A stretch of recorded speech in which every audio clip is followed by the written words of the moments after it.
Welcome to the countdown. While you wait for the show to begin, try to relax, grab a drink, sit down, and just enjoy the music.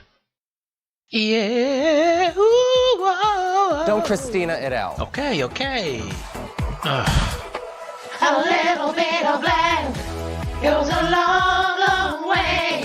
If you believe fracking is okay, a little bit of land goes a long, long way. Sign the lease, bring the rigs today. Everybody say money, love, money, money, money, more money.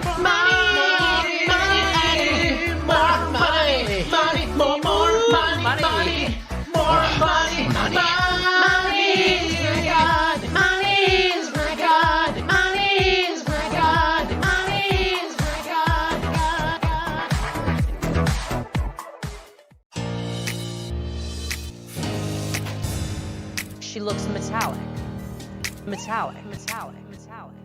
Though I can't quite recall overnight sensation.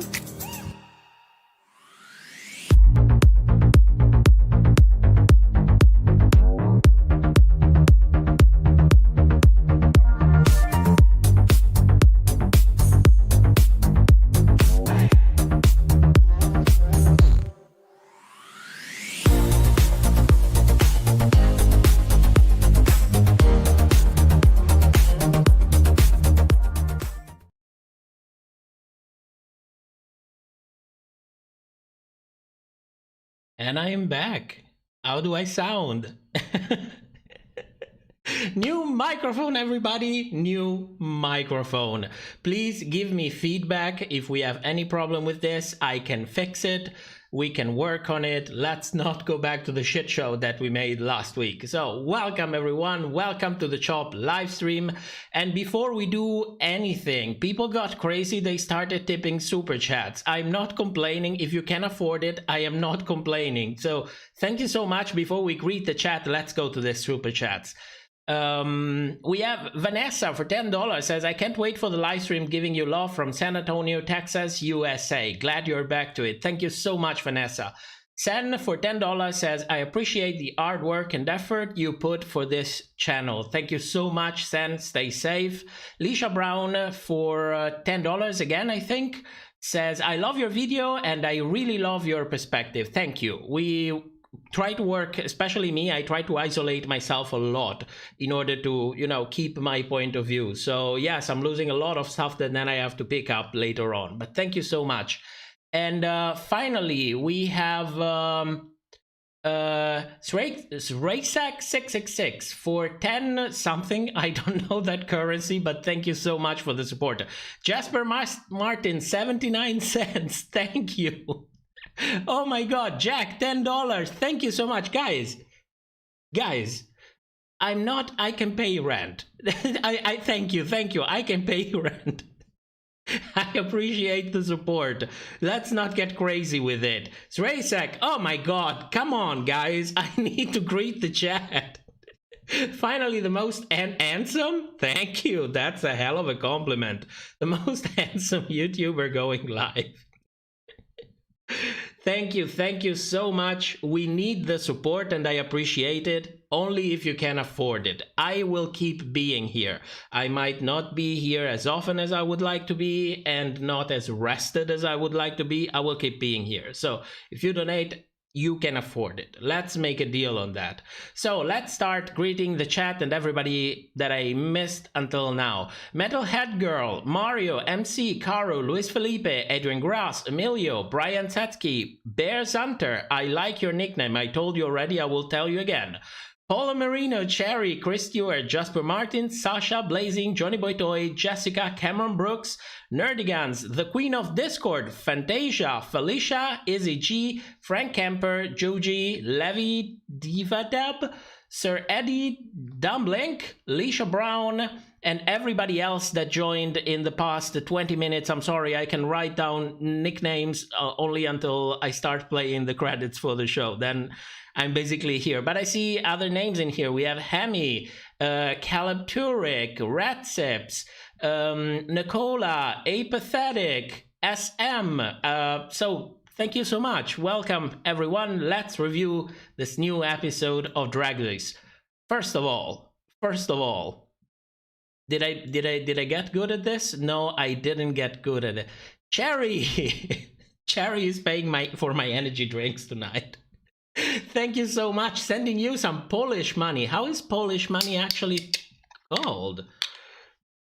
I mean, I can tell you a lot about edits. You start asking me about currency. I'm not really there yet. Not really there yet. Adrian, my first shout out. Don't worry, I read the chat. Even when I do the reviews. But you know, the reviews tonight will last about 1 hour and a half because we have a ton of shit to talk about. And after that, we will have the whole night to talk about whatever we want. So if you know you're happy with the shout outs, I go through the comments and read them. So what was I saying? I lost myself. Let's have a little bit of energy drink, then we go to it. Do I sound good? Do I sound bad? Is the microphone too high, too low? I learned that when you buy a more, expensive microphone, you have to play a lot with filters and all other stuff I had no idea existed until this week. So I hope I'm doing everything right. Oh my God, Sracek, thank you. It said it's Polish money, it's called zloty. It sounds a lot like zloty. Oh my God. I'm probably not pronouncing it correctly. Well, I hope we have an increase in quality, The more we start getting funds for the channel, the more people come, the more advertisement we get, the more equipment I will start getting. Don't worry, I don't spend it all on energy drinks. And also the nice thing is that you cannot even hear my mouse clicking. I put a filter in there that it doesn't get it. It's amazing. Technology is amazing. I'm very satisfied. Best money ever invested. So tonight, I already told you, review, stay after for the Kiki time. If you have questions, if you have anything that you would like to discuss more in details, we can do it later. What else? Super chat, I already said. If you want, if you have something to say, if I'm fucking up something important, you can go with @top_RPDR videos. The comment will be highlighted for me and I will go through those during the review if you're new and you don't know. Kevin, hey guys, thank you Kevin for coming. What else? If you want to support, we have the Patreon. Of course, that is the best way to support. It gives like a sense of security knowing that you have a monthly thing in there. So for me, it's the best way, but I appreciate everything if you can afford it. And after that, we can start the show. DZ, for 10 euros, you need energy drinks. Thank you, 10 euros. How many energy? It's like 20 energy drinks. I will get I will get a heart attack before I go through all those many energy drinks. But thank you so much. Thank you so much. Spaghetti, can we hear more of those roasts last week? Well, if you want to see me bombing, there are better ways to see me bombing. Okay, so let's begin. Welcome to the shop, and in this episode we have Out and Proud. Our Drag Race showed the whole world that we learned absolutely nothing about the difference between acceptance and tokenism. Then we have Diabetes and Lady Camden coming for RuPaul, and RuPaul clapping back. Then we're going to talk about the outing of Maddie and the difference between orientation and gender identity. We have an almost all lip-sync talent show, The Cryptiques, Untucked, aka the missing tier in Sisters of the Traveling Pantyhose, and then the confessional chart and speculations. So let's start with a little bit of where are the polls? Here are the polls. So give me your opinion on this. I think we can all agree on this, but I want to see what you think about it. Where am I? Did the poll go? It did go. Perfect. We are going to read it after I go through the workroom. So we're back in the workroom from the first premiere. And the first thing we see is Willow saying, I hope the queens are all ugly, talking about the other bunch of bitches that are going to come in the next episode. And that is already going to give you an insight on... An insight, yes. That is already going to give you an insight on who Willow is. I'm going to talk a little bit about it later when we go to the talent, but that we're in for a treat. We're really in for a treat. So, it's a new day in the workroom. There we go. And differently from episode 1, there is not much happening in here. We are introduced to all of the queens, but there is no actual storyline like it happened with Alyssa and Willow the episode before. So we are introduced to two things. One is a possible feud between Georgios and Jasmine. They have the same age almost. They are both dancers, they are both young, and they both at some point come on camera talking about each other's. So let's keep this in mind. It will be important for the speculations. The second thing is that we find out that Maddie is straight. And we find out, number one, through a set of mismatched confessional from Maddie, where she talks about her impression, the impression that she wants to make, that she wants to give to the other queens during the entrance. And the confessionals comes obviously from 2 different days. And this tells us a very important cue.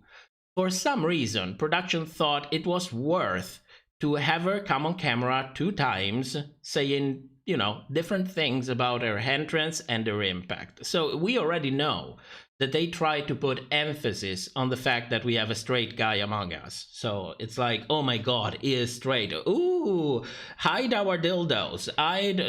No. But that's the impression that they want to get. And the second, we are reminded by Diabetes through a confessional telling us Maddie has a lot to show us. A lot, with a nice smirk on the end. And I already have a little bit, you know, of a hunch on where we're going to do with this. But I don't want to believe it yet. Because as faggots, we should all know very well what it means to be outed. What it means to be put in a situation in which things about you that you don't want to be known are aired by somebody else. It's like it's lingering in there. And I'm thinking, well, what better way to show our maturity than start doing to others the things that were done to us? I think it goes full circle, am I right? So, Diabetes is going to be instrumental later on in reminding the audience about the storyline for this episode. The storyline is that this guy is straight. So, that's the storyline that we get. I'm sorry. There is not much going around it. So, let's go back to the poll. Let's end this. What do we have? 78% premiere number 1, 21% premiere number 2. I agree with that. I really didn't like this premiere. There was almost nothing going on. It was just meh. The talent were meh. The talent show was meh. The storytelling was meh. The editing was meh. The whole episode was kind of messy. It was kind of messy, it was kind of disjointed, and it was completely focused on Maddie being straight. I mean, because fuck Disasterina's drag, am I right? Do you remember Disasterina from Dragula? So, this is what we are going to get. And that's it. We are not going to get anything else. This is the whole episode. So, one thing that we have to talk about for a moment. First, can straight men do drag? Let's get this out of the way. As I always say, drag is art and art belongs to everybody. So, of course they can and of course they should, if so they like. Now, the point is, can straight men be on Drag Race? You know, what it's always been a queer space. A space for us, a space for our stories. So, a case could be made for saying, no, we don't want straight cisgender people in here. This is our space. Now, personally, I haven't made up my mind yet, because on the other hand, there is also a case that could be made for saying that, well, times are changing. We don't need my space, your space, their space anymore. All the space is our space. We are a united society. So if you take this as a symptom the fact that things are really changing, then it's a good thing. So I want to wait and see how the situations evolve with the next seasons before I come to a definitive conclusion. But you can make your own mind on that. And for example, yeah, this is an example that I wanted to make. There used to be a time in which men and women were segregated.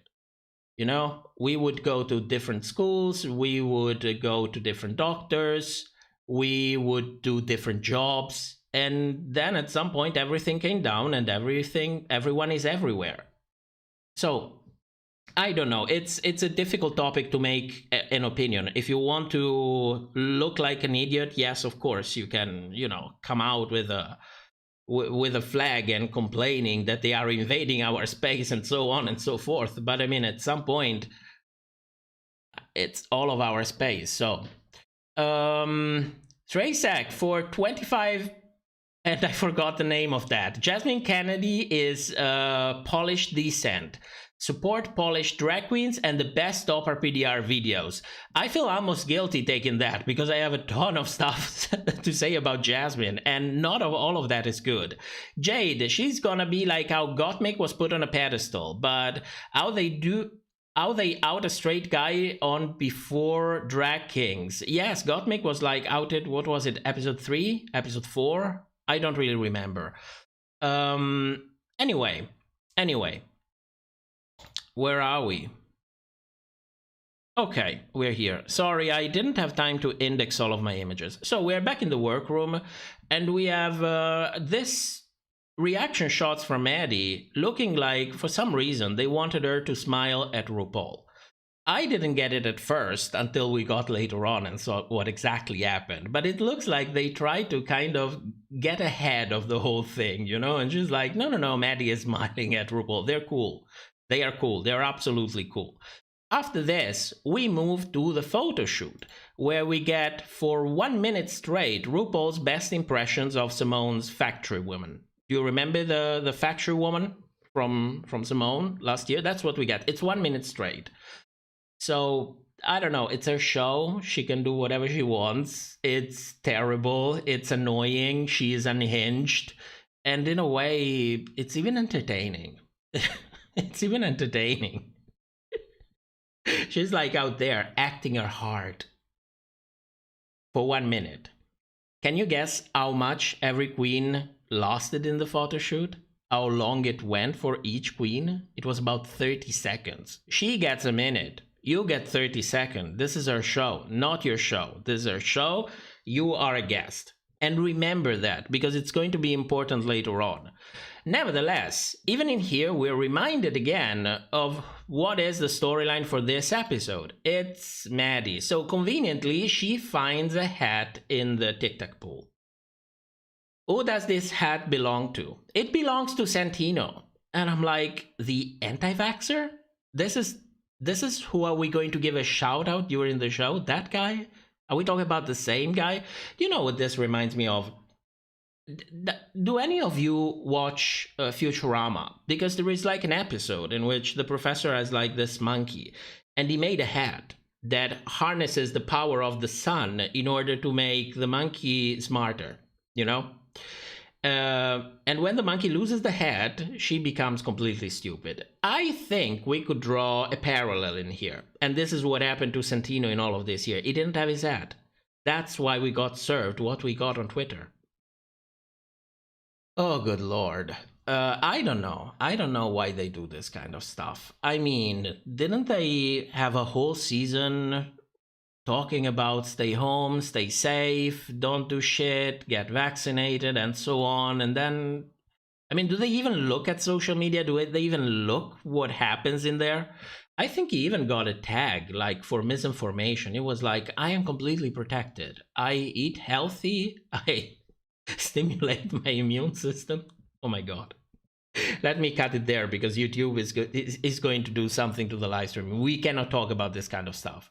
Spaghetti, I love how they had Michelle make her vaccine joke just later in the episode to counterbalance the Santino joke. I didn't get that. I missed that. But that's a good thing. Not that I missed it. It's a good thing that they did that. Oh, give me a second.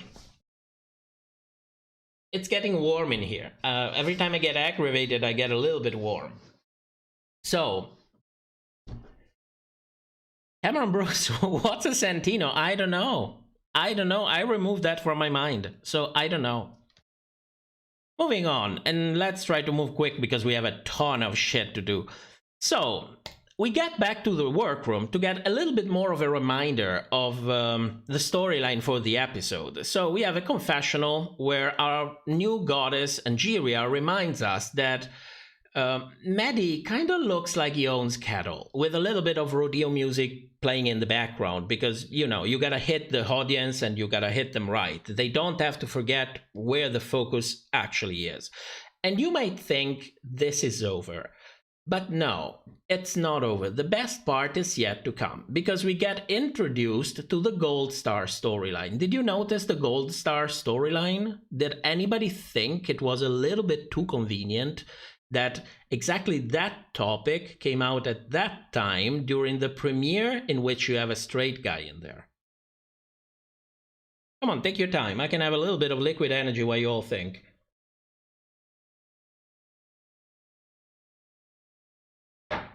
Good God. Maybe a little bit of water.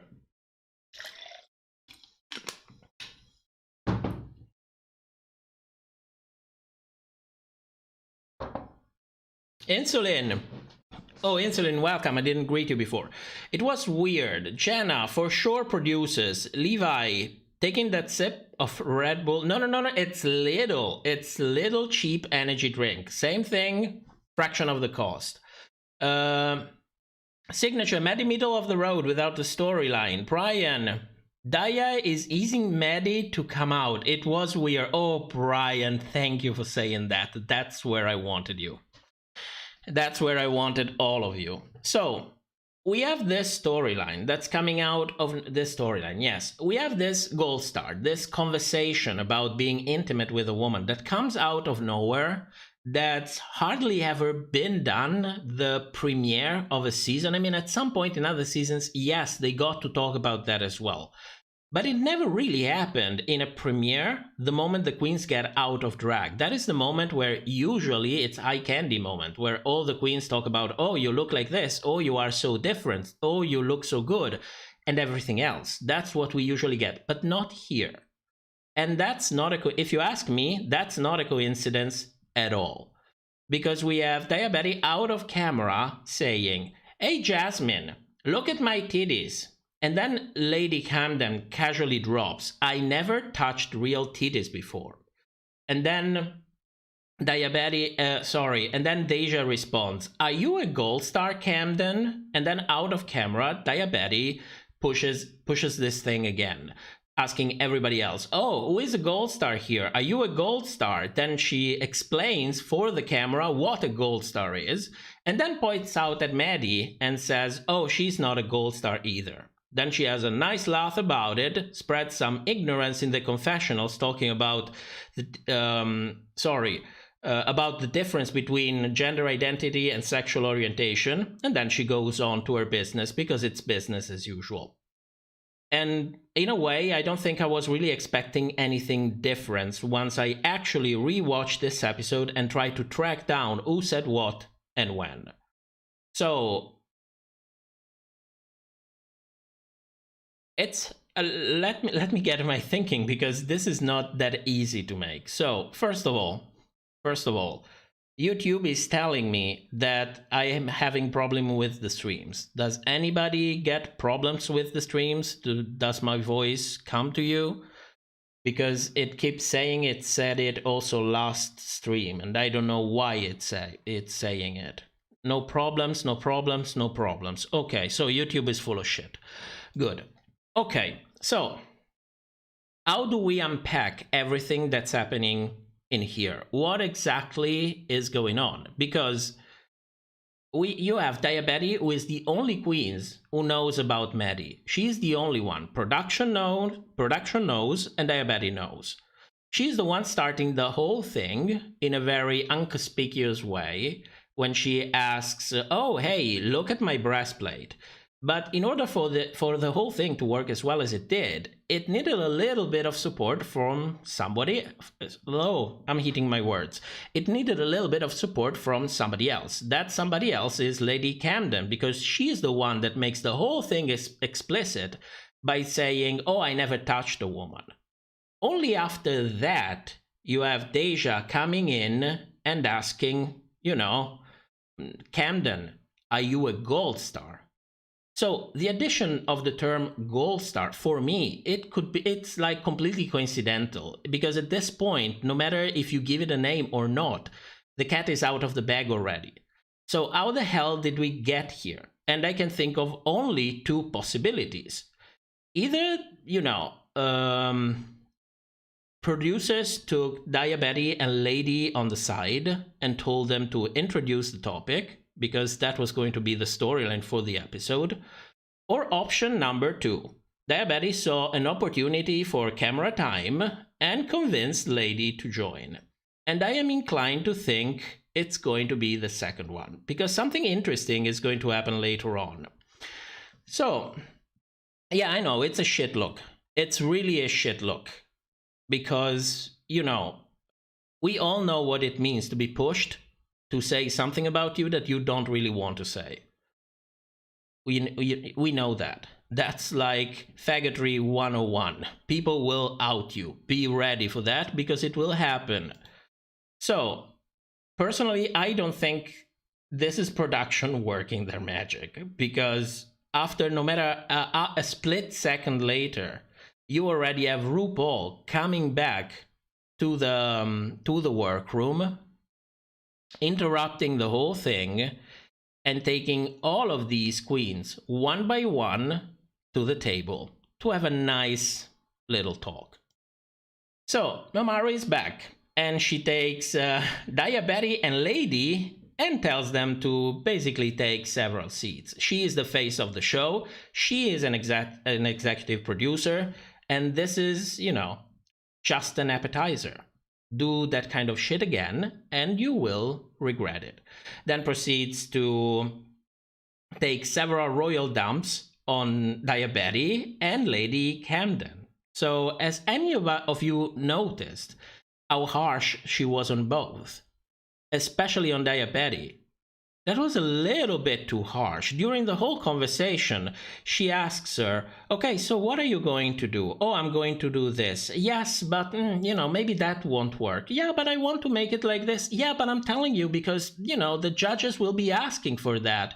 Oh, yeah, then I will do it like this. No, I'm not convinced.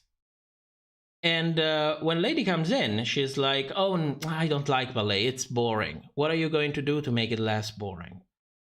So, to me, it looks like, in a way, these two queens thought, you know what? Okay, we have an opportunity to get some camera time. There is a good storyline. It's going to come out anyway. So let's push a little bit on it. Can you give me a hand, Lady? Well, yes, of course I can give you a hand. Because when you think about it, how many other queens she could have asked for help? Because you have two young queens who are a little bit unreliable. And you cannot really trust them to look, you know, as if it's just happening. It's not a calculated thing, it's just happening. Then you have Angeria, which is a little bit too real. Who else are you left with to ask to? Deja doesn't really look like, you know, the kind of person that would do this kind of thing. Who else? Who else? Maddie? I don't know. It's a shit look. It's a shit look. And I found curious that out of all of these queens, RuPaul took Diabetes and Lady and took a royal dump all over them. But then she took Deja on the side. And to her, she was welcoming, she was encouraging, she was pointing out the fact that she did a very good, how is it called? A very good audition tape, but we don't get to see the audition tape. They don't play it on the show. We just take Ru's word for it.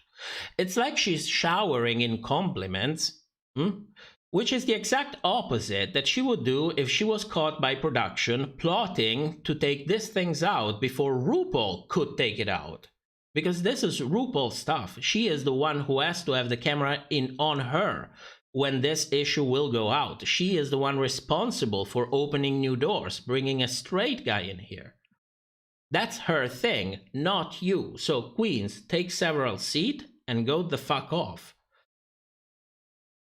To Deja, she is completely fine. 1. 2. Deja looks like a really sweet queen for me, you know, like one that will just believe you, that doesn't really have that other level of shade in a way, that can understand that, oh, you're giving me a compliment because you want something for me, or to make me feel like, you know, I can step out of my comfort zone and so on and so forth. It feels very much like what happened to Aiden Zane back in season 12. I will shower you with compliments so that other people can be jealous of you, so that you can fill your hopes, and then we will start to get into a good, nice fight. Who is that other queen? We're going to talk about it later on.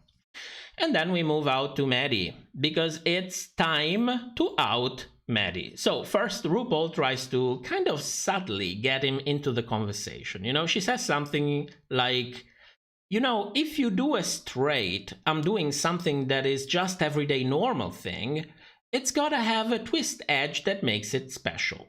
And she drops the word straight in there. That's not the first time it's going to happen this episode. It's subtle. It's subtle, but it's there. If you are in a position in which you don't want to be outed, you will notice the use of those words. You will definitely notice. And everyone who has been in that situation, they know exactly that once you feel pressured, you start notice this kind of shit, and they get to you. So it doesn't work. It is not coming out. So at this point, she comes out directly and say, okay, so you made history by being the first straight cisgender man on Drag Race. I added cisgender because Mama is not really up to date with the terminology. And of course, after that, we get a ton of reaction shots to pull even more attention for the viewer. It's drama. Oh my God, it's straight. He is straight. Who is this beast? So everyone is completely shook. Even Diabetes is completely shook for some reason. Maybe she is shook that Mama got to out him before she could actually do it. I don't know. But we, the audience, get all of these nice reaction shots because we should be shocked. You know, the fact that we have a straight guy among us is shocking for some reason. I don't know about you. I have straight friends. They don't give a shit and I don't give a shit. But, you know, we are not in that state of mind because he's doing drag. So, you know, something. Again, Disasterina exists. I just want to say she exists for several years already.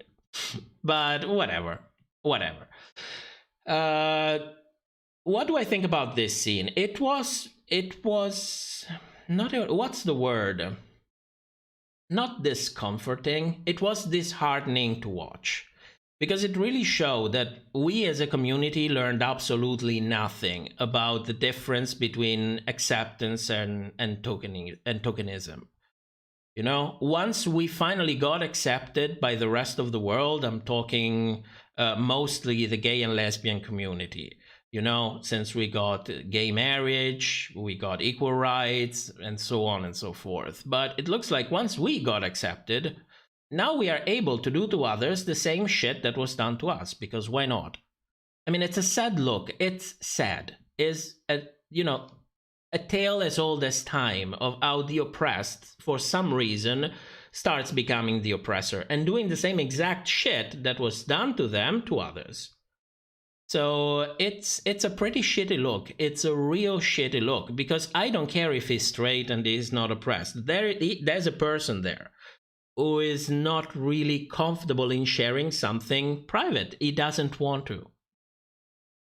That's it. That's enough. It could be anything. It could be really anything. It's about respecting the person. That's it. So I don't know. It wasn't a good look. It wasn't a good look at all. I felt disgusted by it. It mostly reminded me of all of the time this kind of shit happened to me as well. Because it feels like shit. It really feels like shit. You know? It's It's tokenism. It's really tokenism. So do you guys know the difference between acceptance and tokenism? The core difference that stays behind it, what makes it really different, what you can use to point to a person and say, you are not accepting, you are looking for a token, and that's it. Let me go to the chat. I see a little bit of highlighted comments. Alonso says, every time RuPaul says his show is making her story, Dracula has already done it like 2 years ago. Yeah, I don't know if you noticed, there is a ton of shade that goes between the two shows, because you can also see Dracula shitting on Drag Race. But of course I empathize with Dracula, because it happens to my channel as well. I say a ton of shit, then 6 months later other people say the same exact shit and make a shitload of money doing it. So I empathize more with Dracula. Mario, RuPaul getting an Emmy for that shit. That's the same thing that I was thinking. That's the same thing that I was thinking. That stunt that looks like Diabetes and Lady Camden tried to pull almost cost RuPaul an Emmy. Let's not forget that. Let's not forget them. Emmy means money. Mamoru likes money. We know that. We already established that. There is nothing wrong with it. In and of itself, of course, you know, it all depends. How many people are you willing to fuck to get that money? Or if you're just getting it. So, oh my God. We just reached a record. For the first time in 2 years that I'm doing this show, we are over 300 live viewers. We are over 300 Thank you so much. Thank you. Let's have some energy drink thinking about it.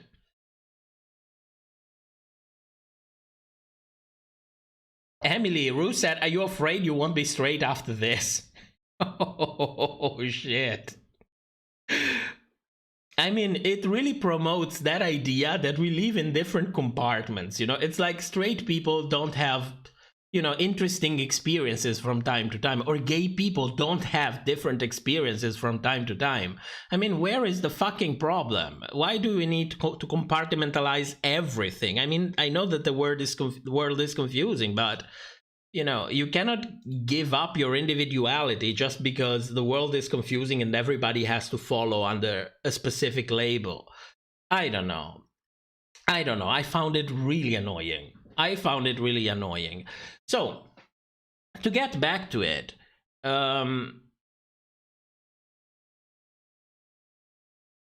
let me gather my thoughts. So, when you accept someone, the accent is on that someone's needs, that someone's individual way to be. That's where the accent is. So you're mostly a spectator. You are enabling the other person to, and not enabling, you're helping the other person to be themselves. Tokenism is very different because the accent is on yourself and your gain, and it often comes at the expense of the person that you are pretending to accept. That is the whole difference. That is the whole difference. So I am asking, how many of you had a friend that at some point casually dropped that you like to take it up the ass sometimes, or get a little bit of taste of kitty cat from time to time, and then pretend like it was completely normal, and you know, come out saying how accepting they are, how much they don't care, how anybody shouldn't care, because acceptance is the good thing and they are good people. Am I the only one who had this experiences? Am I the only one who had a shitty life? Stray saying, thank you for exposing Matt is bad at it. It was annoying. It was really annoying. Brian, most likely. Oh my God. Then I was a very unlucky person, because I saw this shit happening over and over and over again. It happened with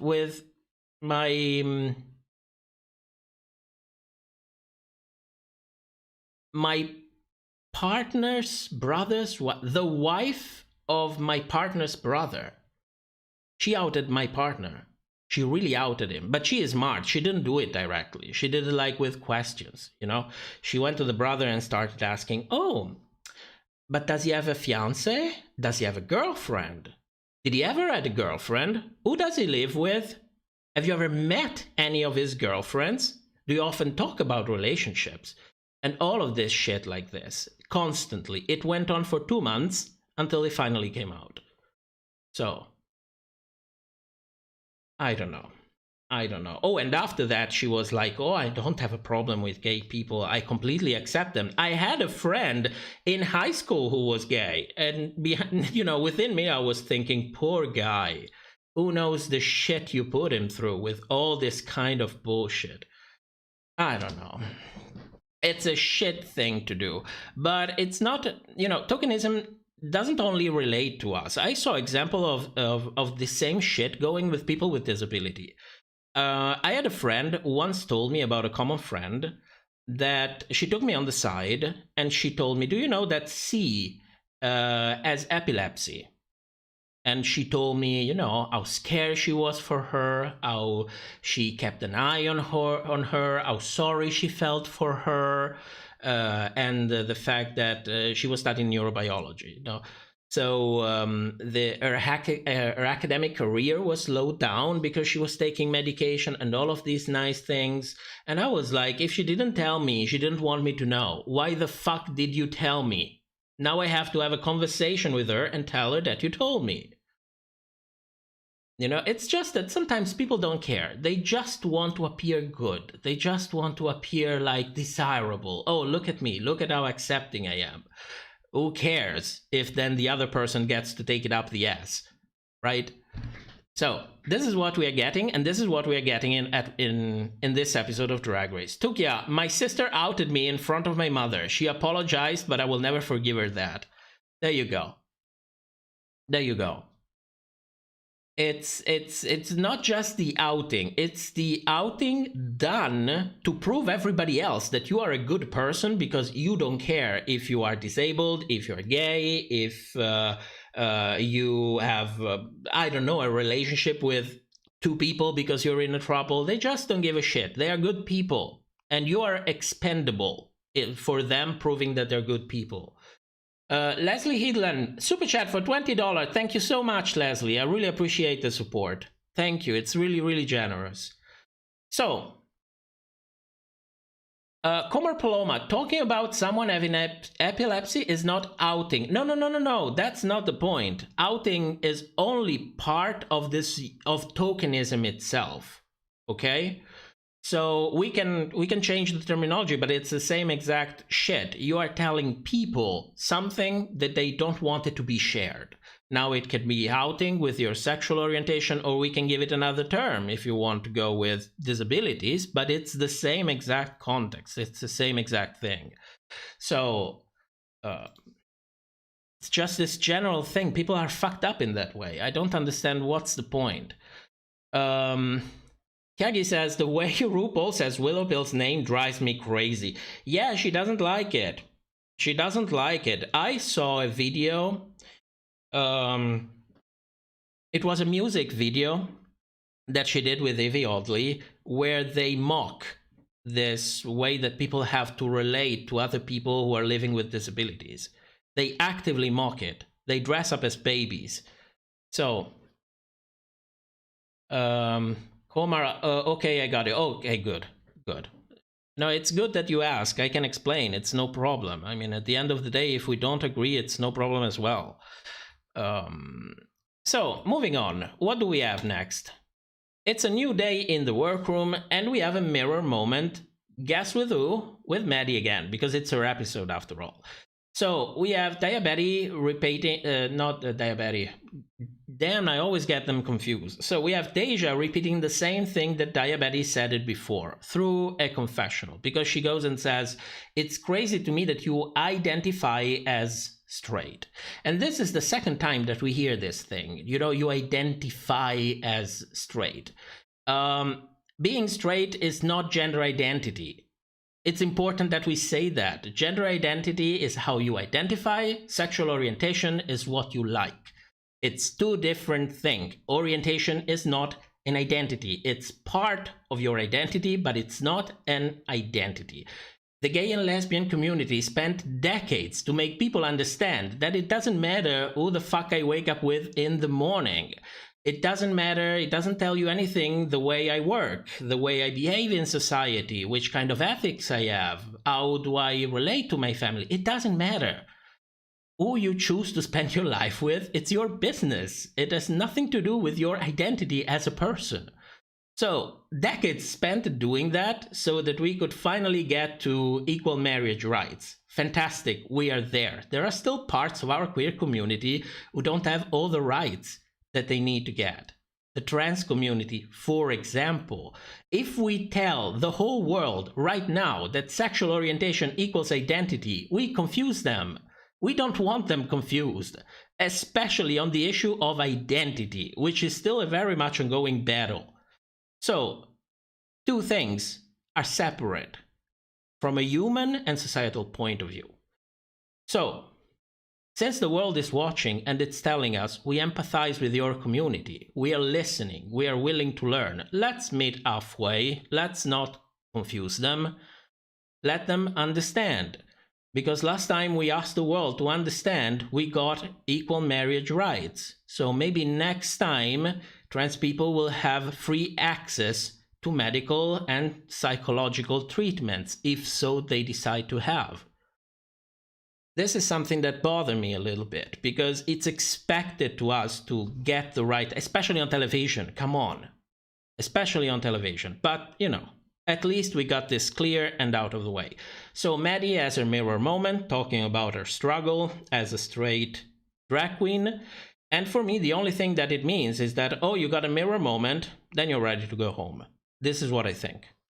So, moving on to the talent show. Oh, God. Oh, my God, the talent show. Oh, good Lord. Can we skip the talent show? Can I not talk about it? Yeah, I miss Canada's Drag Race as well. You have no idea how much I miss Canada's Drag Race. Mario, do I have to call security already? What happened? What happened?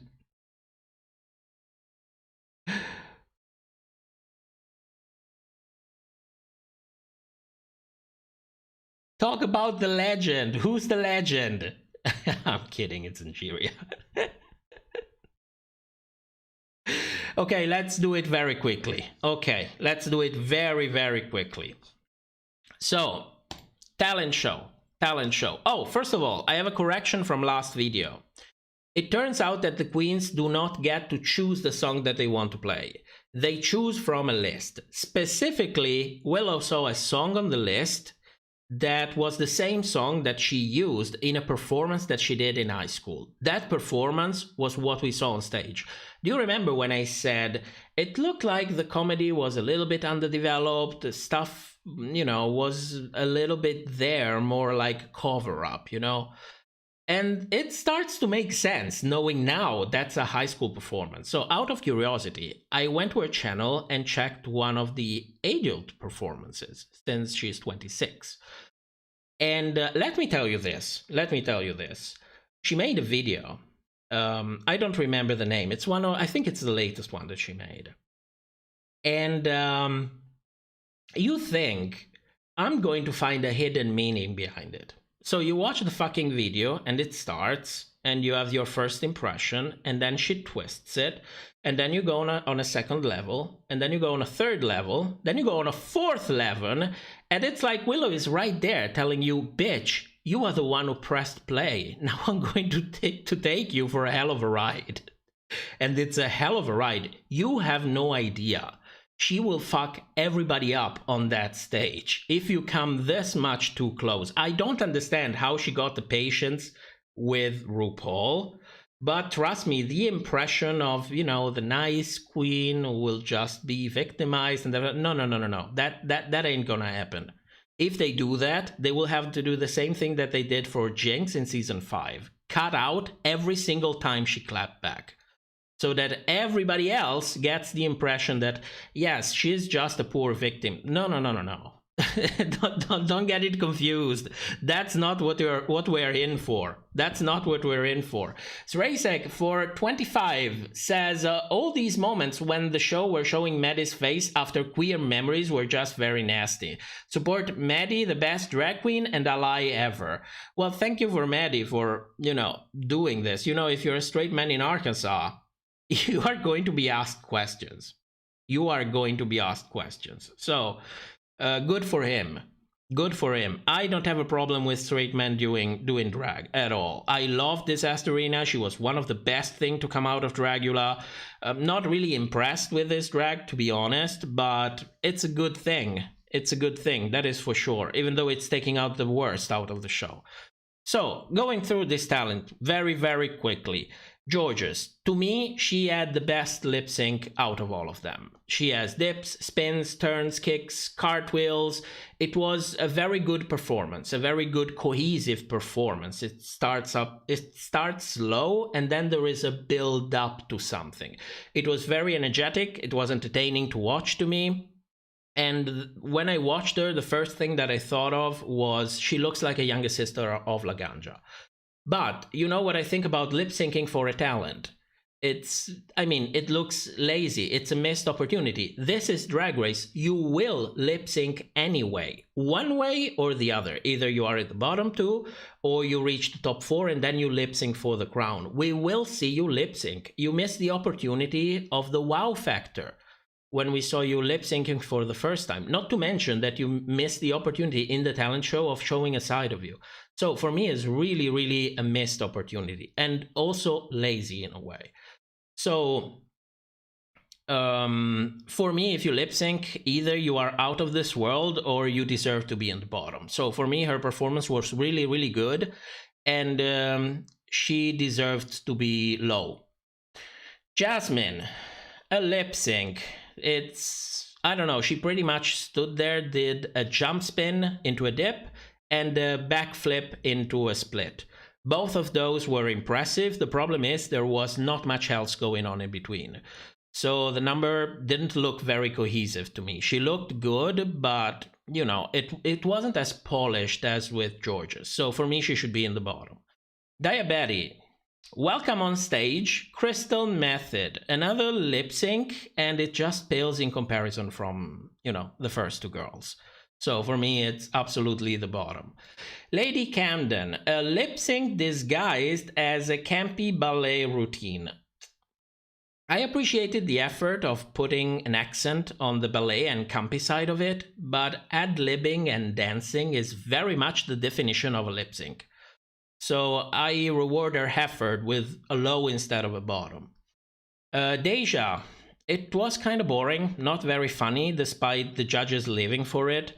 In a way, I lived more for the judges' reaction than the actual performance. So for me, this one was bottom deserving as well.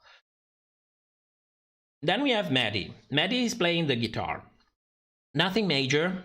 That's no Satriani there. Not even like a distant cousin. But at least it's original. It's something different. It's something that nobody else has done before. I mean, we had, yes, Trixie playing, what was it, special kind of harp? She played an instrument. She played a string instrument. And Thorgy playing the violin. That's basically it. So I appreciated the effort of bringing in something new. It wasn't nothing to gag on, but at least it did that. So for me, it deserved to be safe because of that.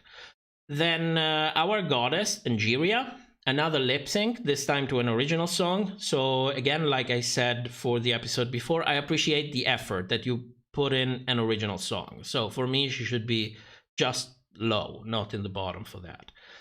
And coming out of this talent, my thought is, I don't think anyone deserved to win this at all. Nobody brought enough to say, okay, you deserve the win for this. Unless we ignore the fact that they are lip syncing for a talent. In that case, then yes, there is a winner. It could be anyone between Georgia's Lady or Angeria, depending on which performance you enjoyed the most. But if we ignore the fact that it was a lip sync instead of a talent show, then yes, you can have one of these three winners. Whoever it is among them, I am happy with all of them. Although you know that, Angeria won this. Fair and square. So, I agree with the winner, and I also agree with the bottom placement, which is something, isn't it? It really is something. So, moving on to the critiques.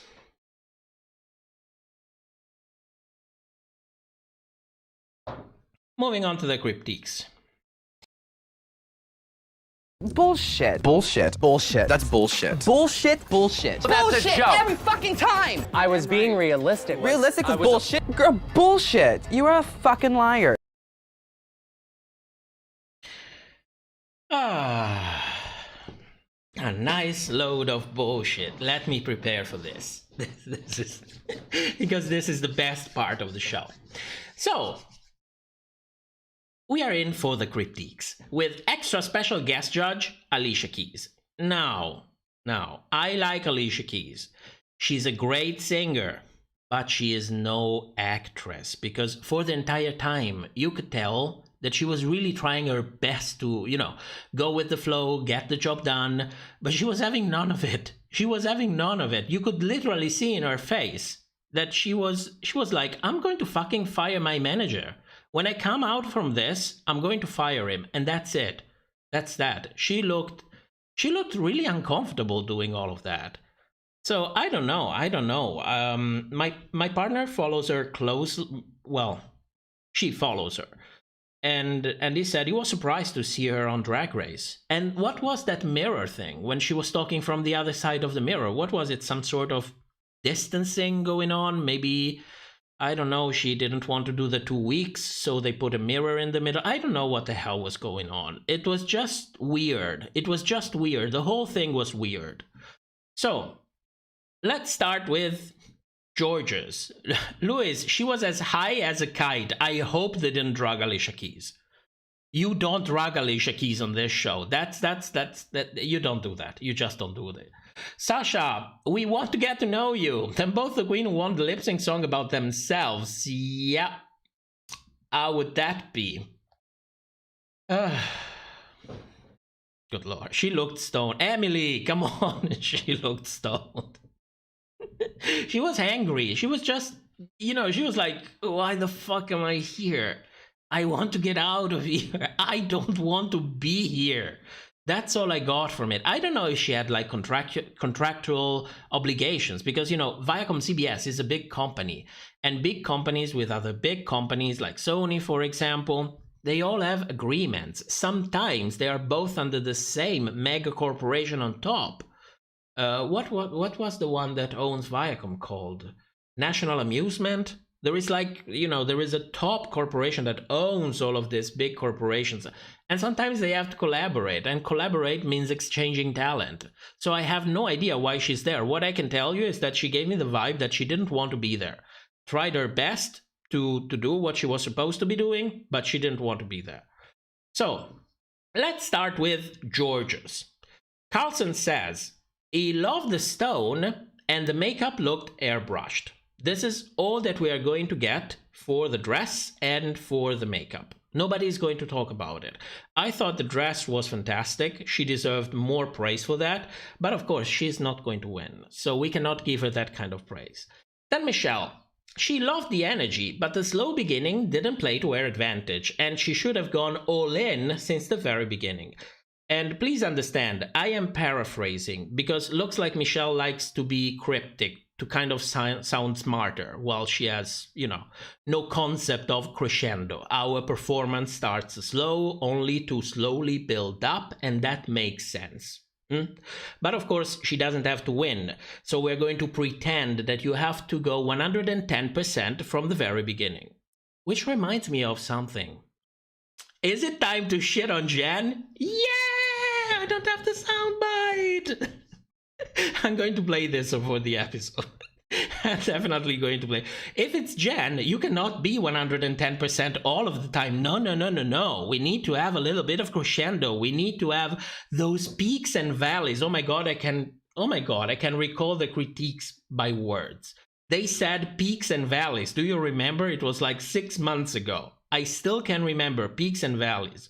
I don't know. I don't want to say I have PTSD from All-Star 6 and what happened to Jen. It's not fair to the people who live and suffer with this, but I don't have the fluency to transmit my feeling about that situation. That's how I feel about that. That's exactly how I feel about that. So, you know, Georgia's didn't have this. Georgia's at peaks and valleys, and they didn't want that from her. She needed to be 110%. Okay, then Michelle continues. She is going to sway us with her personality. And I'm asking when? It's like in the future? You're like predicting the future? Or this is an impression? We don't know. Then she continues. She feels herself in drag. Everything she does has a flourish. I don't know what it means. I try to understand it. I try to translate it. I don't understand it. Then we move on to Alicia. She had the confidence that didn't quit. She loved it and it gave her life. A lip sync wasn't tight enough, but she is a fearless performer and she liked her. That's a mouthful for just saying that you like her. It's like, yes, they like her, but not enough to give her the win. So I don't understand what's really going on in there. Then we move on to RuPaul. And RuPaul asks, please keep an eye on this, because this is not stupid. RuPaul asks, oh shit. RuPaul asks, do you perform this at the nightclub? Because Mama is sneaky, honey. Mama is really sneaky. So Georgia's answers, and she says that she legit does it since the song came out. And to me, she legit shot herself in the foot, because legit, that makes it even worse, because legit, she completely repurposed a performance that she was doing before, and she just admitted on the main stage that her talent was a repurposed performance, which is a shit look. So thank you, Mamaru, for prompting this admission. I wonder why. So, of course, nobody else mentions the dress, nobody else mentions the makeup, we just gloss over it. It doesn't matter. Then we move to Deja. Carlson loves the color and job well done on the runway look. Now, I don't know about you, but Gothboy UK sent me a tweet and he told me I have bed sheets that go on the same fabric. And between me and him, I was thinking, yeah, that kind of looked like the kind of tablecloth, gothic kind of fabric that you would expect in one of those. There's a YouTuber. What's her name? She has oh my god, I have to find her name. Where are my channels? Yeah, show me subscriptions. Kristen McConnell. Has anybody here ever seen a video from Kristen McConnell? The video I think the channel is From the Mind of Kristen McConnell. She has this strange house. She does everything by hand. She's an interesting woman. It looks like she would have a tablecloth made from that fabric. I didn't like that dress. I really didn't like it. It didn't fit well. It didn't look good. The black fabric that she has was, I don't know. I didn't like. I'm sorry, Deja. You look really, really sweet, but I don't like that dress. So, Michelle. Oh, there we are. Let's move on to Michelle. Michelle says, the routine was brave because it was different. Brave. The routine was brave. I'm sure Michelle knows the meaning of bravery because, she once died at Stonewall. But brave? Bravery it's another thing. That's not bravery. She just tried to do something different and maybe do it to stick out of the bunch. That's not bravery. It's not like your life is at stake here. Bravery is something else. And the second thing that I'm thinking is, oh my god, Michelle is giving something positive to a queen that's going to be in the bottom. Praise be. Praise be. This is something that we didn't get the episode before. Then she tells her, everyone lip-synced and you stood out, but for the wrong reason, because it wasn't really funny. And I agree with that. Which is crazy, I know. But I agree with that. Then RuPaul intercepts, saying that she wants it straight, casually dropping the straight word once again, oh my god, and describing all the ways she wants to get it. So guys, I think we're onto something in here. Maddie, run. Like, run. This didn't happen by chance. You need to fucking run. Carlson said he was excited, but they were no jokes. Other than that, these critiques were pretty solid, apart from the bravery. It's like Braveheart. I need to make like... When I have the critiques out, I need to Photoshop Braveheart with the head of Deja. And see what happens. Luis Felipe, Michelle should have said nerve instead of brave. There you have it. There you have it. That's exactly what I meant. Moving on to who's next? Jasmine. So Carlson goes in length to describe the number, something that she didn't do for George's, and says it was beautiful. Michelle says she's a pageant girl. She has only 2 words for her, which is the queen. She gave her 60 drag. She loves it. She's 22 and she already has her reference. No mention that she started slow as well. Because, you know, that 110% thing, we already forgot that. Then we move on to Alicia. And she said, the look is body, oddy, oddy. She doesn't know what's happening. Wait, what? The look is body, oddy, oddy, and I don't know what's happening. I don't know. Maybe it's a good thing. Maybe I fucked up the notes. I don't think so. I usually am pretty thorough with the critiques. So, I don't know, maybe she's tired, maybe she didn't want to go on, maybe she didn't know what to say. So the ball goes back to Mamaru, and Mamaru is jealous of her titties. She looks like the child of Eddie Willem and Alyssa Edwards. No. And she loves it. So, I don't know, well, yes, I do know. I'm telling you later when we do the speculations. But for the moment, I am not convinced of all the things that the judges said, because to me, the dress is stunning. There is no denying that. It's beautiful. It fits perfectly. But the makeup kind of gave me, you know, young boy first. Why can't I speak tonight? The makeup was young boy first time in drag. That's what I got from the makeup. It was not flattering at all. Of course, nobody mentions it. Because it looks like somehow, you know, that's what the judges want these days, what they are rewarding these days. So, you know, in a way, I wonder why. Are we still done with the giant lick? Oh no. Then Alicia continues. Is this Alicia?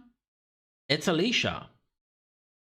No, it's RuPaul. Damn, this is RuPaul. Then RuPaul, Mamaru. Then Mamaru continues. She's phenomenal and she is hungry. So am I. Jasmine is a firecracker. She was bouncing off the wall. It was good.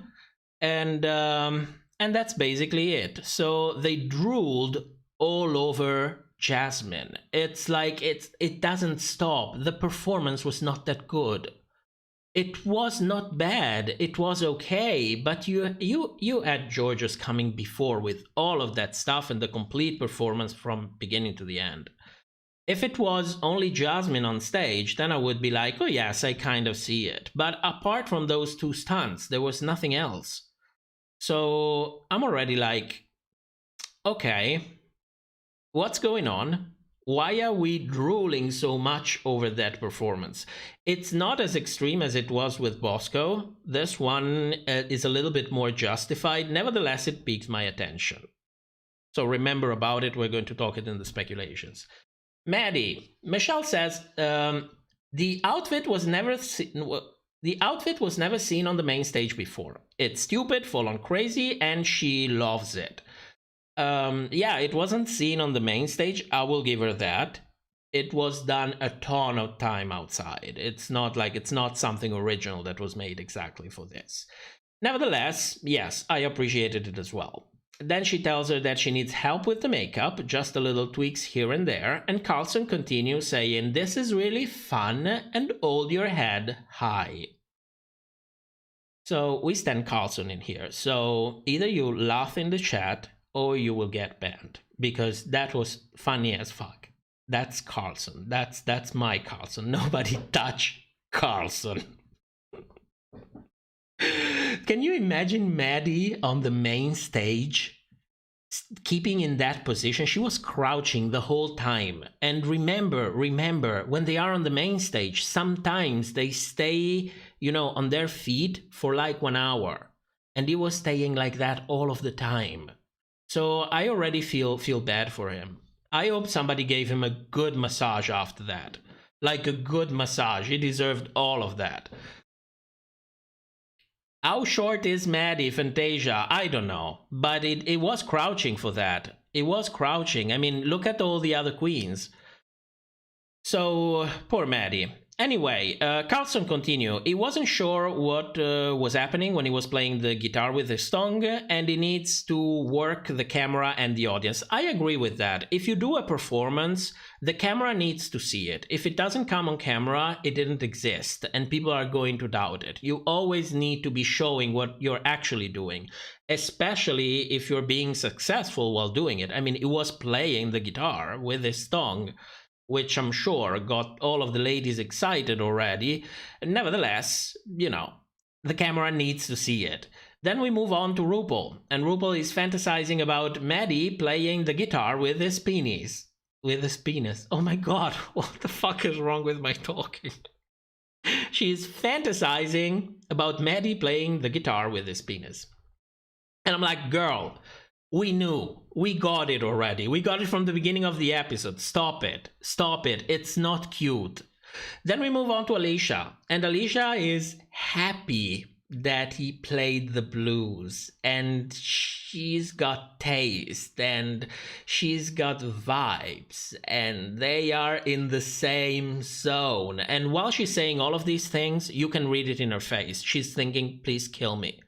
Please kill me now. Is it over already? I want to go back home. I will say whatever the fuck I have to say, but I want to be back home. So, I mean, if you have the minimum understanding of guitar, it was nothing special what Maddie did, and Alicia does R&B. It's not only a different dimension, it's like 3 orders of magnitude different. She was not impressed by that. She said it because she needed to say it, but she was not impressed by that. Then Michelle continues. She appreciated the guitar playing and it was amazing. And I'm like, yeah, sure. It was really amazing. I was jerking off to that guitar. It was so amazing. But she needed to turn to the camera and show her licking the guitar strings to get all the ladies excited. No, I'm just kidding. To show playing with her tongue. Then she loved the runway. And pay attention to this. Michelle loved the runway, but it was costumey. It was costumey, but it worked. And you see, Michelle, you see, Mazel, that's exactly the bullshit that caused World of Wonder to tell you, we don't need you to Drag Race Spain. We don't need you to do Drag Race Spain. Stop asking, we don't need you. Because I don't know if you know this. This is something that I found on the drama subreddit. Michelle actually asked to be a main judge or a guest judge, I think a main judge, on Drag Race Spain. She went to them and told them, listen, during lockdown, I studied Spanish. I am fluent in Spanish. Like, yeah, yes, you are. If any of you speak a second language, I can guarantee you 6 months of Babbel or Duolingo or Rosetta Stone, whatever app you're using, will not make you fluent in any language, unless we're talking about baby talk. You are not fluid if you studied for 6 months. No, but she goes, no, I'm fluid. And I can do accents very well. You know how fucking difficult it is to master accents in another language? But she can do accents very well. You know, she can sound native. I'm not bullshitting you. It's right here. How does this thing work? I want to make it bigger. Is it this? No, it's not. Where is it? Here it is. Here it is. Here it is. I know I can sound native. And they were like, no, Michelle, no. This is exactly the kind of bullshit why they didn't call you for Drag Race Spain, because nobody needs you there to tell to another culture or even the same culture, because this shit is annoying in the US as well, I'm sure of it. To a drag queen, oh, you are costumey. Not all drag is runway. Not all drag is fashion. Not all drag is shit that you can sell to the fashion industry. You know, I know that it pays a ton of bills, and I know that you have these girls under contract, and it would be amazing if they pick one up to do some runways while you still have under contracts, but not all drag is that. You cannot go out and say, oh, it's costumey. Fuck off, Michelle. Fuck off. I want it costumey. That's drag. Period. And they are not going to call you for doing other shit.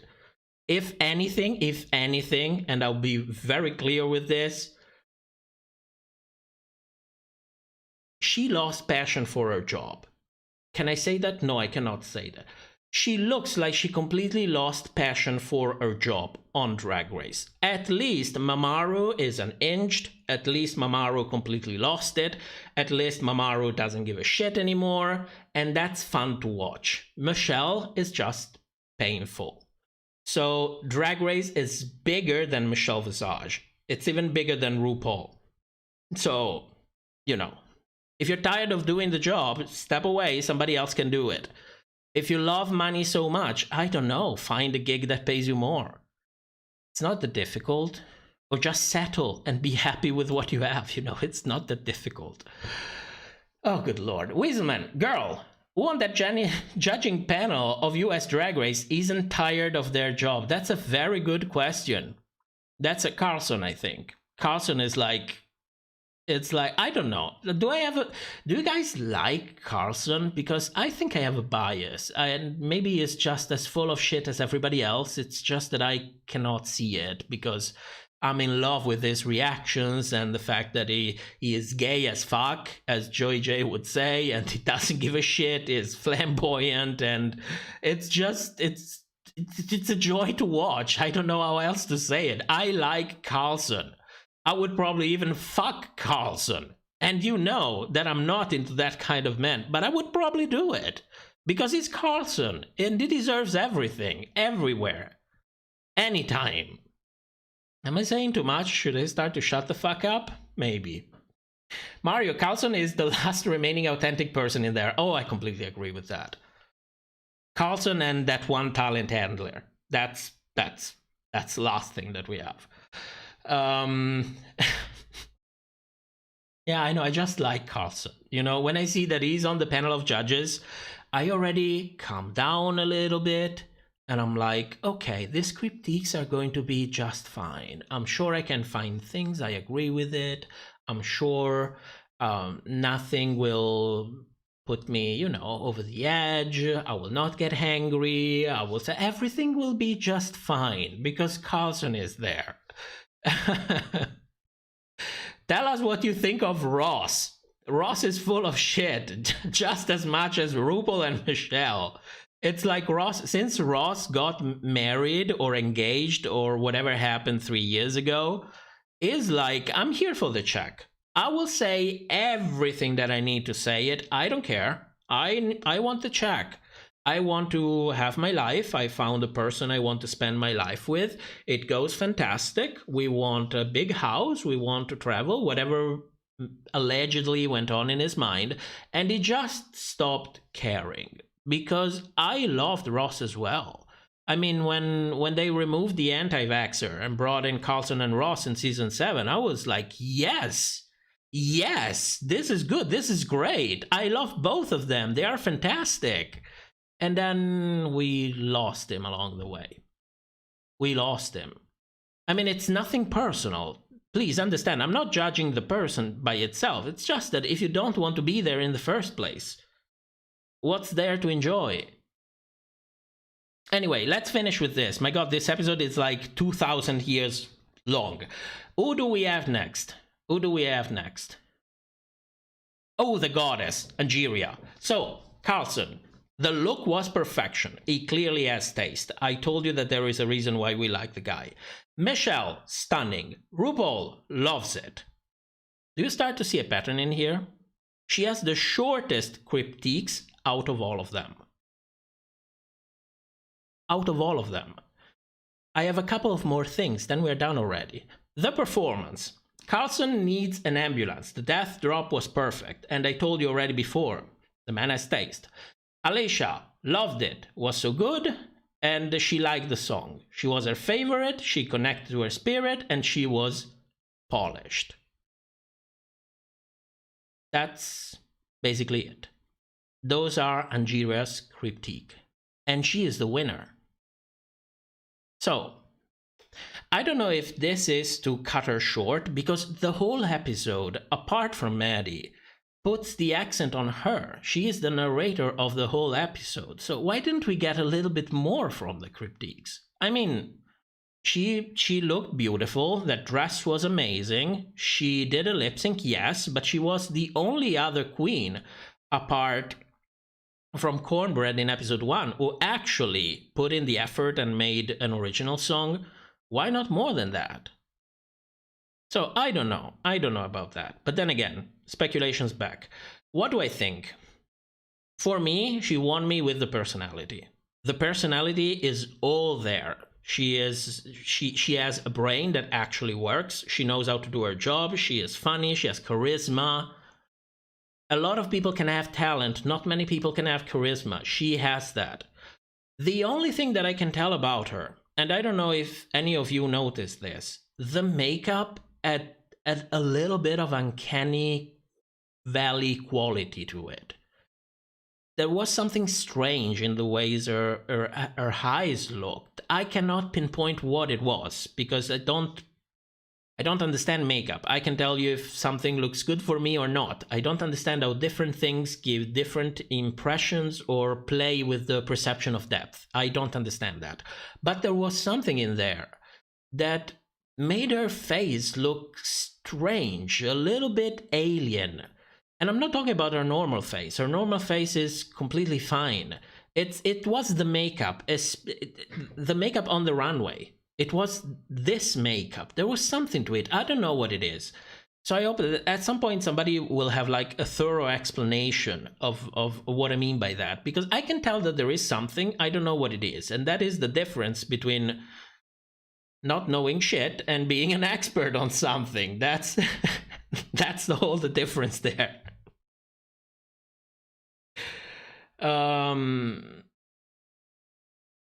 Moving on to Lady.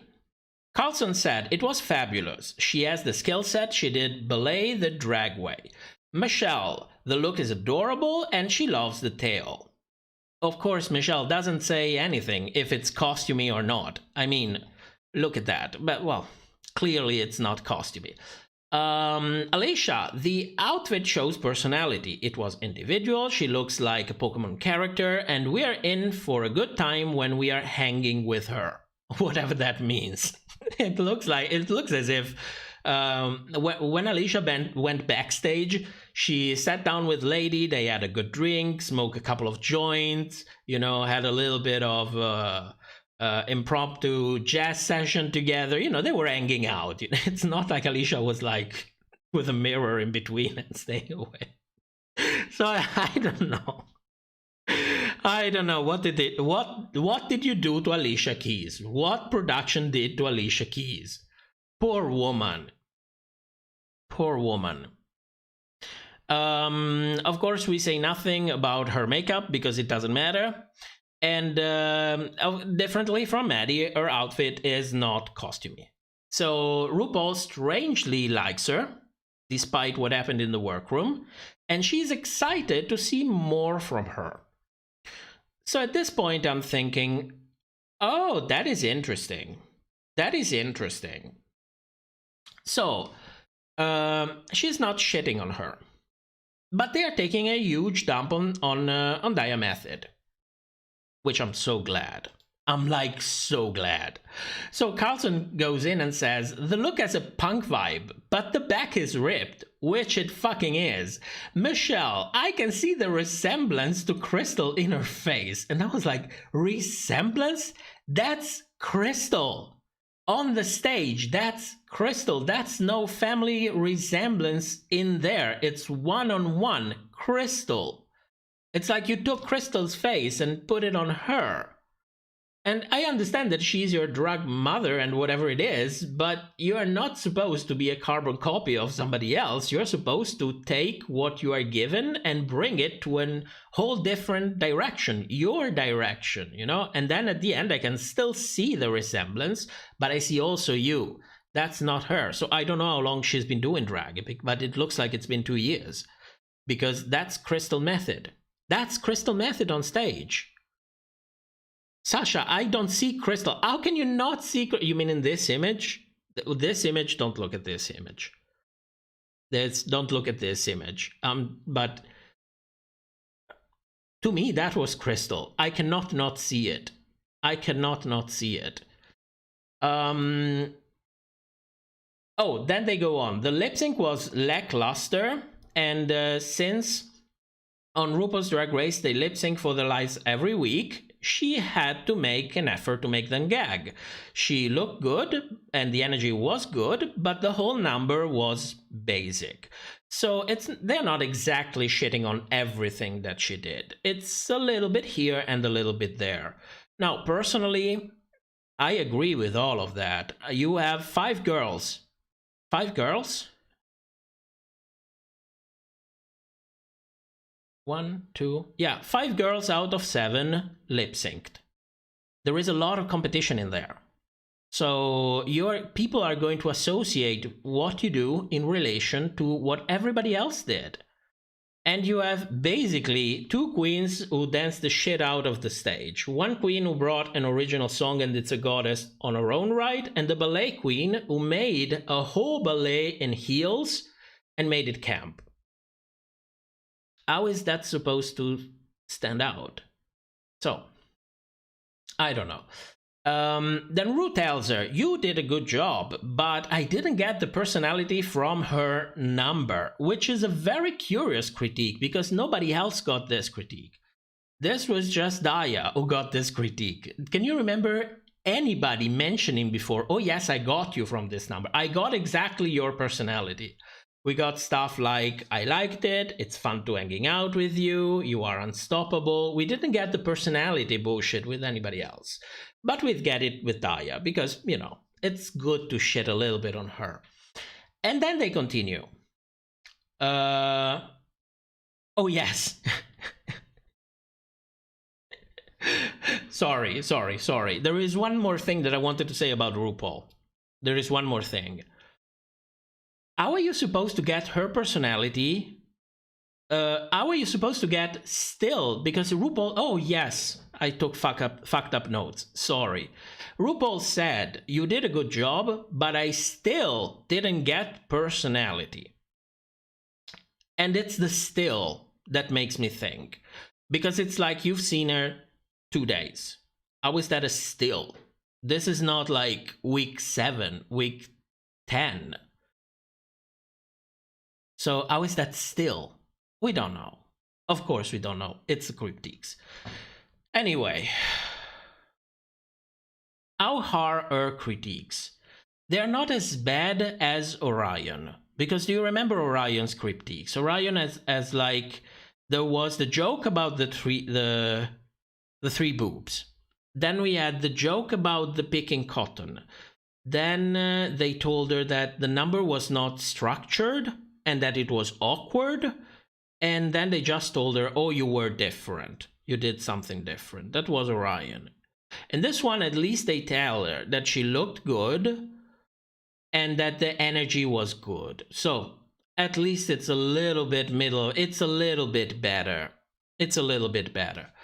Chat, what do you think? Sasha, I don't see the resemblance. Maybe I knew Daya before. They just have the same accent, but Daya is 80s punk girl and Crystal is a mushroom trip. I'm talking about the makeup, not necessarily the dress. I'm talking about the makeup. It could be because I didn't know who she was before, but when I saw that makeup, I saw Crystal Method. That was Crystal for me. That was Crystal. Porcelain, I disagree with Daya's critique. I'm tired of hearing we couldn't see who you are bullshit. She said she was an edgy punk queen, and I think she showed that.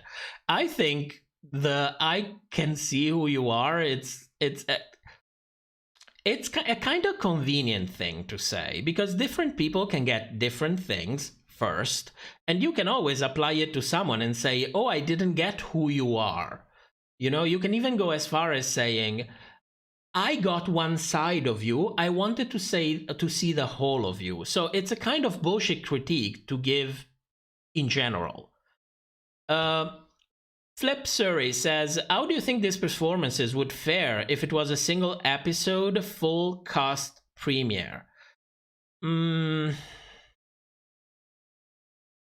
general, it depends if you account for the lip syncs or not. If you take them down a notch because they are lip syncs or not. Because if you take them down a notch, this whole episode was definitely worse compared to the first. If you accept the fact that yes, they are lip sync, these are their talent, in general, this was better. The talents were more talented, if we want to make it like this. They showed more, they worked better. This is what I think. From an entertaining perspective, I was more entertained by the first one. There was just more variety. I enjoyed it more. You know, even though I don't like that they lip sync because it sounds lazy. It really sounds like you put it there. Then the first one was definitely more interesting. A little bit more fucked up than this one, but more interesting. Yes, that's for sure. And Willow clearly ate all of them up. All of them up. First episode, second episode, next season, the season before, she owned everyone. Period. Period. Who are we left with? Oh, we are left with another critique for Diabetes. Does anyone know what the last critique for Diabetes was? Did anyone notice the last critique for her? Because I jumped off my seat when I heard that. Let me take a little bit of a drink. Damn, it's been 1 hour and a half.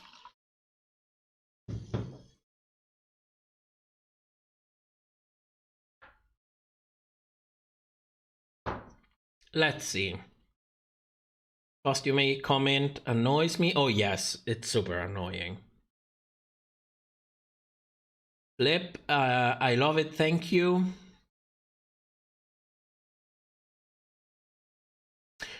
They are a drag family. Daya is going to look similar. Yeah, I agree with that. It's just, I don't know. I don't know. The dress was ripping in the back? Yes. Yes.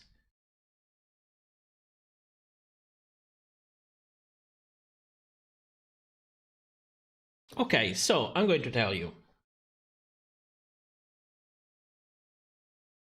Hi Deep says, the only thing I can remember is them saying she had a hole in her dress. The red zipper.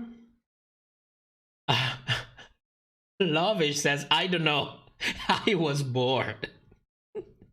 Don't worry. After this, we're going to go to Untuck. And I promise you I'm going to make it funny. If I don't kill the joke. Well, it's no joke. It's basically me. Okay, at some point, Alicia Keys, during the critiques, not the ones done on stage with the queens, the one after it, when RuPaul asks, okay, so what do we think? Alicia says these words, quote, "She could be the underdog that comes out and shows everybody. So we'll see where it goes." And I was like, what the fuck? Is that a spoiler? Why would she say something like that? This is the queen that it's going home. Every fucking time there is a guest judge in there, and they all already have an agreement on who goes home, who is in the bottom, who should win. You already see that the judges go in a direction. We know that production coaches all of the main judges and the guest judges on storylines and what do they have to say on the main stage.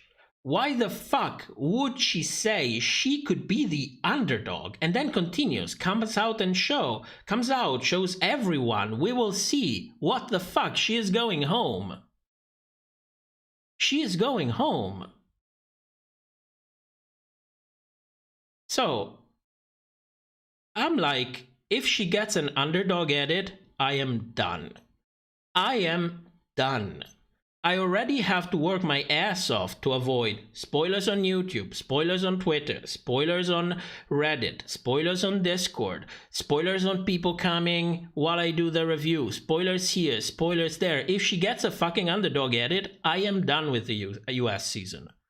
We will come on stream if you so like. We can talk about whatever season you want. We can do a rewatch if you want to do a rewatch. I am done with this shit. I am done with production giving the fucking paper to the guest judges and saying this is her storyline, this is how she's going to evolve in the season, say something that it's coherent with this. What the fuck? What the fuck is that? This is not normal. This is not, I mean, I completely understand Alicia.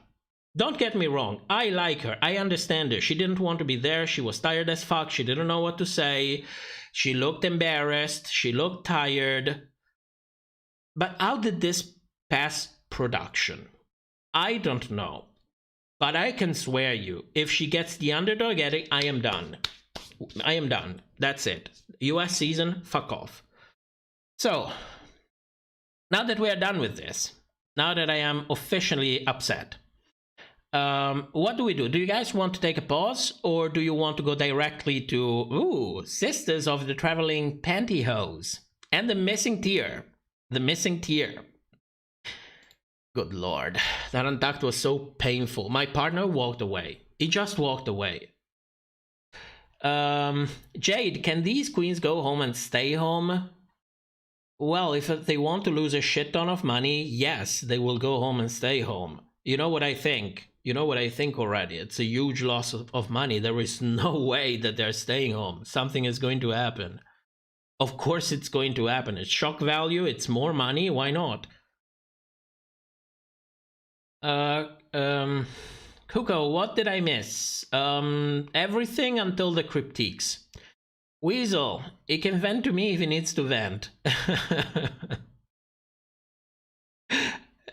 Crowan, I'm gonna watch Untucked now. Pray for my mental state. Furman Valley, this YouTuber, it's Matt, or allegedly Top, or this bitch, whatever you want, has gone in on production this entire review. Girl, I've been doing that for 2 years. You just joined. Porcelain, did they say in the trailer there were 14 chocolate bars? I don't know, because in order to avoid everything and go fresh on the season, I didn't even watch the trailer, I didn't even watch the Meet the Queens. I was like, I don't want to know everything, and not everything, I don't want to know anything.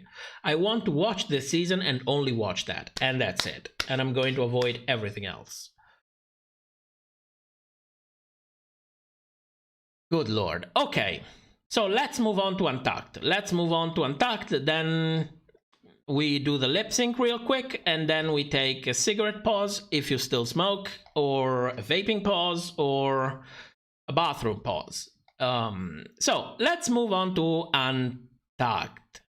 And Untucked, listen, Untucked was kind of enjoyable for me, but it depends on which kind of perspective you are watching from. Because all the queens come back. All the queens come back. And you have Jasmine. Jasmine comes out and talks out of all of them. Jasmine says, do we want to go down the line and see how everybody is feeling all of that stuff? Translation. We can all have our moments to cry for the camera, but let's do it in an organized manner. And, you know, being from Europe, I absolutely second that. You know, if you have limited space, of course it's better to organize things and get one after the other. I mean, of course there is limited time, but everybody can cry for the camera.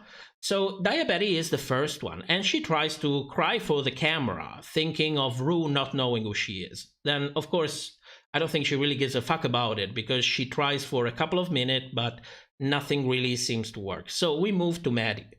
And Maddie is like, I don't care about all this shit and cry for the camera and pretend. I don't care. And, you know, it is what it is. I did my thing. I'm happy with it. Whatever happens, happens.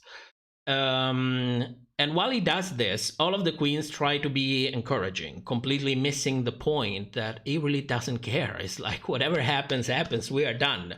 What he is not getting is that their point is not to really support you, is to appear nice on camera while they pretend to support you. There's a little bit of a difference in there. After this, we move to George's. She feels good. Everyone compliments her without really complimenting her. Then we move back to, Then we move to Deja. And Deja is the most embarrassing out of all of them, because she desperately tried to cry for the camera for a painful 1 minute and 45 seconds. Nothing happens. So Jasmine tells her, you got it, babe. And meanwhile, she kind of distracts her in mid-tear squeeze. So now she's distracting. It's not going to happen anymore. It's like, and this is, you know, it's like when you are in bed and you are having difficulties for some reason, because maybe you are stressed or maybe they're fucking you up at work, you know, and then the other person tells you, it's okay, it's no problem. Then you know that nothing is definitely not going to happen. So the same goes on in here. I'm going to cut this out when the episode comes out. So this cringe goes on for 1 minute and 45 seconds until Lady Camden picks it up and tries to help Deja cry for the camera. We have loud music, loud emotional music playing in the background, but nothing is happening. Nothing is happening. So at this point, Lady starts talking and laying down a storyline for herself that production unfortunately hasn't picked up yet. But if she stays in the competition, you know, she already gives production suggestions.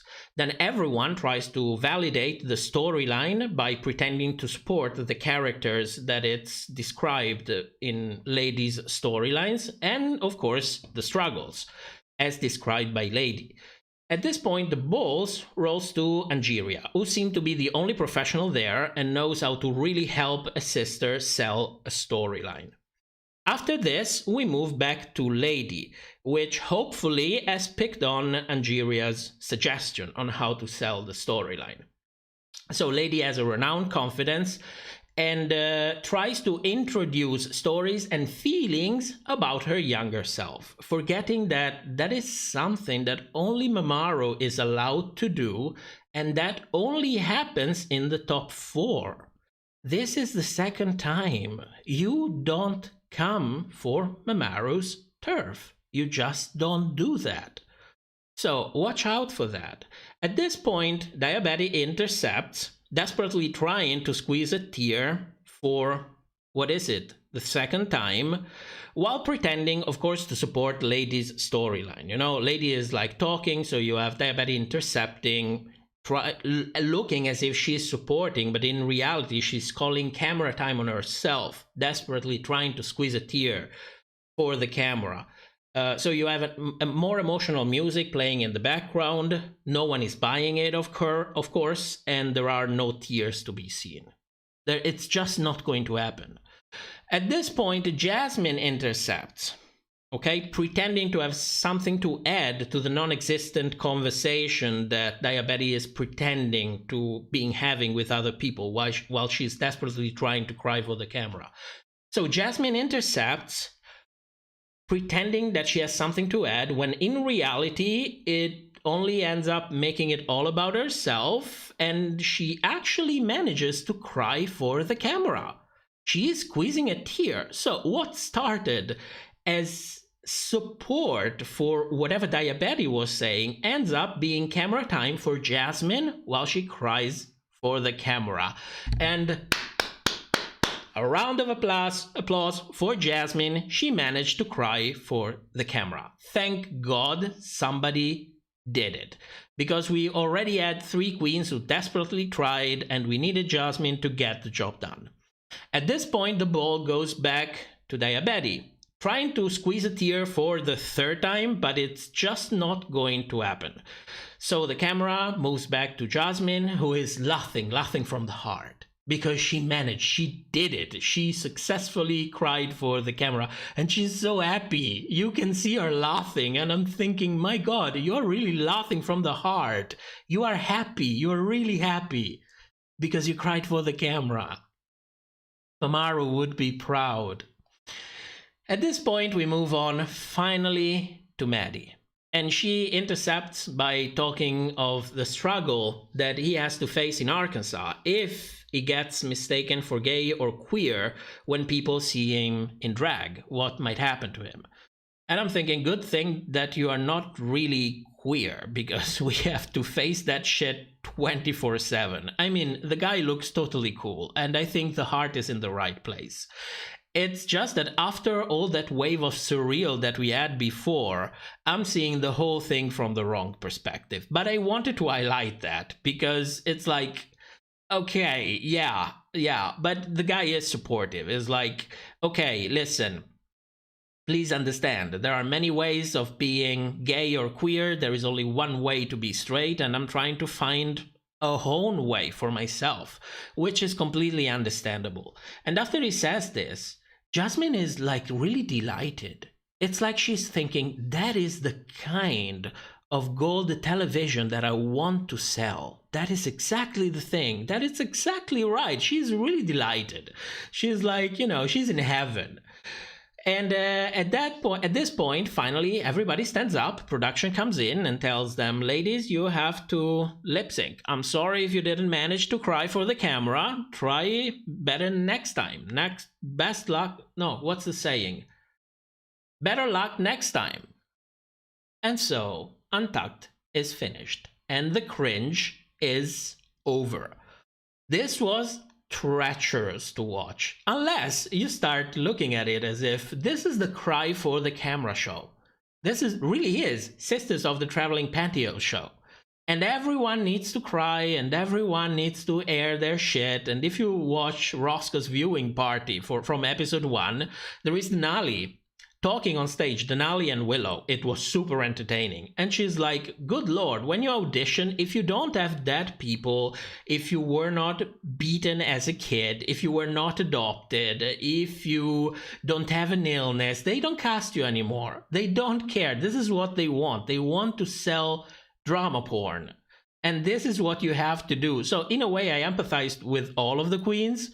But I'm also like, you really don't have to do that. You really don't have to do that. Because if you're not good at doing it, it's going to show and you're really going to look like shit. You are really going to look like shit. And I'm going to laugh my ass off because I still remember when Drag Race was Drag Race. And I'm laughing my ass off. Nerdigans, Maddie is right, the metrosexual and tomboy exists. Luis Felipe, the cuts to Maddie's face not buying the bullshit killed me. Yeah, Maddie was like, what the fuck is going on? What the fuck is going on? What are you guys talking about? You're not supporting her, you're pretending to support her because you want the attention on yourself.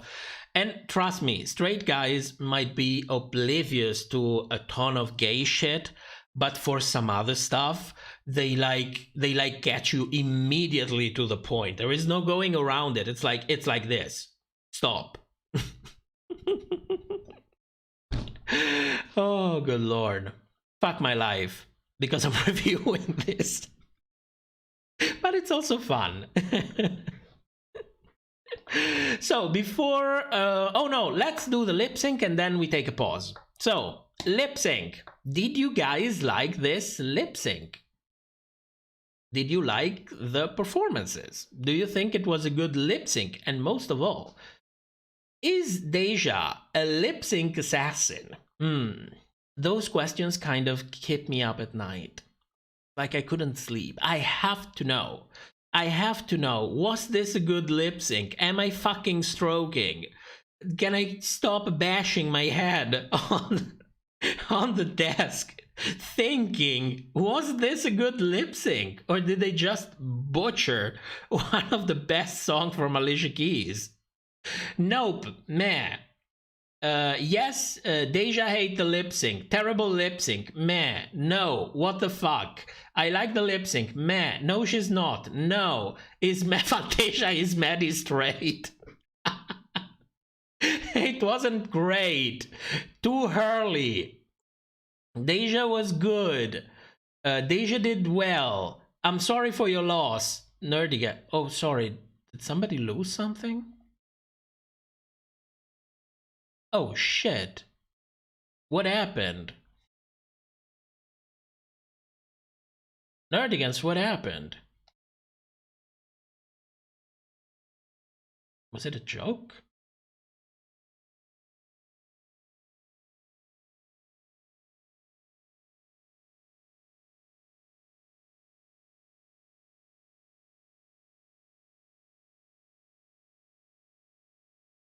Porcelain, it wasn't as bad as you're all making it out to be. Okay, so I get the general vibe. Now, I won't come out and say that this lip sync was shit. Shit is something else. If you want a good impression of what it is, watch Shangela versus Venus Delight in episode 3. That is shit. This is not shit, but good is something else. I didn't like the way they approached the song, both of them. I mean, the song is R&B.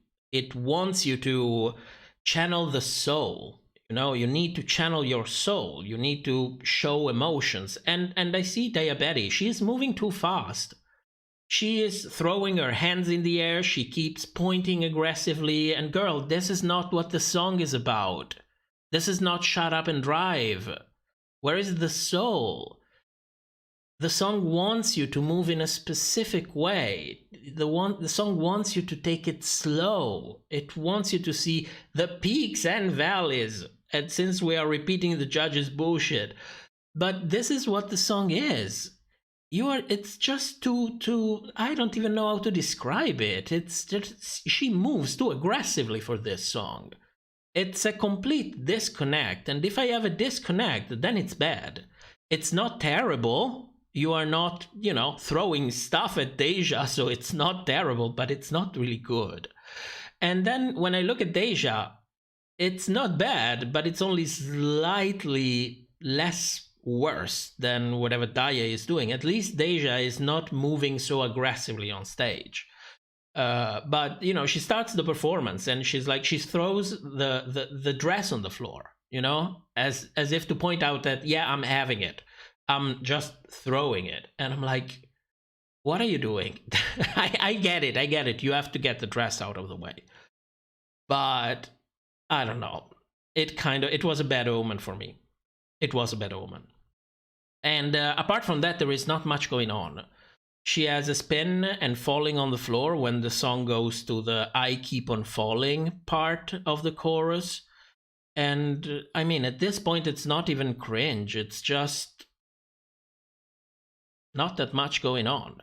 There is not that much going on in here. I didn't like this lip sync. It wasn't enjoyable for me. I don't think we should, you know, hang them on a cross for this. I repeat, this is not Shangela versus Venus Delight back in season 3. It's not even close to that. But good is something else. Good is something else. And the thing that really threw me off was that RuPaul came out and said, oh my god, we have a lip sync assassin in here. And I'm like, you just saw George's, Jasmine, and Lady Camden perform. You just saw that on stage, the same exact episode.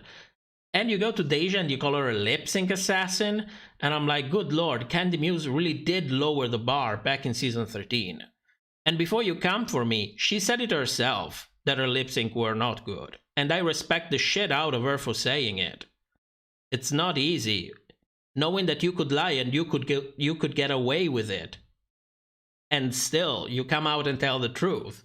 That is a whole other talent. So, yes, Candy Muse. The second best lip sync assassin in herstory. Candy. And she didn't know the fucking words. So, no, I thought it was very gratuitous that she called her a lip sync assassin. That's not a lip sync assassin. Deja, you're a sweet queen. I like you, but you're no lip sync assassin.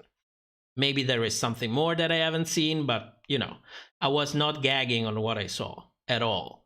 You didn't have enough of my attention to have me gagging. So, okay, let's take a pause. I have some new music because, of course, new microphone and new music. And after that, we move to the speculations. Good lord, it's been already 2 hours. I will have a hell of a time editing all of this into an episode. I already know that. We used to do... What happened? Fantasia, you've been here since the very beginning.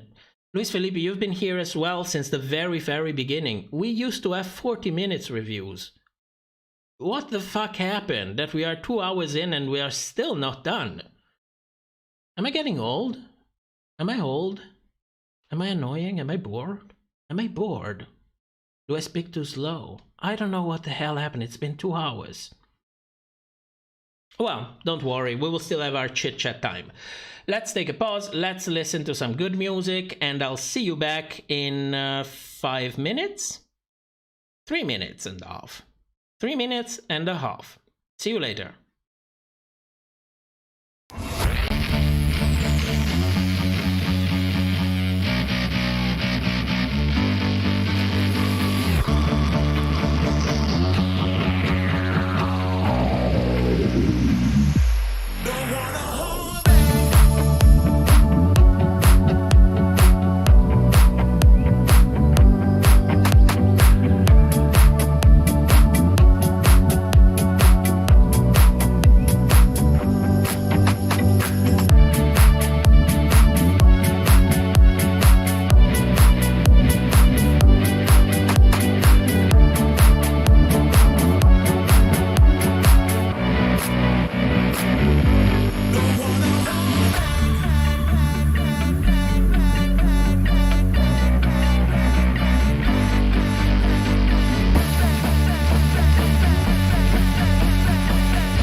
I'll have you know, I'm a grandma.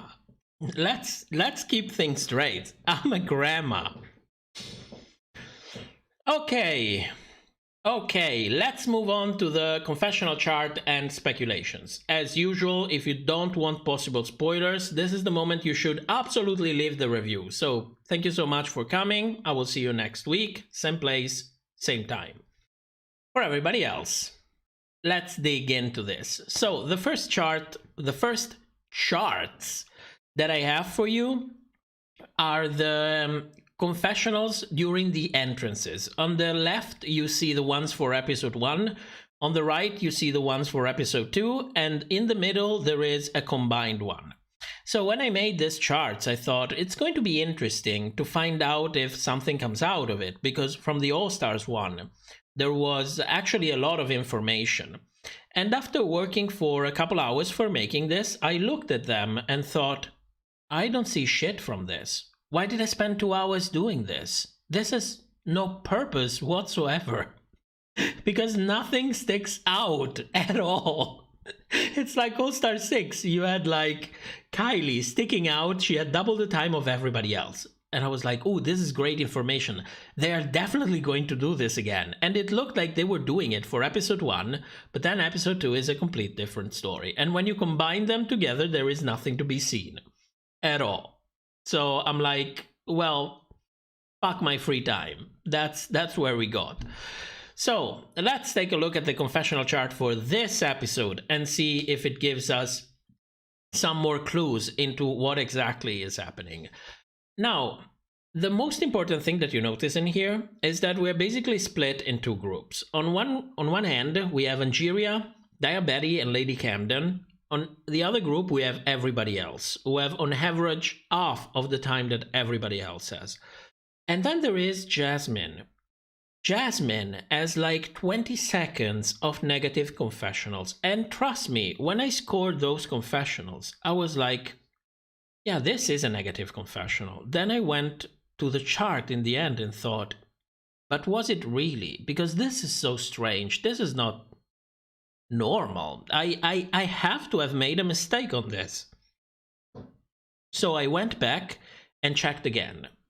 And these are negative confessionals. It's 2 of them from Jasmine, and they both refer to Deja. Both of them. So I'm wondering, why the hell are they there? What do they mean? Is something going to happen? Are they plotting on something? Are they rewarding a potential villain so that he feels comfortable enough to come for somebody else? I don't know, but I'm going to keep an eye on that, because usually when they do this sort of shit, they start really, really soon. It's nothing as clear as it was with Willow and Alyssa. It's not as clear as that. This is very, very subtle. It's like something that you notice if you try to notice it. But if you don't notice it, it's like it's not even there. What if I started this review telling you, for example, Jasmine and Deja are going to fight? Do you believe that? And people would be like, what? Why? Where is it coming from? I don't know.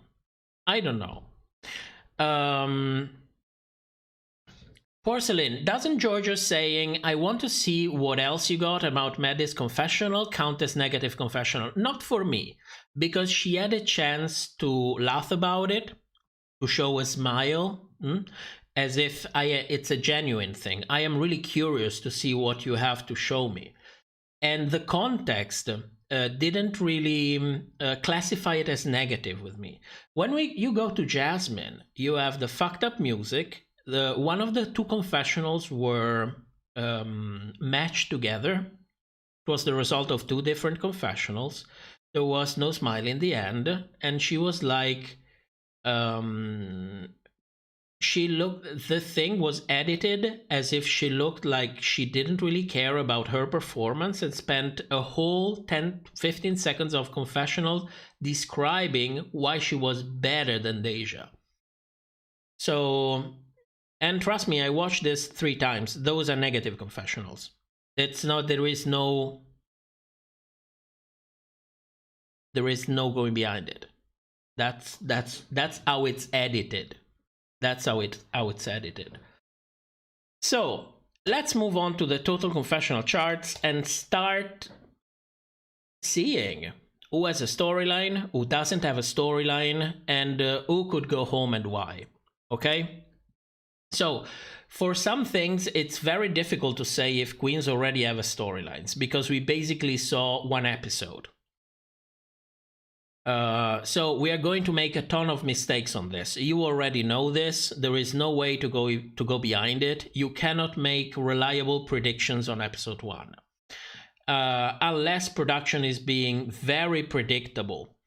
But it's really, really difficult. So I'm trying to do my best. So let's see how this turns out. Let's start with Cornbread. For me, she was front and center in episode 1. She had a ton of confessional time. She held basically all of the storylines. She has charisma. She has stage presence. She won the challenge. For me, considering that she's a black queen and considering that she's a bigger queen, that's the perfect winner of the season. For me, she already deserves a spot in the top 4. And the edit is moving in that direction. So I'm 99% sure she's not going anywhere. Moving on to Angeria. She has a very similar edit to Cornbread. She was the narrator of the second premiere. She has great humor. She's the only other black queen who excelled right out of the bed. And you know that representation spots exist on this show. They existed for a long time, and usually we have 2 black queens in the top 4. So, considering the similarities between the 2 edits, I would say she has all the cards to go all the way up there. So, and one more thing. They both won with an original song, and they both lip-synced to that original song. And in a way, I found that very curious, because I'm like, you are rewarding this.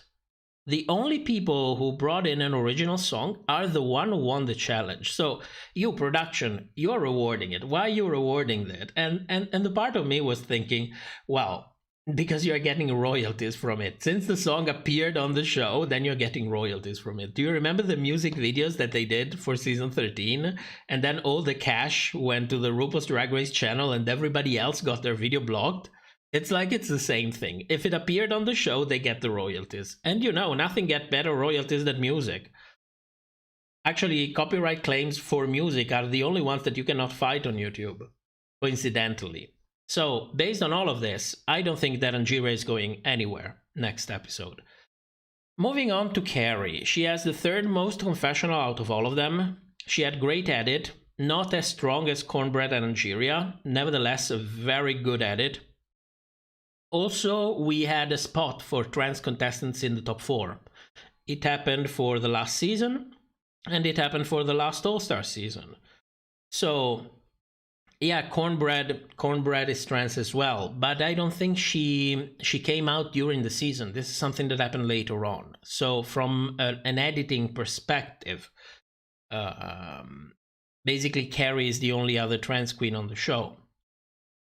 For me, she could definitely be in the top 4. I love her, I like her, the edit was fantastic, and she also might have a storyline in the drama between Willow and Alyssa. So, for me, she's not likely to go home next.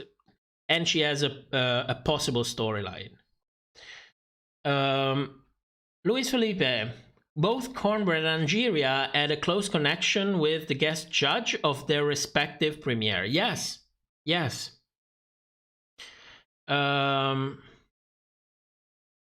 Moving on to Diabetes. As I told you last time, and this is also a correction that I'm going to make for June as well. When queens go home, they usually get 2 things. They get a mirror moment and they get a ton of confessional time. Diabetes had a ton of confessional time. This is the chart bar of a queen who is actually going home. And when you think about it, she only had one storyline, and their storyline was with Maddie. And that's it. That was her storyline. So yes, of course, there is this thing in the episode where she kind of pulled a stunt and got served a rest by Ru for that. And in the end, she ended up being sent home. But when you think about it, everything, the storyline is completely over. It's done. We are done. So apart from the underdog comment from Alicia, for me, we are done with Diabetes. The problem is that one way or the other, they are bringing back these queens. They are not giving up on the money. So if she doesn't come back, she is done. This is exactly the edit of a queen going home. If she does come back, then I don't know which kind of storyline they're going to give her, because I don't see any other. The one that she had came to an end already. So if she does come back, for me, she is already a possible candidate for going home immediately. Moving on to Alyssa. Alyssa is not going anywhere. She has a tons of time to prove that she is a villain. She has a whole new narrative opening up between her and Willow, and she is not going anywhere until that narrative is complete. So I don't think she is going home next. Now June. June, last time I did the prediction, I was like, I didn't connect the two things. I don't know if I was tired or I just followed the notes. Since then I did a voiceover for the episode and I just didn't think about it. But she had a ton of confessional, and that is the bar of a queen going home. She didn't have a mirror moment, and for me, she didn't even belong in the bottom two to begin with. She looks like she has all the cards to be to get an underdog at it. To me, she's the best underdog that we have. So we'll have to see what happens to her. But for me, she's a possibly out because there is no storyline in there. Moving on to Lady. To me, she could have been one of the winners of the challenge. I was really impressed. There is great humor. But it looks like she was passed on. You know, she could have been the winner of this episode. I could have easily seen her as the winner of the episode. She's the one who put the most effort in a way, if you ignore that this is all lip syncs. So either she's going to be the Nalid, or she's just going home because there is no storyline in there. What storyline does she has, apart from the one that she tries to sell in Untucked? There is nothing there. So for me, she's possibly out as well. Moving on to Deja. The edit and the judges tell us that she's incredible. But that's not really what I see. I was underwhelmed. In the best ways, but I was underwhelmed. So I think there is a reason why they are praising her so much, with little reason to actually do so. I would have liked to see the audition tapes, since RuPaul was so impressed. I mean, we get pictures from queens when they say, I want pageants and so on. It wouldn't have, you know, they could have played 5 seconds and convinced me and bring me on board. They call her lip sync assassin, but to be a lip sync assassin, that was underwhelming as well. And to me, she completely looks like she's going to be someone's victim. I remember when they did this to Aiden Zane. Whatever she was doing on stage, they have this critique saying, oh, there is something special about you. You are unique. You are this and you are that, you know, as is to try to sell them this thing and make them feel more comfortable in order to fuel a better dynamic with Brita. So here I could see the same thing happening. So for me, this is a possible storyline. And I'm going to already exclude her from possible elimination next episode. Then Willow. She's Alyssa's victim. And nothing is going to happen to her until that storyline comes to fruition. So for me, she already has a storyline and she's not going anywhere. Now Maddie. The problem with Maddie is that she is a token, at least for the producers of the show, at least for the way the whole episode has been sold. And her storyline was being straight. And that storyline is over. It's done. He has been outed. He talked about it. He talked about, during Untucked, about his position in the community. He talked about his heart. He had a mirror moment. And he has served this purpose. To me, he is the most likely to be out next episode. And, you know, that's like my first prediction. If I would kick somebody out, he has done his thing. The storyline is done. The mirror moment was done. Confessionals, yes, he didn't have that many, but it's like, you know, worst case scenario, he had half of the time than anybody else. But we are basically done here. Nothing else to see. So for me, is the most likely to go out next episode. Jasmine.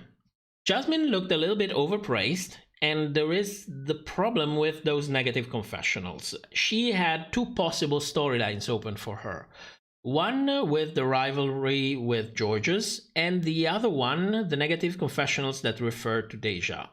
So, for me, she's absolutely not going anywhere. Not only she has one possible storyline, she has two possible storylines open. She is not going to go out. Not next episode. Bosco. They were drooling a lot over her performance, even though for me it was just middle of the pack. She's already in that range where there are not that many confessionals to be considered to be out yet. But I don't see any storyline with Bosco whatsoever. So for me, either she starts getting a storyline and gets Denali'd, or she goes home. I would consider her for possible elimination next episode as well. Then George's. She had a very good performance and a possible storyline with Jasmine. So same story as for Jasmine, a little bit worse. And Orion, if he manages to come back, I think when I see him, I see the lovable weirdo kind of edit. You know, the same one that received Crystal, the same one that was given to Utica until she started, you know, shitting on RuPaul a little bit. But if how can I say that? If he manages to get that kind of edit, I think he has all the cards to go all the way. The problem is, not only he was sent home, he also doesn't have a storyline, unless the storyline becomes being sent home, like they tried to do with Elliot and didn't really work last season. So until I see starting a little bit of a storyline, for me, he doesn't have one at the moment, and he is another one that could possibly go out. So I know I nominated like 6 people that could possibly go out, but I'm trying to, you know, see who has a storyline and who has not a storyline. And it's episode 1, and I cannot get any better than this. This is really, I spent like a couple hours thinking, okay, who could have a storyline? What information can I find? What could go on with this? And this is the conclusion.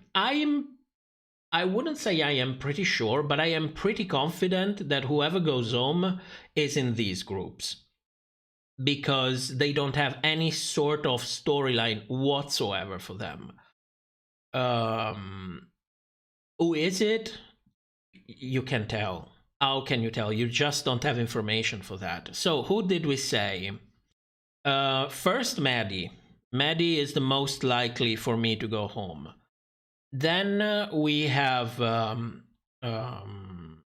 Lady, Diabetes, if she comes back and doesn't have, you know, the underdog edit, according to Alicia. Then we have Bosco, June, and Orion. It's like 6 queen. It's half of them. Yeah, these are pretty bad predictions. Yeah, this is the best I can do. I'm sorry. So we'll see what's going to happen. Yeah, I know I noticed as well about Bosco, but I still don't know if production really fucked it up, or if it's just my impression, because I saw that praising happening a lot during this judging panel, without not much reason whatsoever. So I'm wondering, could it be that I just saw things that were not there last episode? I'm really curious to see how these things evolve. If they really have this, if they really have a memo with, you know, the basic storylines for the queens, and then the judges have to make up shit based on that, and they fucked it up, and we notice that, or if I'm just stroking and seeing things that are not there. So this is all for this speculations. We are done for this episode, 2 hours and a half. I talk way too much. I have to learn to be more concise. Oh, what's the word? I don't know. But that's basically it. So let's move on to our Kiki time. Let's answer some questions. Let's talk about whatever we want to talk about. Personally, I'm not going through the same thing that happened last week. Do you remember when it was like 3 in the morning and I was like, I want nuggets. I want nuggets, and didn't have them. So I bought some trash food to eat while we do the Kiki time. Spiffy, don't worry. I'm here. I'll be here for a couple more hours. The review is over. This is the time for chit-chatting. Owen, I haven't really seen you since All-Star 6 and just found out I've been unsubscribed. Ooh, Owen. Welcome to the unsubscribed family. I can tell you something. It stays between you and me. It stays between you and me.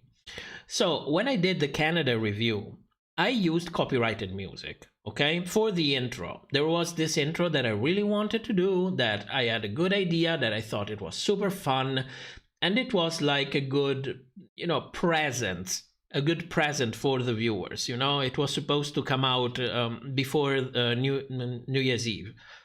It was my way of closing the year. So I was like, you know what? I liked Canada's Drag Race. It was fun. It was the best drag race this year for me. I want to celebrate it properly. I want to make a video with videos. And I want to make a nice intro. And this will be a thank you for everyone who stayed with me for the whole year. I don't care if I don't get money from it. That's it. So I use copyrighted music because that's what happens when you use it. But YouTube told me, since I used a copyrighted piece that lasts 1 minute in a 27 minutes review, YouTube told me that I could share the revenue.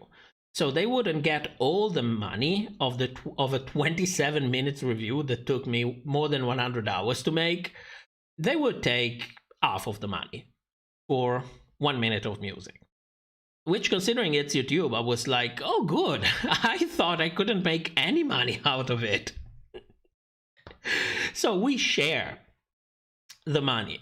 And I had someone in the comments, and this is something that happens like really often, that people say, is it okay if I watch all of the ads? Do you get a little bit more from it? Because I cannot support directly, but I can watch the ads, And I'm like, yeah, thank you. That's really good. And I had someone coming in the comments and telling me that. And I was like, well, don't really do it, because then I went to check the analytics, and turns out that what you and me mean by sharing is not what YouTube means by sharing. When you share with a music company, they get all the revenue for the first week, which is basically when you get all of the views. They get all the revenue. After that, you get 5% of the revenue. That's the meaning of sharing. So I contacted YouTube and asked them about it. Is this the meaning of sharing for you? That is a 27-minute. Why do you tell me this? Why do you tell me we are sharing? And then they get everything for the first week, which is like 97% of the views of a video. And then I get 5%. And I had this long conversation with this machine. With the machine trying to convince me that there were no ads in the video, despite the fact that I knew there were ads because people messaged me in the comments saying, I'm watching all of the ads, I want to support you. And so I told the machine that I know that there were ads, and the machine told me there are no ads running on the video. So I sent them a screenshot with the ad playing on the video. And then the machine said, if we find out that your views are not legitimate, your channel could be terminated. the machine was accusing me of making fake views when I sent a screenshot contradicting what they were telling me. After that, almost 70 people were unsubscribed from the channel the same day. I can show you. Something like that never happened to me. Never happened. Never so many subscribers. I mean, I joke about it, yes, sure. But top, we would lose, I don't know, 30, 40 subscribers, maybe, if I leave out something like really controversial or something really bad. That's what happened. So, Owen, to answer your question, this is what I think happened. Yeah, this is YouTube. What do you expect? The thing that makes me angry is like, if they would come to me and tell me, sharing means you don't get anything for the first week, after that you get 5%. If you like it, you can take it. If you don't like it, we don't give a shit. And I would be like, well, it's a shitty deal, but the way YouTube worked before is that if you have a little bit of music, then they take all of the revenue. And I would have been happy, you know? So, well, okay, at least I get 5% after a week. It's better than 0. So, but no, they have to lie to you. This is the thing that really gets to my nerve. You know, especially when I have people that tell me I watch the ads because I want to support you. And I was like, you know what? You know what? Shared revenue also means that I have the power to turn off the ads, so nobody gets shit. So, you know, the next thing that I did, I turned off the fucking ads. And this is what I'm always going to do whenever they tell me, oh, this is shared revenue. Oh, really? Then I turn off the ads. And this is what I'm going to do. Well, it's shit, isn't it? I mean, you think you create something, you do your commentary, you share your opinions, you make videos, and that's all you have to think about. You have to think about a ton of shit you have no idea.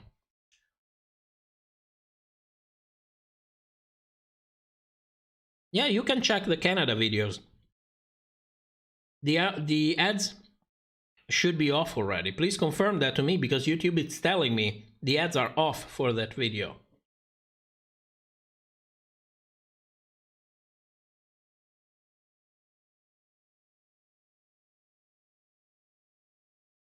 Cameron, posting on YouTube is like lip syncing for your life. It's crazy. It's really crazy. I don't know what the hell. I mean, I know what's going on. You have to think about this, okay?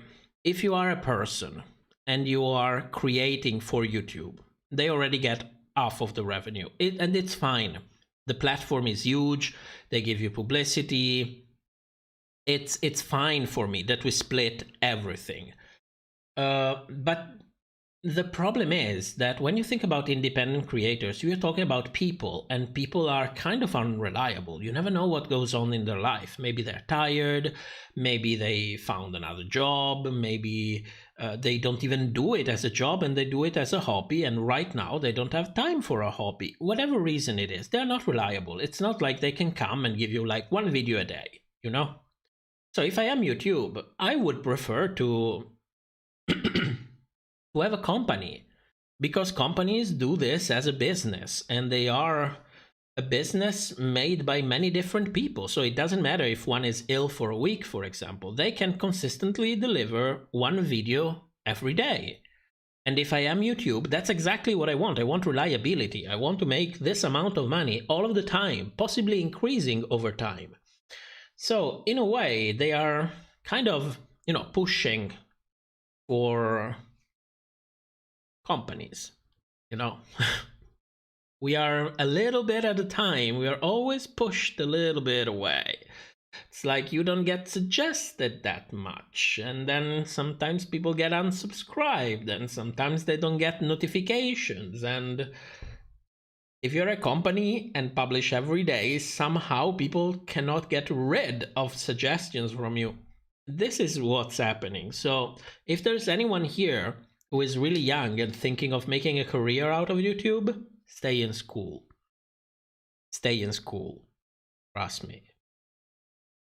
10 years ago, 15 years ago, you could have done it. Because after 10 years, you could have made enough money to cover a good 20 to 30 years. Maybe still even continue to make enough money. But this is not getting better. So, Weasel, there's 330 people still viewing now. I see 230. And the comment is 5 minutes. Oh, 5 minutes old. No control. Either you call RuPaul's Drag Race a queer space. How does that work for someone like me, who is a straight male, who has been watching RuPaul's Drag Race since season 3, and his wife, and go to the live events? It's not a matter of who watches, but you also have to understand one thing. If you're a gay man, for example, there was not any media on television in which you could see our story. That's what I mean when I say competing on RuPaul's Drag Race makes RuPaul's Drag Race, the show itself, the set, the filming, it makes it a queer space to tell our stories, space that was not anywhere else. This is what I mean. You can be, if you enjoy it, you can be whoever you are. But the critique that it's usually moved is that if you start bringing straight cis men or straight cis women on Drag Race, you're basically taking away from that space. But on the other hand, thanks to Drag Race especially, we have a ton of other spaces for ourselves. We are not at the point in which Drag Race used to be the only one anymore. So that's why when I say, well, I haven't made up my mind yet, I want to get more things, and I cannot really point you in your direction and tell you, yeah, that is the right thing for me. I hope I explained myself properly.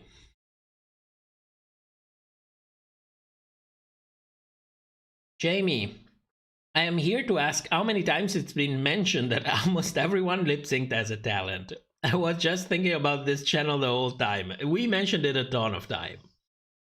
A ton of time already.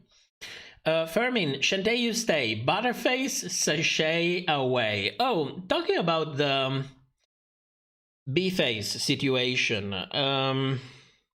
Someone contacted me and told me that they are preparing something about it. I don't know this person. I don't know how much to trust them. But if something really comes out from this, I will definitely tell you.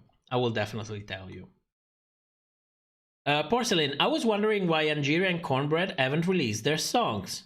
Does Drag Race keep the rights to them since they premiered on the show? I cannot tell you for sure 100%, but based on the contract, yes.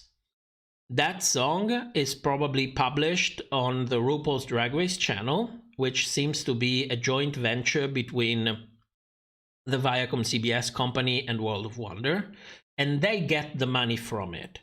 If we base this on what happened to the music videos from season 13, then absolutely yes, that's the reason why they cannot publish it. What would you say to 3 years old you? Run. Right now, run. D15, why do you think June as a dancer wasn't put in the same premiere as their dance cast? Because I realized the second premiere was very dance-centric. That's something I didn't really think about, but she wasn't really presented as a dancer, and everybody else was not really presented, or were they? I don't remember the banners. I don't know. I can tell you that if she was in the other cast, she would have looked like shit in comparison. But the point is, she was not only doing a dance number, she was doing a cultural inspired dance number. It's not necessarily supposed to look good. It has a cultural relevance. So if you don't know all of this and you just watch from the outside, she would have looked really bad. Which at this point, what would have been the point? I mean, she was in the bottom anyway. Who cares if it's in one group or in the other? Sen, the Canada video still has ads. Oh, how nice from YouTube. How nice.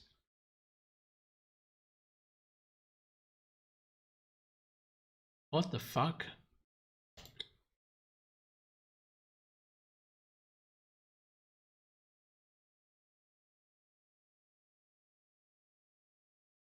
Okay, so let's do it like this.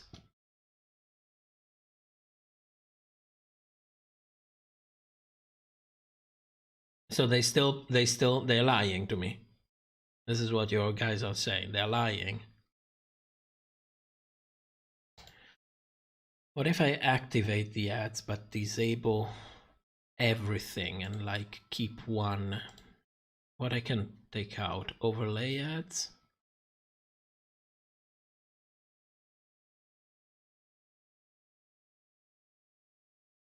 Overlay ads, sponsored, skippable ads, remove, but I cannot touch.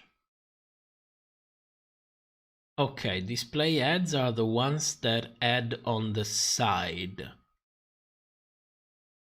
of the video. No control says YouTube enable ads for you. No, if you are a partner, you have the ability to disable the ads. That is part of the partner agreement. If you are not a partner, which means if you're not monetized by YouTube, that's the meaning of partnership, then you have no saying on that, and they will put ads on the video and get all the money from it. This is how it works. I should have the power to disable them, if so I choose. Especially because a ton of channels give that out as a form of reward for Patreon support. Like, you can have all of my videos without ads. Okay, so I mean, I read the agreements. I know that I can shut them down, but I also want to give you an example of why this happens. Okay, so what if I only keep the display ads? Then they are forced to only put that one, but there will be no skippable ads and none of that bullshit.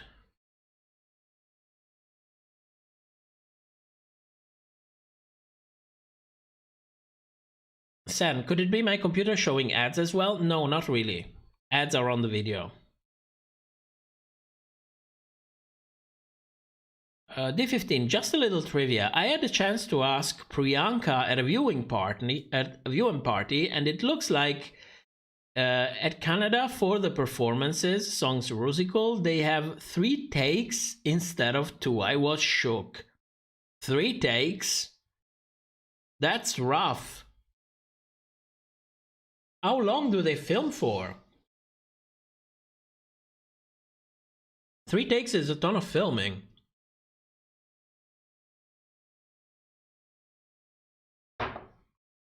So if they did this in season 1, they probably did it from season 2. I'm wondering if I check this out, going back, if I can find the 3 takes. It would have to be something like super subtle.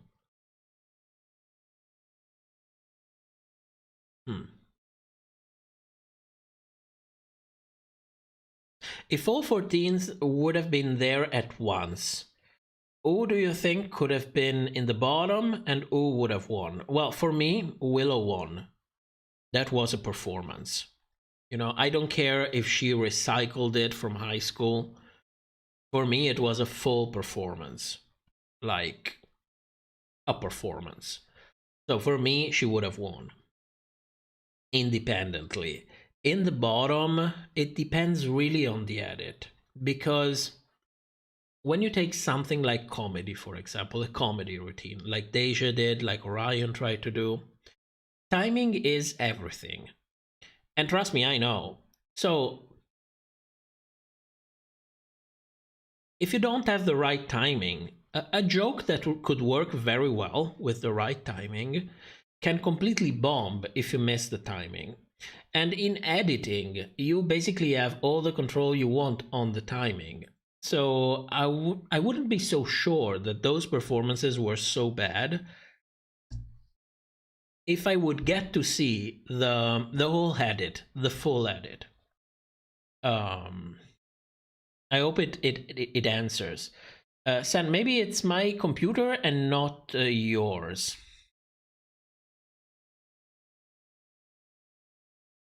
Well, I cannot click on my video because the bot told me that if I click on my videos, they will terminate my channel because I am creating fake views. There you go. Are we going to talk about Down Under getting a season 2? I will give it a second chance for a couple of episodes, but things have to change, and the problem is that you have RuPaul and Michelle there. And you already have a guarantee that if RuPaul and Michelle are there, the season is very likely to go down under. Like very, very likely. Owen, can you imagine Eve 6000? You mean Mundane Matt? Oh my god, I cannot read that. I loved Mundane Matt. Eve. I loved Eve. She was so messy, in a good way, in a very good way. And she gave us that perfect confessional from Suki. Cry for the camera. I'm going to start to use it. I wanted to edit it for the live stream already, but I couldn't find the time. It was just too much. I spent so much time doing the confessional charts, and then they helped almost nothing. I'm so pissed about that.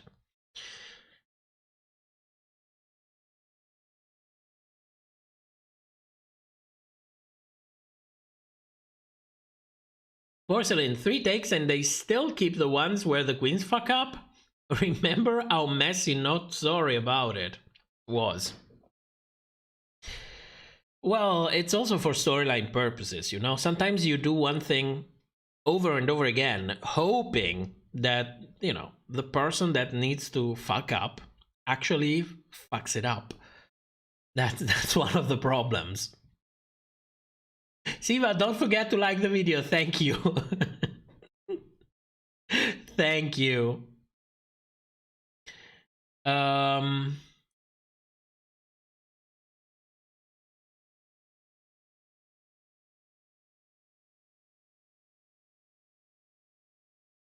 15. At a viewing party for season 2, she answered for the season 2 queens because she wasn't under contract anymore. Oh yes.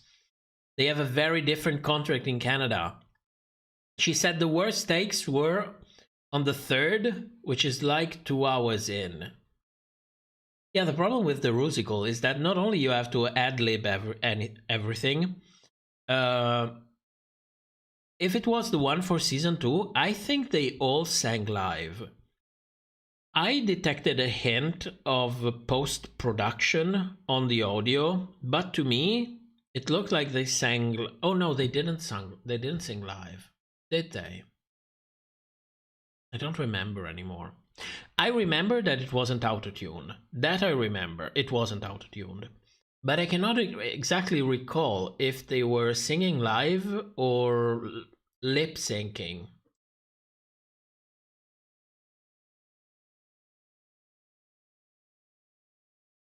Johnny Boy Toy, Canada totally redeemed itself. I hope the same for Down Under.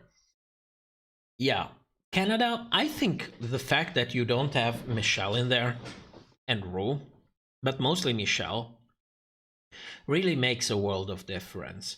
And it's not just because, you know, it's Ru and Michelle, and we like to joke about them, we like to shit on them a little bit. It's really not, it's not just about that. But it's the fact that drag is a form of art. So you need someone that actually knows which kind of cultural reference we are talking about. You need someone from that place, someone that has lived there, someone who knows the scene, someone who can connect with, you know, the background that these queens have. And people from the US cannot do it. That's plain and simple. If you're from the US, you are not Australian. You are not from New Zealand. You're not from Spain. You're not from Holland. You know, that's the problem. It's not that it's just Michelle and Ru, it's the fact that they don't know the background. And that's really the basic, the bare minimum that you need to have there in order to have a good show, good critiques. Luis Felipe, how did you come up with the Canada's Drag Race Queen names? The very first one was MacGyver, because the guy absolutely looked like MacGyver. For the love of me, I couldn't look at Cynthia and thinking she was not MacGyver. That was the very first one. The Pinocchio one, I think it came from... oh no, it came before that. It came before that. I was shocked that Gia actually used the name Pinocchio in one of the reads. I was shocked because I started calling her Pinocchio before that. And I was like, she needs to become a real boy. She's on a journey. She looks like she's been maneuvered a little bit, you know? So she's a puppet. And then I got to the name. And then everything else just fell into place. I don't know how it came. The mundane Matt was because of her resemblance. Because when you look at Eve, she kind of really looks like a young mundane Matt, if you know who the guy is. Sasha, they all sang live. Thank you. Thank you. Where am I?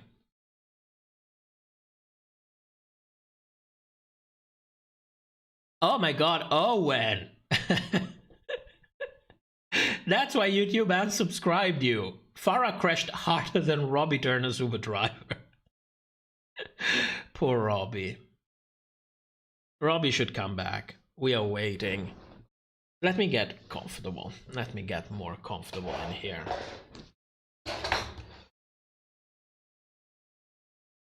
First of all, is my audio still working properly? Let's check. Yes. Okay. Now, if I take the microphone and bring him closer, could I, like, be very comfortable? Yeah. Seems like it. Ah, there we go. Oh, this is really comfortable. Where are we?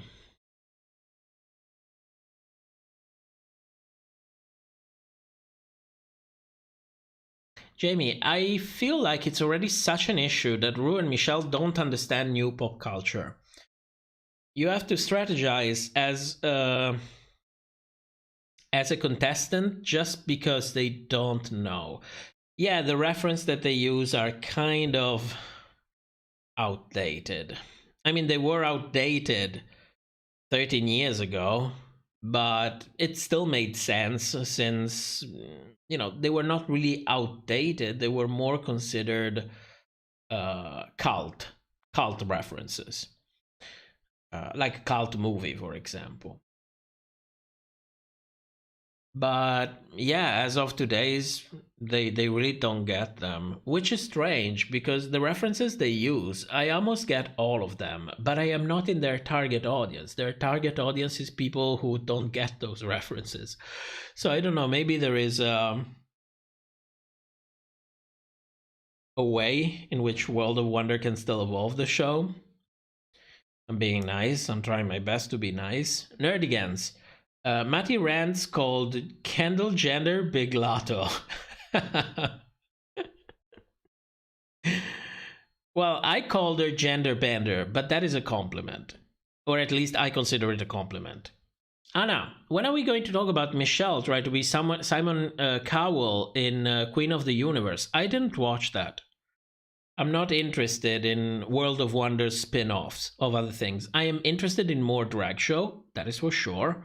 Not from World of Wonder. They have Drag Race. They should stick to their guns. Emily, Michelle's critique.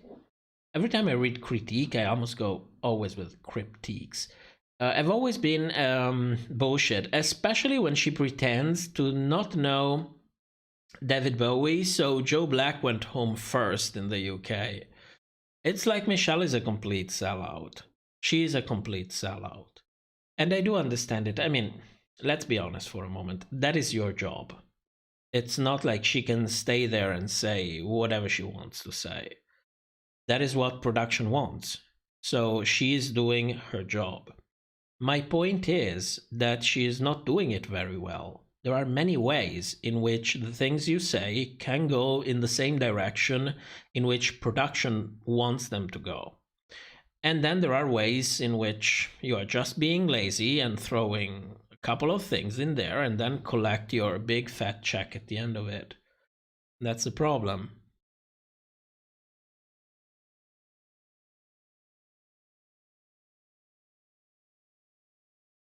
Owen, did you see the news report on Drag Race Italia producers turning down Michelle because they knew it wouldn't go well? I saw the one about Drag Race Spain, the article. I have it right here. I talked about it during the review, actually. Where is it?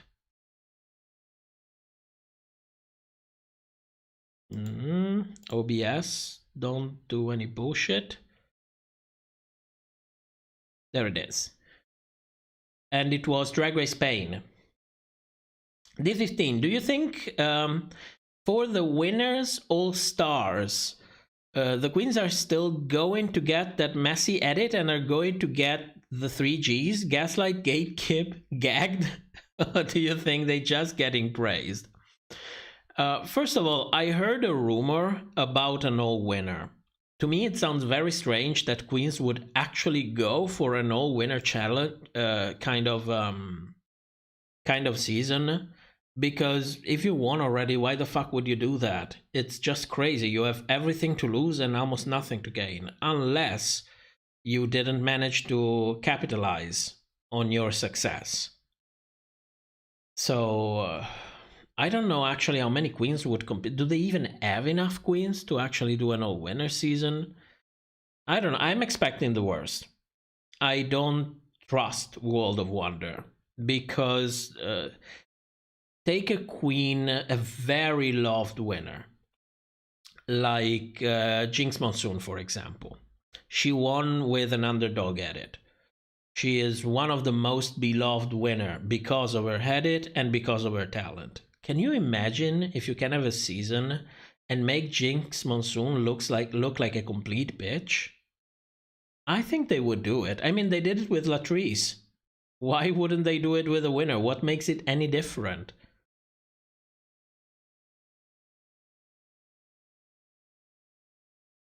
Jason, what they should have done for Down Under was not put Art as a contestant, but as the host of the show. And they fucked it up. I completely agree on that. I didn't know Art before, but I agree on the fact that the panel of judges was the wrong panel of judges. You have Courtney Act right there. I understand that she has beef with RuPaul, that they have problem, that there was the whole blocked on Twitter and blah, blah, blah. But this is business. This is money.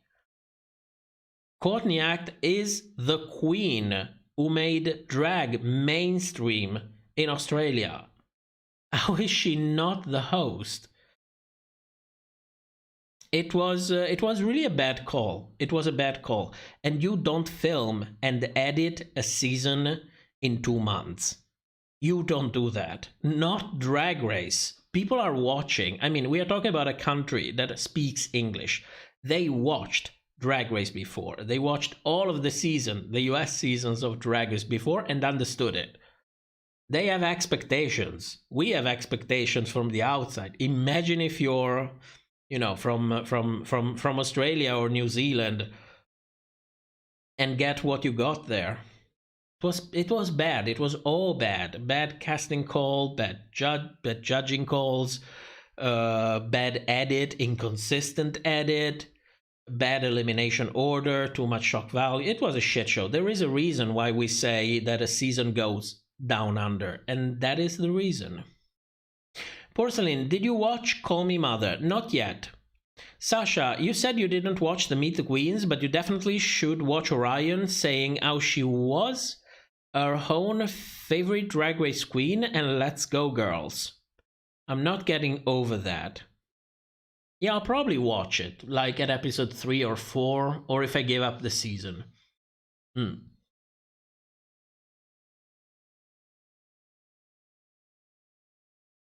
Levi, the stream is still ongoing? Oh yeah. I would say we still have a good couple of hours if you want to hang out. Anna, I don't trust WoW. Should be on a t-shirt. That's actually a great idea, but I'm not really a seller. Can you imagine if I come and I would like, oh, I have merch, buy my t-shirt. And then you get like this fucked up t-shirts that you touch them and they already break with this awful print on it, and it's like $40. No, that's not going to happen. But it's a great idea. It's a great idea. If I add 3% of RuPaul's business acumen, I would have already had a new computer. Let's say it like this. Holy shit, the stream is almost 3 hours.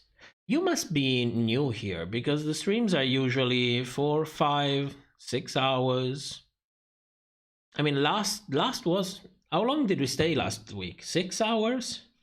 No, I was feeling my hopes. We were just chit-chatting, and the more you go on, the less people remain. So it becomes more intimate. It's more like, you know, so that's the fun of it.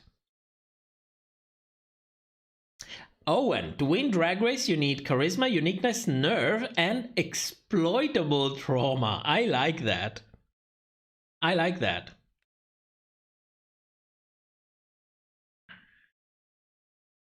Can you hear me vaping?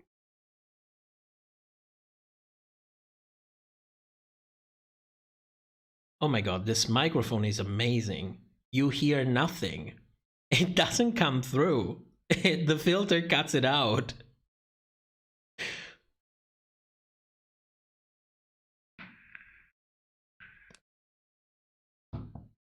No, I think it got this one. Yeah.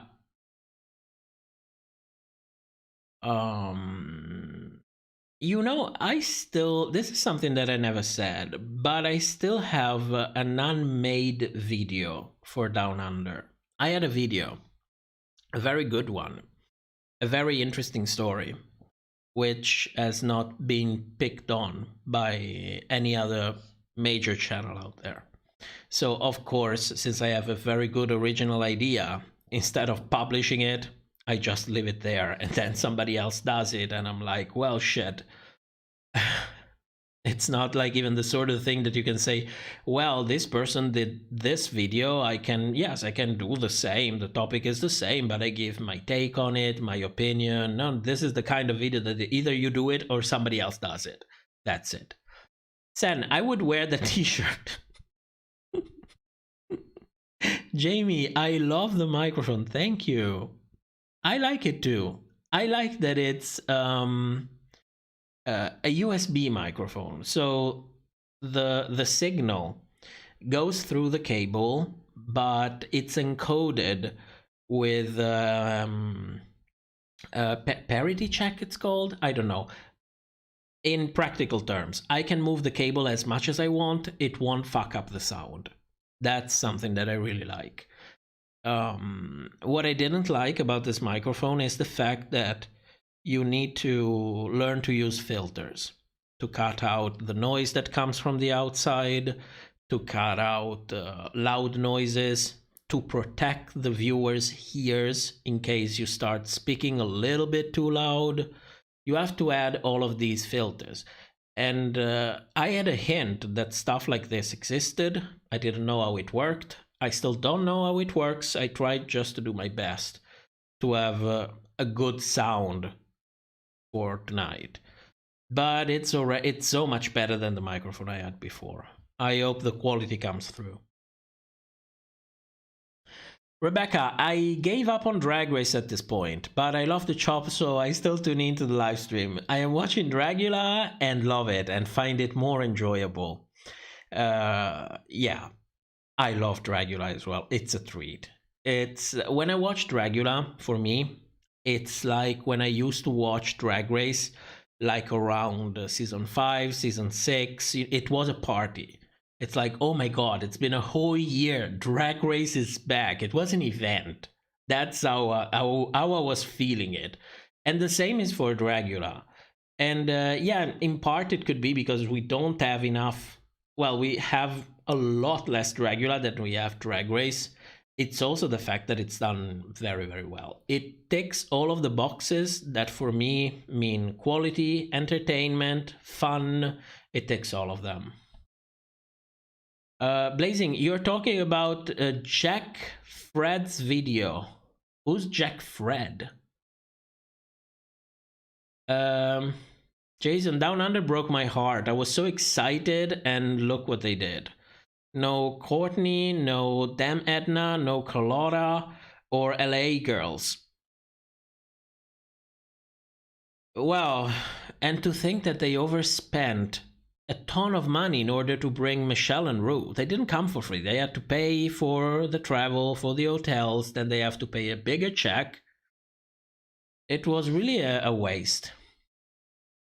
Sen, anyone else would put a price tag of $40 on a shirt? I would never buy it, but if it's your... No, don't. I'm not making any shirts. I don't have any merch. I will never have any merch. Come on. I mean, it's fun ideas when you think about it, and maybe people are also like, yeah, it's nice. I get to have a little bit of something, and I could even do it. But how can I check the quality of this stuff? You know, because a company can tell you, if you go to them and you tell them, listen, I have 40 something subscribers on my channel. I want to make some stupid merch for them. If you want to buy it, you buy it. If you don't, you don't. Can you send me some promos, some things that I can use to judge the quality of your work? You know, to actually see what you are selling with my name on it, that people are going to connect to my name, and they can sell you stuff that's not even the stuff that people are going to get in the end. So I'm like, why should I even do that? Why should I even do it? No. We're not going to do that. Pembroke Love, I am late, I suck. Don't worry, you made it. You found your way home. That's better than nothing. Blazing, Jack Fad as a video about Electra. Was the one that you were talking about. Do you mean on the Discord or last stream or right now? Because Jack had an incredible video about Down Under going Down Under. And I suggest everybody watches that. Because it goes through the edit and explains the storylines and how they didn't work. Which is fantastic. It's not what I wanted to cover. No. I wanted to do something different. I had a Joker to play. Sasha, I didn't want to say it when we were talking about it, but those type of breastplates don't look real.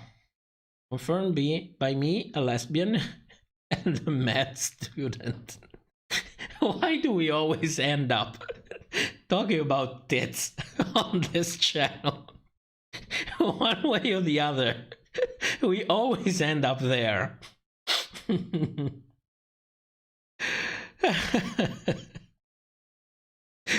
Oh, my father would be proud.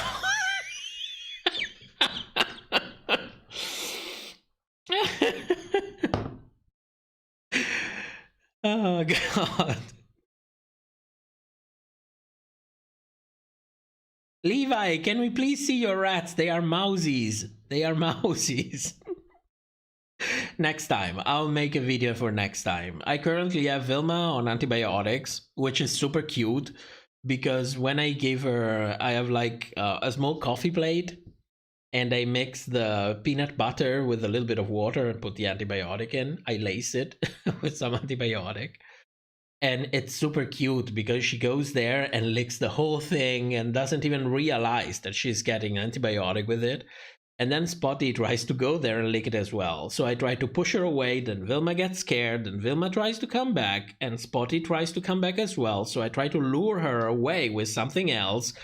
It's crazy. It's super cute. They are really cute.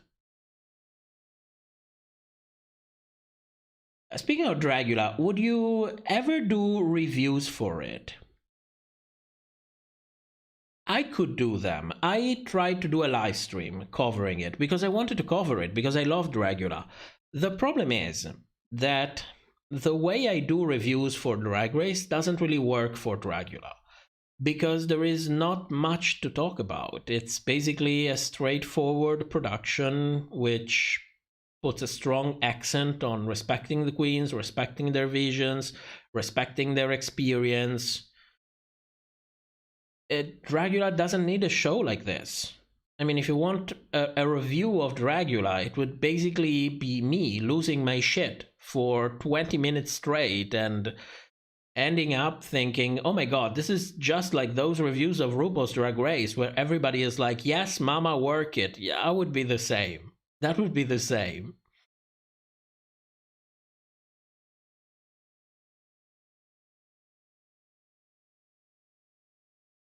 Rebecca, I remember season 6 felt so special when I felt watch it. I remember it as well.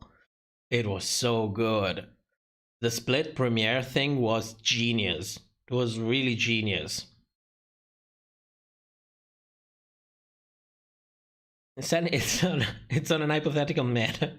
I know you would not ever make merch. Can you imagine? Oh, by the way, buy my merch or things like what do people do usually? How do they sell it? They're like, oh, I have a new set of things. Come check out all of this new shit that I put on this. I don't know. Blazing, we just leave it. Leave what? The bottle empty? Is that what you're talking about? Jason, I have to say your intro for the Canada review was so damn good. I'm still thinking about it. Thank you. I liked it so much. I liked everything about it. I like thinking about it. I liked having an idea in my head and seeing slowly build up over time, and the way I edited things and the surprises I had while editing it, like all the shot from the intro of Canada, how well it matched with everything. I had a ton of fun. I loved that intro. I would do intro like this all of the time if I could. Blazing, I'm trying to wake up early tomorrow for once, so I'm leaving early tonight. Thank you so much for coming. I will see you back on Friday, if you're not too drunk, for game night. On Discord. By the way, we have a Discord. You can find it in the description. Sasha, tits are perfect. We cannot help it. I agree on that. There's just something about it. I don't know what it is. And I don't even like women. Oh, yes. That's the formula baby thing. Yes. That's it. Jamie is such a sweet mouse parent. They're our babies. They are our kids. And they don't even like me. They run away. When I go to the cage, they run away. I have to stay like for 30 seconds without moving, and then maybe they come if I have food.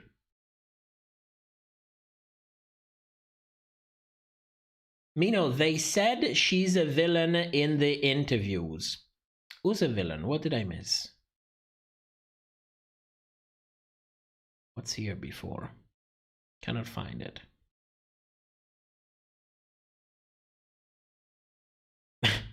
Make little merch shirts for the mousies. Don't worry, the mousies, you know what the mousies lack? My time. Because everything for that is not really that expensive when you think about it. Like you can get a whole bag of this BO, what's it called? Grass, you know, that they absolutely love it. You can get a whole bag for like €5. And the wood for their cage is inexpensive. You know what's expensive? The work that you put on it. If you want someone to build something, that will cost you a ton of money. If you do it, it costs you your time. Aris, what was your favorite split premiere? It had to be season 6. All of the queens were so iconic. That was one of those premieres in which, yes, I would have liked no one to go home.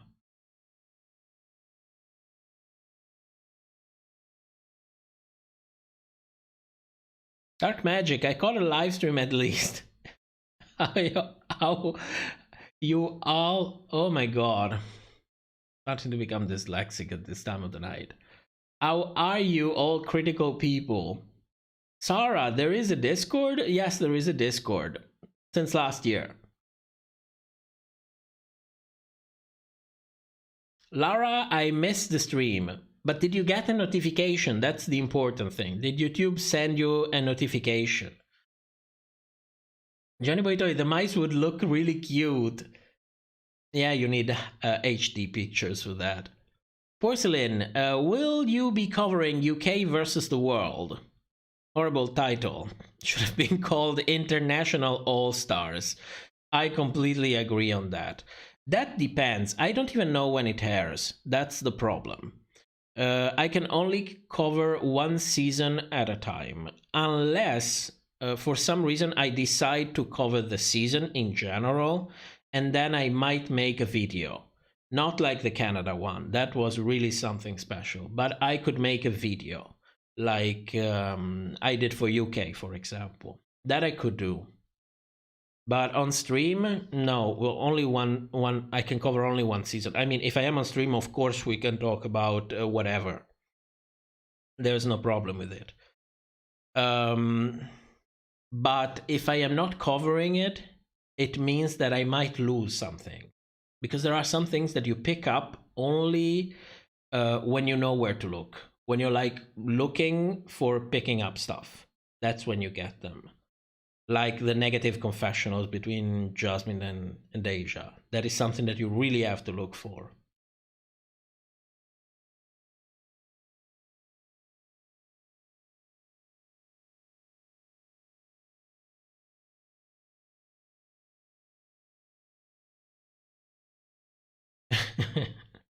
Fantasia appears to be the queen of Discord. She is the queen of Discord.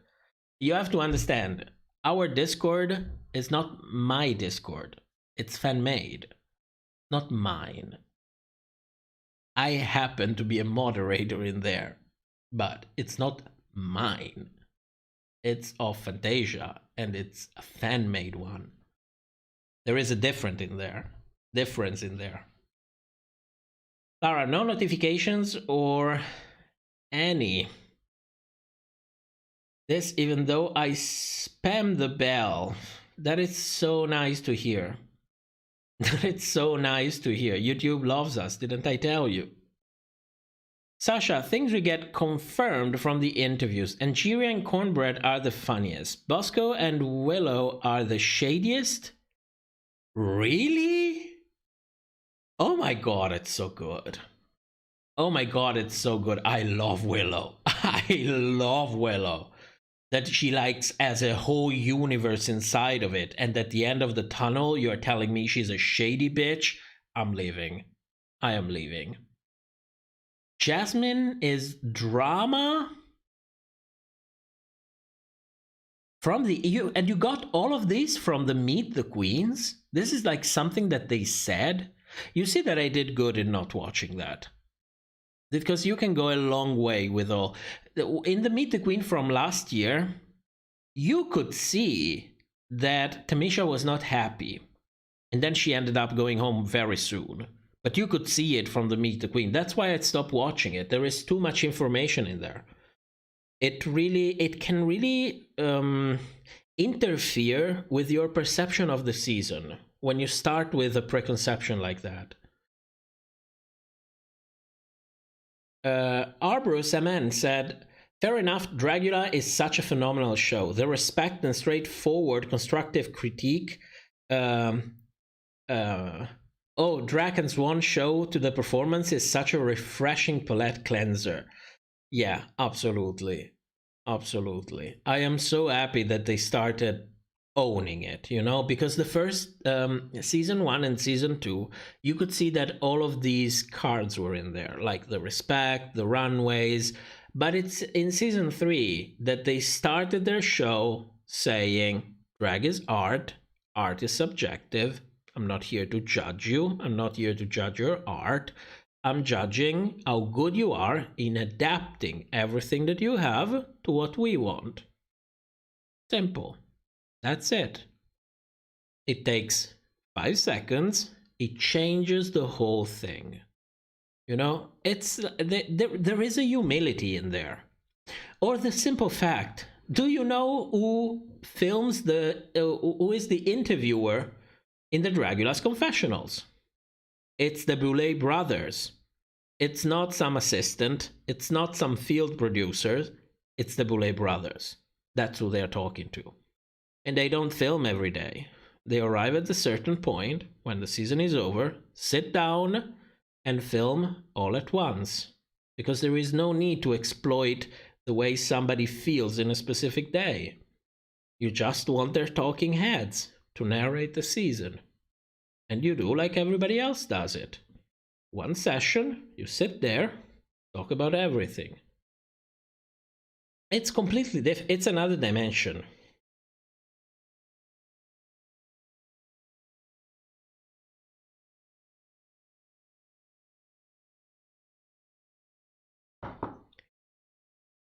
Sasha. Part 2. Orion is always high as fuck. Sounds like someone I know. Deja is mother of the group, and there is more, but I don't remember. It's okay. It doesn't really matter. I like to keep myself focused, because if you have a preconception, you end up looking in places where you might not find anything and lose sight of your hunch and look in other places where you might find something. And for me, it's not even for the show. I mean, yes, I spend a lot of time doing the speculations. It's fun to do those. But at the end of the day, it's like, I'm not forced to do it. I could do it. I could give up doing it. It's not that much of a problem. What I really care about is catching the villain edits. This is the bare bone of this show. Then we built over the years a lot of other stuff around it. We have fun, we do the critiques, we talk about the storylines, we make the predictions, but at the very, very core, there is one thing. Catch this fucking villain edits, expose them from the very beginning, and let people see what is happening, so that young folks, when they come around, they're like, oh my god, okay, this is fake. Let me not look like an idiot if I go online and be aggressive or annoying or insulting one of these queens, you know? That's the very thing I care about.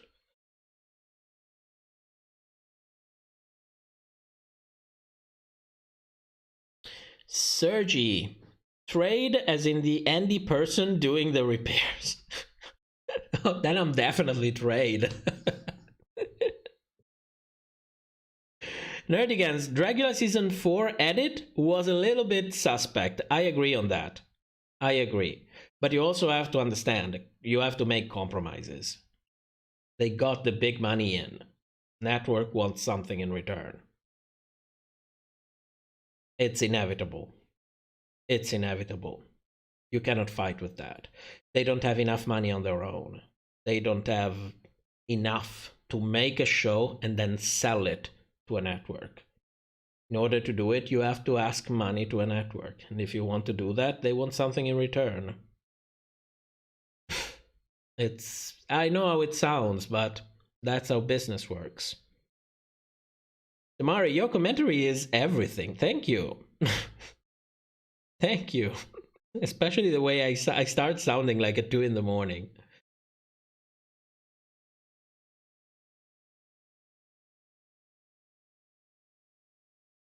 Sasha, I like to watch it because I want to know more about the queens, besides what the edit makes them.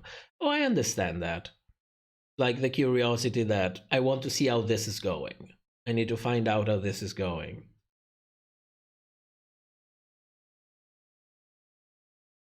You have a little bit of a vape.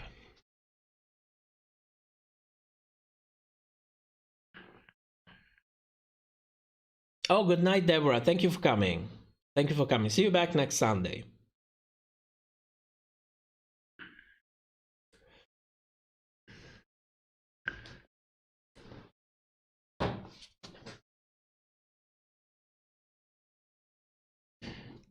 Okay. Let me see.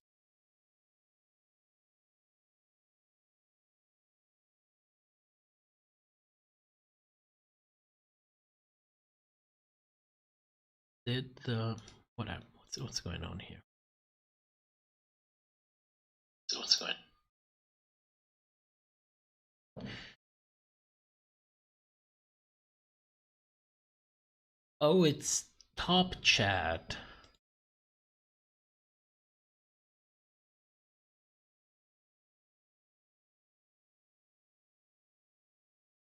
Chat, are you alive?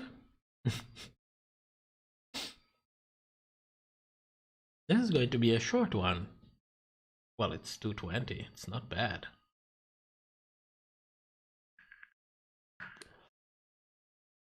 Thank you so much, Deborah. That's really nice. I think everybody took a bathroom pause altogether, or maybe they went for something to eat. But you know what? I kind of understand it. Wait a moment.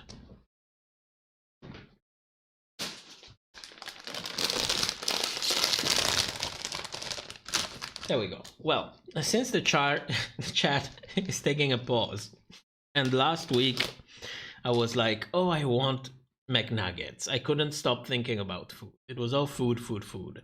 Then I kind of got some trash food. Be like, this night I will be prepared.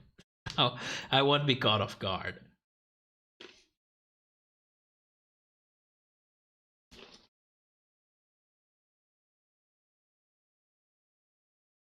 And the microphone is nicely cutting out the noises of me eating. Isn't it amazing?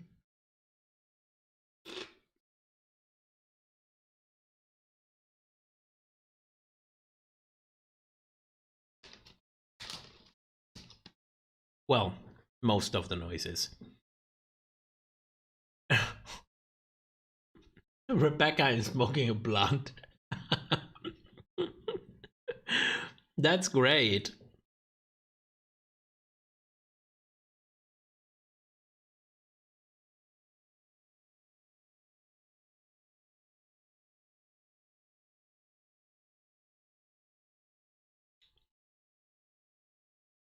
What are you eating? I'm eating sweet chili peppers Doritos. They are really good. They are, yes, you hear crunchy.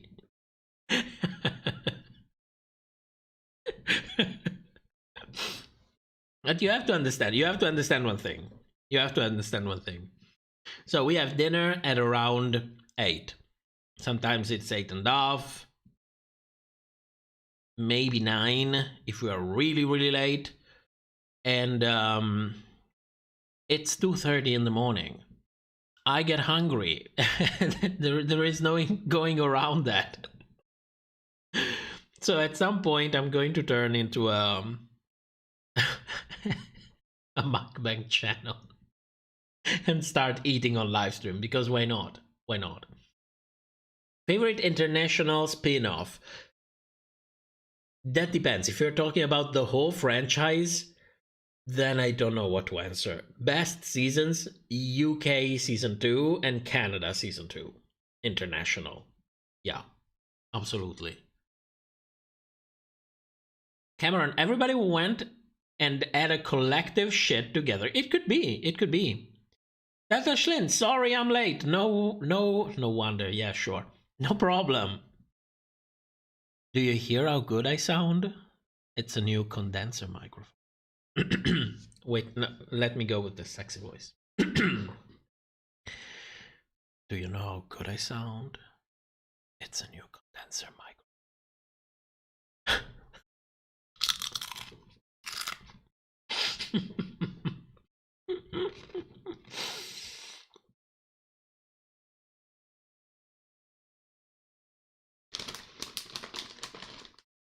Oh, Flip, yes. That would be a great idea. All Stars drag mothers versus daughters. That would be great. That would be great. I would watch that.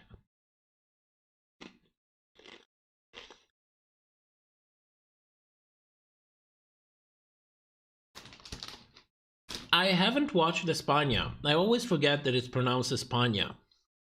I always say Spain.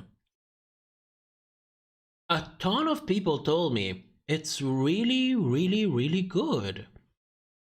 But after I checked out Drag Race Italy, and you don't understand, because I was so shocked by what I was seeing that I was like, I'm going to make a video on this. I'm going to cover this. So I took my notes and everything and so on.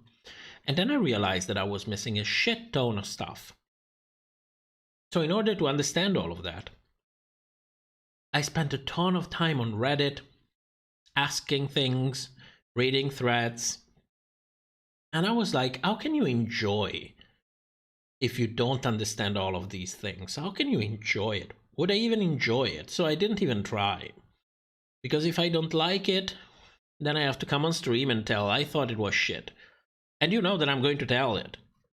So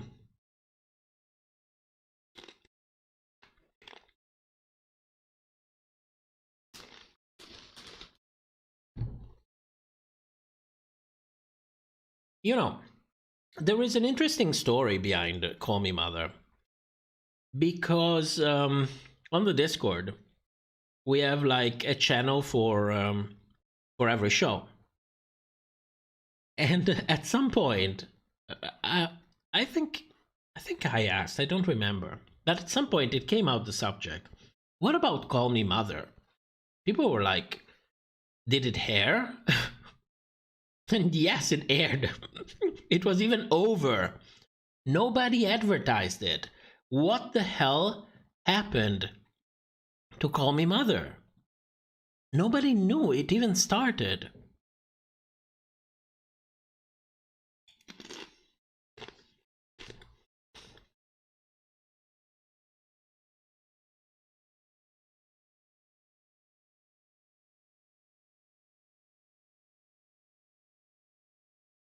Johnny Boy Toy, I love Drag Race Italia. I hated it. I mean, it depends. It depends. It depends which perspective you are watching from. For me, it was ruthless. Like, ruthless. And I didn't like it. If I was watching it, like, drunk on the sofa, with friends, cheering at the bullshit that goes on, then it's perfect. It's just perfect. It's a shit show.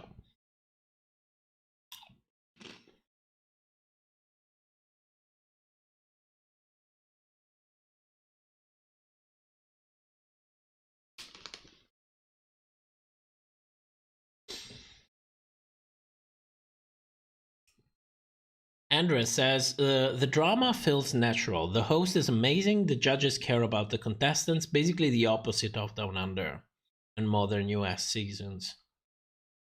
Yeah, I also heard that the queens from Spain were actually allowed to live together. And that's why they developed such a chemistry together, because they actually had time to get to know each other, spend time together. That's a very good move.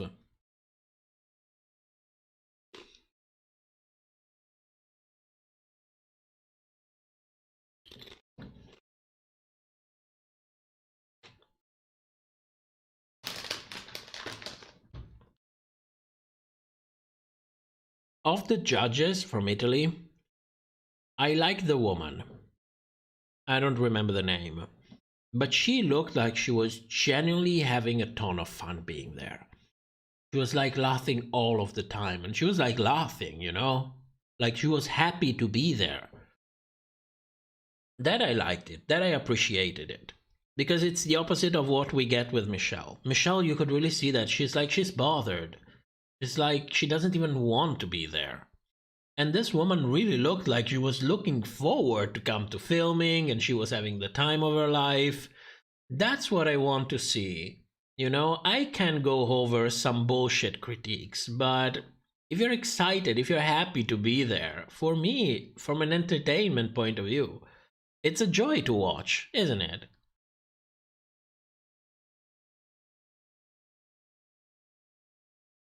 Oh yes, Fantasia, and then we call it Drag Race Big Brother and start doing that.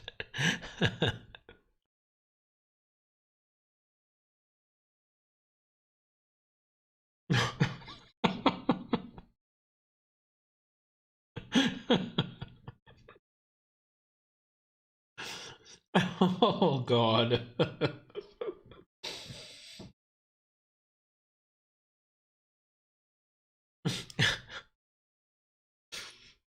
The woman looked like she smoked a joint. She was a little bit too happy for it to be just a joint, wasn't it?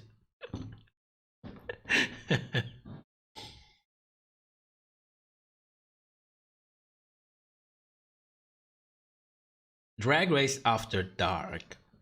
Should we start a series on that?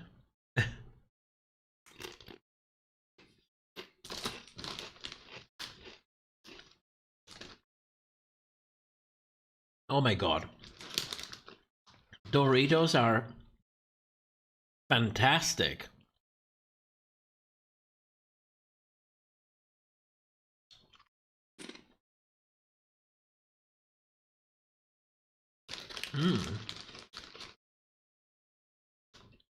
I don't think I ever had Doritos before.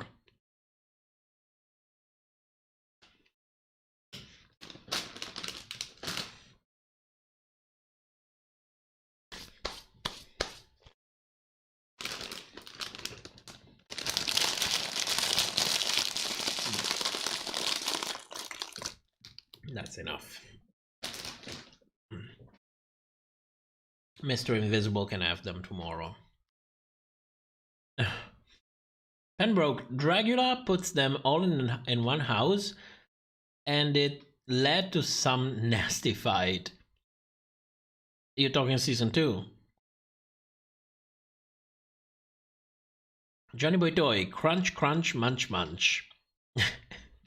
I am here to eat lunch. Johnny Boy Toy, I don't like Doritos. Well, I couldn't finish the whole pack, that is for sure.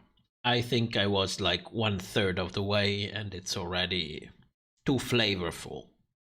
It's kind of nauseating a little bit. But the taste is really good. It's just very powerful. Just very powerful. I prefer... How are this triangle calls? Tortilla? Tortilla? I prefer them unflavored. And then you can, you know, get the sauces that you want and you eat them like that. I prefer that. But they add this. And since I'm an idiot and nothing is open on Sunday, I had to get what I could get where I could get it.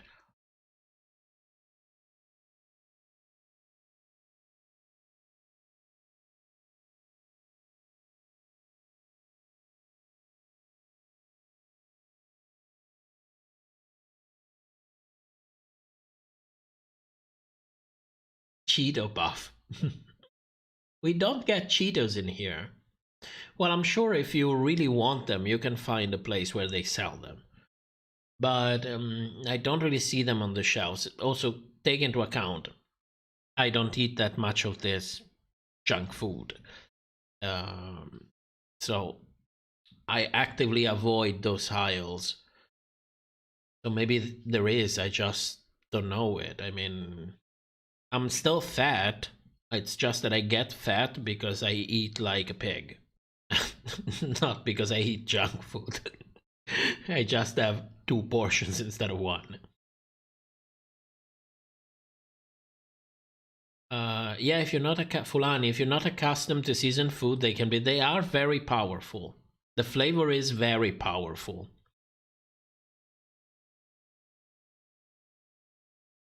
You don't? I swear I don't. I'm fat all by myself.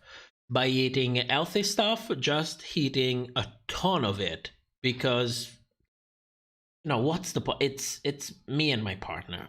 But what's the point of spending 3 hours cooking to cook only for 2 people?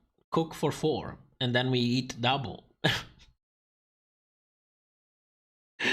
So no, I'm not junk food fat. I'm fat. I'm not junk food fat. That's the problem. That's the problem, because you could say, oh, it's junk. No, no, it's not really that. It's like that you really, really like to eat. Jason, sorry guys, I gotta go. I've been evicted from my home? Damn.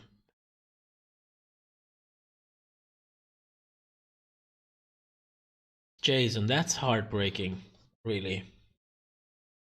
And good luck. I mean, I know how it sounds. It sounds like shit, but... And it's not even going to help. But... Stay up.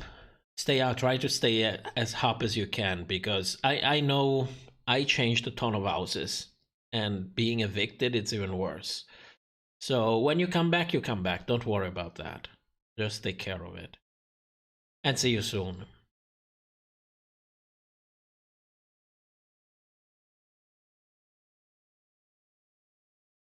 Pembroke Love, I've been sick since the 1st, and I'm on Sofa King over it.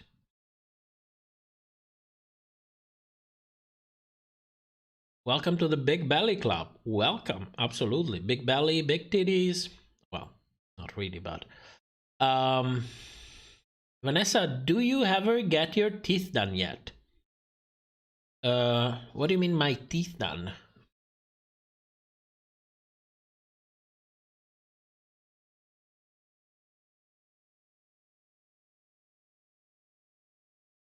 Oh, Jason. Why don't you give us an update? Just let us know you're fine. No, you can leave a comment. I can relay it in the chat.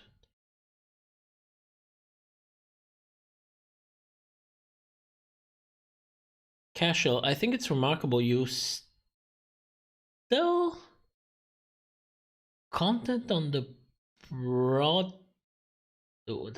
What?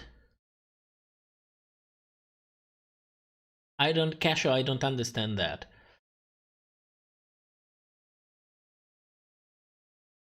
Oh, the dental implant. No, I'm getting it in March. I'm getting it in the end of March, if everything goes well.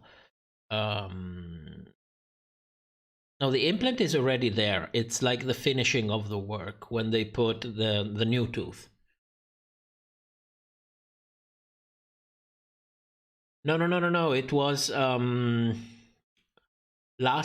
was it? Not last summer, the summer before, the summer of 2019. Is it 2019 already? No, it was 2020 that I had this huge abscess, and I had to get the tooth removed because they didn't do a proper root canal. But I already done the implant on that. But since the bone was so destroyed, I had to wait almost a year for the bone to heal. Then they did the implant, and now I had to wait another 5 to 6 months for everything to go together. I have the next visit in March, at the end of March. And if everything is fine, and you know the implant has taken well, then I will actually get the tooth back. That's good. That's nice. I mean, it's been 2 fucking years, but guess what? That's what happens when you get things done by people that are not trustworthy. Wouldn't be in this problem if they did a proper root canal the first time. And also if I didn't let it go. That's also my fault too. Because that was not the first abscess, it was the third. So, you know, I'm also responsible from it. Completely off topic conversation. What?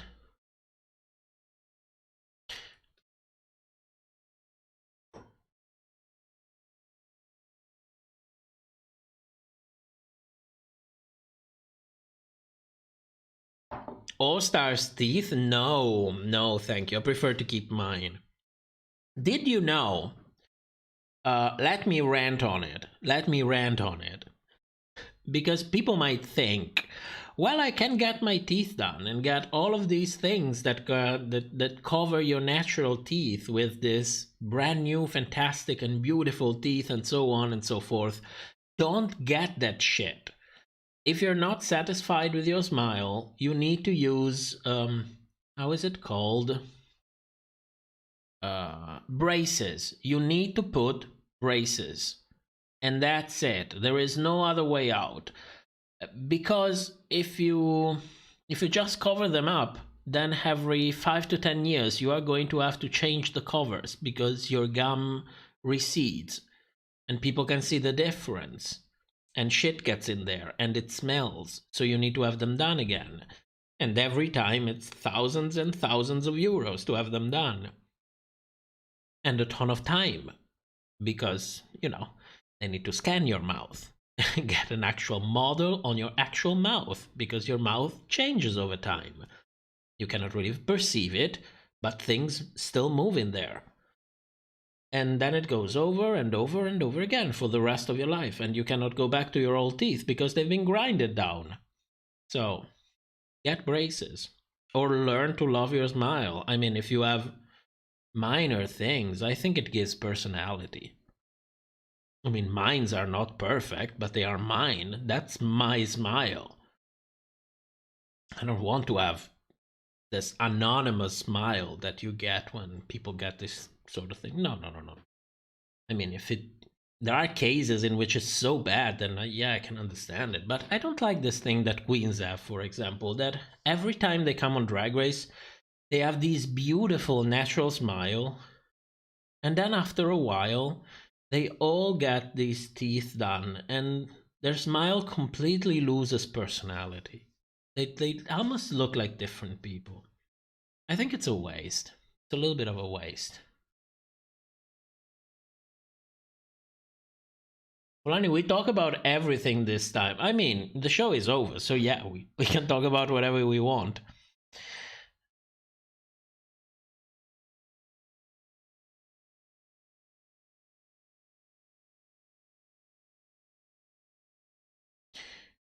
RuPaul, WoW, VH1, and Paramount Plus are killing off local bar queen. I don't really agree. They are replacing the drag scene with their image of what drag is and the way it should be represented. Yes, that is for sure. There are styles of drag that people watch Drag Race and think that's drag. No, that's drag on Drag Race. It's two different things. Penbroke, has Team Butterface given you any trouble? No, I didn't have any problem. I was told that someone wrote shit about me in their comment section. I went there and checked it. And turns out there is this woman, or at least pretends to be a woman, that said, oh, that guy is an asshole. I left comment on this channel and he didn't answer, and this happened and this happened.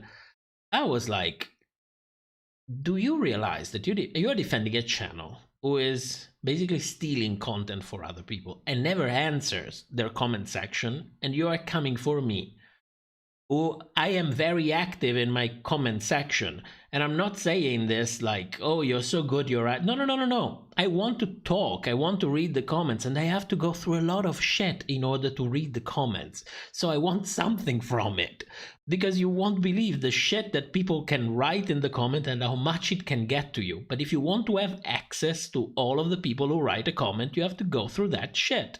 Otherwise, you just don't answer. And this bitch was like, oh yeah, he didn't answer. And so I went in my search bar for my comments to see what exactly happened. And turned out, of course, that this person was full of shit because there were no comments in there. So no problems really, no problems. But there are a couple of things going on, and I'm really curious to see where it goes. I'm really curious to see how it goes. They haven't published yet. After I published my video, my second video, they published another video This time it was a copycat of a video from Bussy Queen. People destroyed them in the comments. They took the video down. They took the video that had parts of my video on it. They finally took it down, and then they went radio silent. But, you know, I don't have a problem if a company wants to make Drag Race video. I don't have a problem with it. Just don't take from others, first. And second, don't lie to people pretending to be a person. It's that simple. Because there are people who are like, if I am watching a company, I'm not interested in your opinions. Yeah, I'm interested in a video that can entertain me, but I'm not really interested in your opinion because you're a company. You didn't even spend time thinking about an opinion. I'm looking for an independent creator if I want an opinion. And I don't care if it's messy or, you know, has a point of view that doesn't really align with mine. At least it's a genuine one, so don't pretend to be a person. Fantasia, Top has never answered my comments either. Girl, we talk every week. What the fuck are you saying?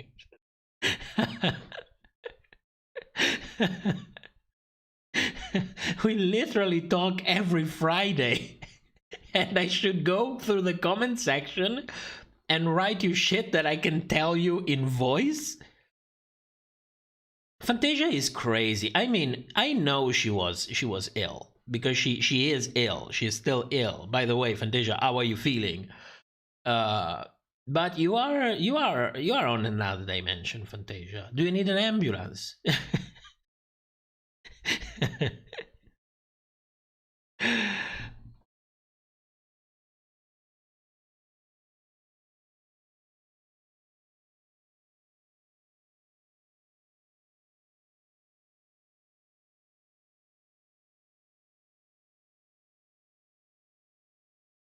Yeah, Panbroke, I remember that. I remember that you told me that. I'm not talking, yeah, you see, I'm not really going back to the dental thing. It's not really, it's more about, it's an aesthetic point of view. It's not a functional point of view because a lot of people get their teeth done. They do it for an aesthetic. If it's functional, it's functional. Who cares? You need to have function. I mean, you eat with your mouth, so you also do other things. Good Lord. I'm just saying she's not... Fantasia, what are you saying? Well, this is what friends are for, you know? To tell you the things nobody would tell you. But that is not true. Come on. But you should have seen the comment. It's like she was complaining. It's like if you come to a channel and write a comment, you are owed an answer. It's like... I don't know. It's like you hold the door for an elderly person. You know, it's something that you just do. You have to do it. If you don't do it, you are a piece of shit, you know? It's this attitude. It's like, wait a moment. So you're telling me that you are so special that people need to spend time, make good quality videos, have to deal with all the bullshit that goes on with YouTube, copyright holders, publish the video, and then they owe an answer to everybody.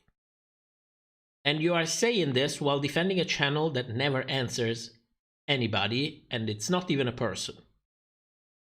I was like, girl, bye. Bye. Bye. We are done. We are really, really done.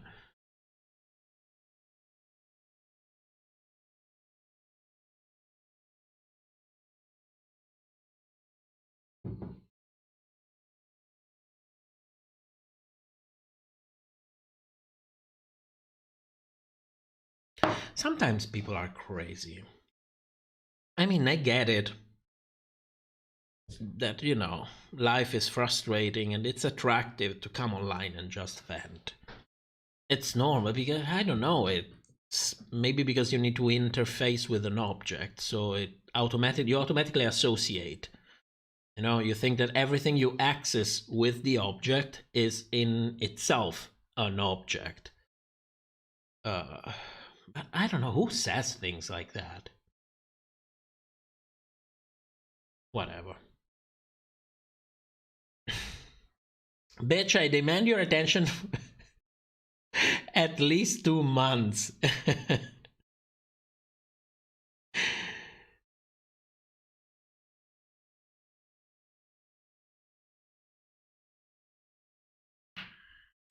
Oh, good thing you're getting better. You sounded like shit on Friday. I can tell you that much. You sounded like really bad. Like, I thought we should have called you an ambulance. Well, no, not that bad, but you sounded like you were going through a really rough patch.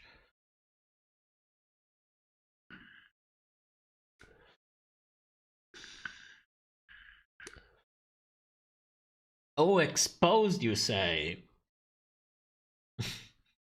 Brian, gotta go. Love your analysis. Thanks for reading my comments. Have a good day. Thank you for coming. Yeah, see you next week. If you can make it, see you next week. Otherwise, you know, whenever. I'm always here. Well, not physically here, but the channel is always there. Unless when I don't ask to that one person, because I clearly don't like that one person.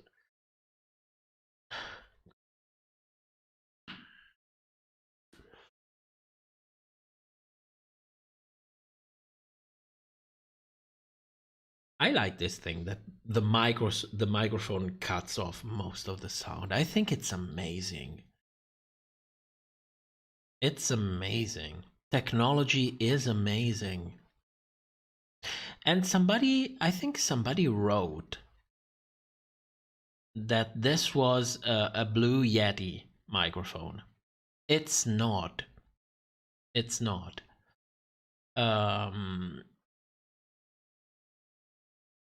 I bought a Blue Yeti microphone, and you could hear everything. Like everything. The ends on the desk, the computer from the other room, and I had to give it back. Laura, sometimes I leave the live stream just to re-enter, so ads play. What the fuck is wrong with me? Yes, Laura, what the fuck is wrong with you? Don't do that, because if you do that, YouTube is going to say, oh, you did it 3 times, you did it on purpose. I'm not going to give him money for that. They really do it. They really do it. Because sometimes, you know what happens? It's in good faith, you know, but sometimes people are like, well, I cannot help you financially, but I can watch the ads, so you know what? I will just refresh the page and rewatch the ad if that helps you. They do it. I mean, people can be amazing in that way, yes. But YouTube sees it, they already know what it is, and they don't give you any money from it. You still watch the ads, but they get all of the money from it. So, you know, it happened before, yes. I remember there was a case of a young girl. It was really the beginning, when they started monetizing basically everyone. I think it was 2013 or 2014, where she had everything suspended because a fan started like, how is it called? Not a spam bot, but basically he had access to VPNs and started generating a ton of views and ad views. And they caught it and suspended everything. And she was like, I'm sorry, I didn't ask for it. It just happened, you know. And then the guy came forward and, you know, apologized. And then in the end, she got back the channel. Yeah, you don't do that. It's okay. Doesn't matter. Fantasia, no more Little sparkling water sponsorship. I wrote Little, Fantasia. Can you believe it? I went out of my comfort zone. I found out the business relation email for Lidl, and I sent them an email and asked if they want to sponsor me. They didn't answer, but I did it. That's a step forward. I did something. But you know, can you imagine? Now, for a moment. Oh, no, first, let me read the questions. Fulani, what country do you think another drag race will start?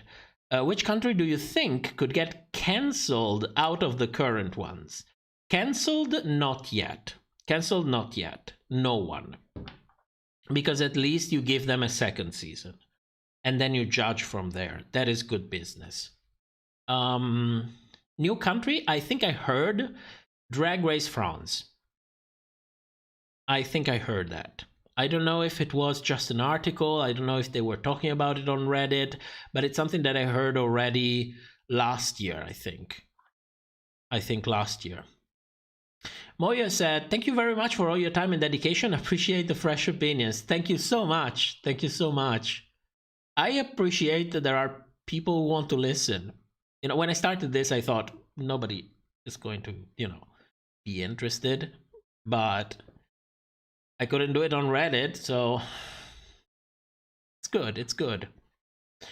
Fantasia, I am so proud. Do you see? Do you see? I don't think I could ever do things like, oh, and now, but before we begin, a word from our sponsor, and please buy this shit that that I didn't even try, you know. It's fantastic because you could do this and you could do this and you could do that. And I'm like, I care about the people that watch. How can I tell you to buy shit that I don't even know if it works?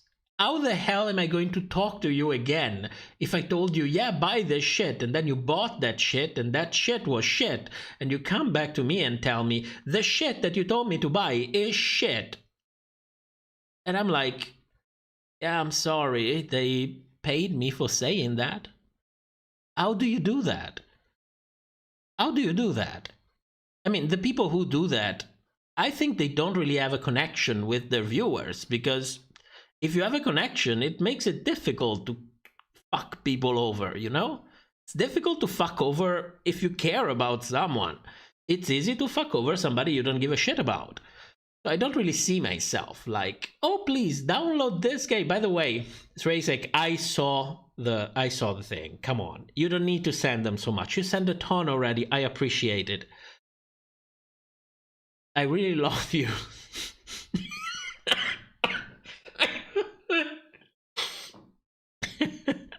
Sexy accent. Oh my god. This is something that Fantasia sometimes tells me. Mr. Sexy accent, and I'm like, Fantasia, you are really at the bottom of the barrel. You're not even there. You started scraping already. But you know, beauty is in the eye of the beholder. What was I saying? I completely forgot. Oh yeah, buying shit. You know, sometimes it's stupid stuff, and I do understand it. Other times you see people advertising for, what's the term? Not dangerous. Unhealthy things. Like games with gambling mechanics in them. And I'm like, I don't even need to try that. I cannot do that. I cannot do that. That's straight up, I cannot fucking do that. So, I don't know. I feel, well, it's not even my problem because I don't have the views for sponsors, for example. And it's also a no-brainer because the moment a sponsor comes to you, you already have enough money to do YouTube as a full-time job. That's just how it is, you know? We have a saying, it's raining on wet soil. Because yeah, if you don't have at least 50,000 views per video, sponsors don't even come to you. And when you have that kind of number, you already have enough to basically do YouTube full time. So if you publish like 4 or 5 videos a month, so you don't even need the sponsor anymore. The sponsor is there to get a good 20, 30,000 more every month. I don't know. Maybe it depends on the situation, you know? Maybe tomorrow I come out and thinking, okay, I want to start a family, I need to buy a house. So I need to do any kind of shit in order to buy a house and start a family. Still, it's, I don't know, a hell of a fucked up deal. But no gambling mechanics, no, that I could never do. Pretend to like shit for money. If the cause is really good, that I could do. I mean, there is Jim Stephanie Sterling has a whole series on gambling mechanics. It's terrible. The level of sophistication. It's no. I love your accent. Oh my god, you guys are crazy. Well, you're here. We've been talking for 5 hours. 4 hours. You gotta get something out of it. You already have a family with Mr. Invisible, you know. Yes, and it is a family, but I wouldn't mind having kids. I really wouldn't mind that. Even though it's a pain in the ass, even though the moment you have kids, you are like, okay, now I gotta take care of this thing for the rest of my life. From this moment on, that will be my first thought in the morning and the last one when I go to sleep. For basically the rest of my life, one way or the other. So, you know, I'm also not that young anymore. So I would like that. I actually would really like it. Lenny is opening up that Dorito bag. No, I'm done with Doritos. It's not Doritos. It's Haribos. It's candy.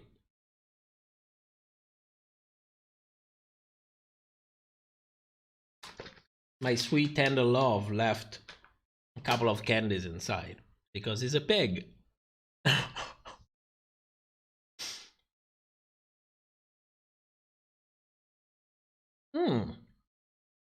Was Orion bleeding at the end of the episode? Did anyone notice? Orion? Let's check. I have the episodes. I can we can go through it together. Are you talking about Orion or Diabetes?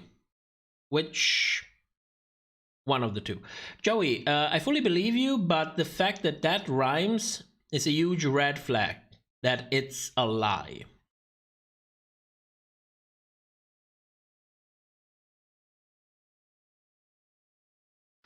Aribos? No, it's really Aribos. This is the Aribos bag. This is the Doritos bag. One is more high-pitched. One is more low-pitched.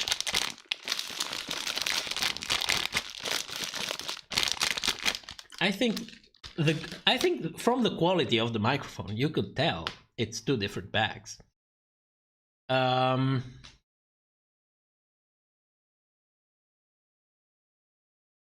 Diabetes. No, it was makeup.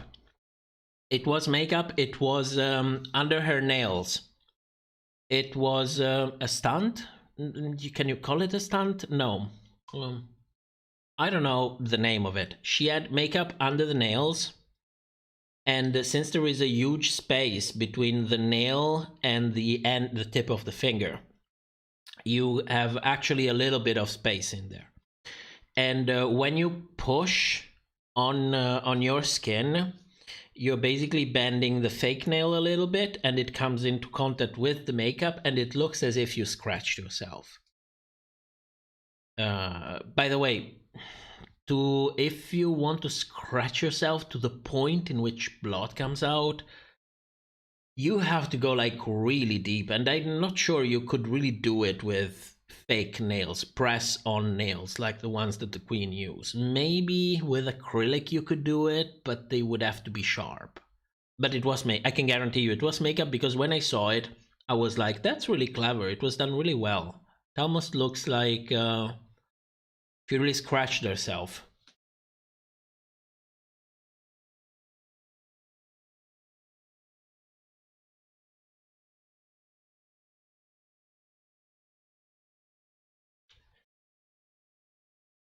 I see Bishan.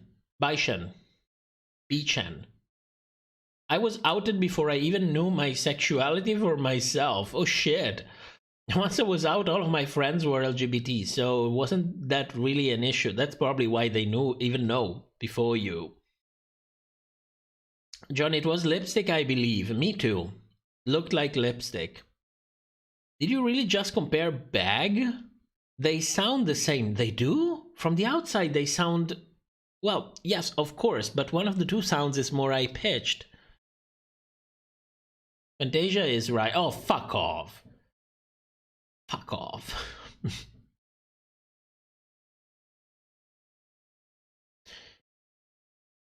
Diabetes. It's D-A-Y-A. Joey, wait, so you're saying it looks real? Does that imply that you mean they faked it purposefully? Oh yes, that's part of the performance. That was part of the performance. It was in the moment the lyrics went to the... What was it? The hurting? That she was hurting? It was part of the performance.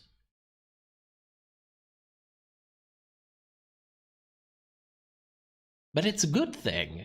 I mean, it's good to have props if they enhance your performance. It's like having a wig reveal. Nothing different. It's more on the Dragula side, if you will. This is really something that you would expect more from Dragula. Even though Dragula would probably... On Dragula, they would probably have a fake skin patch and then really scratch the fake skin patch and have... how is it called? Stage blood coming out, you know. The one that drips. To look more real. Something to drink? Yes.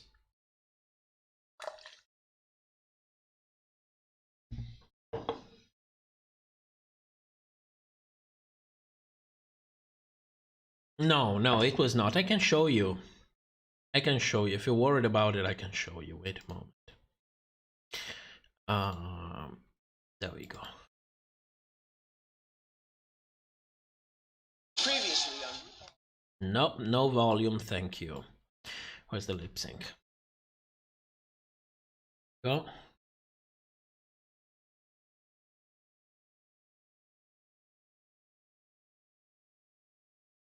Not yet. A little bit before. Okay. Okay. Now, how do I show you this? How do I show you this?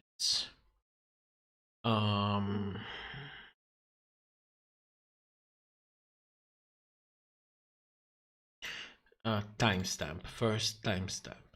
5704.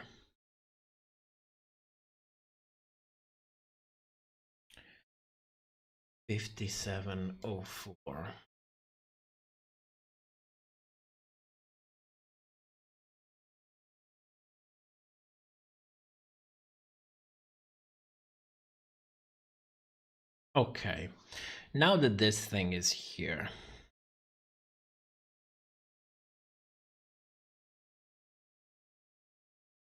OBS,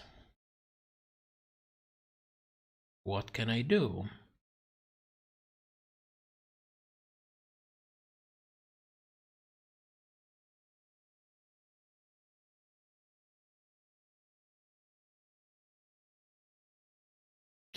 What can I do?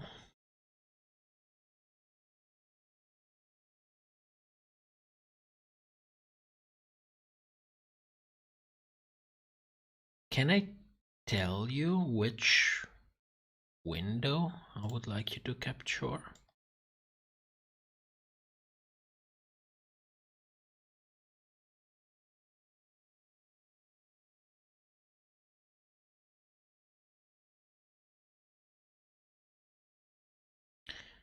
VLC, but I cannot see anything. No, not showing anything.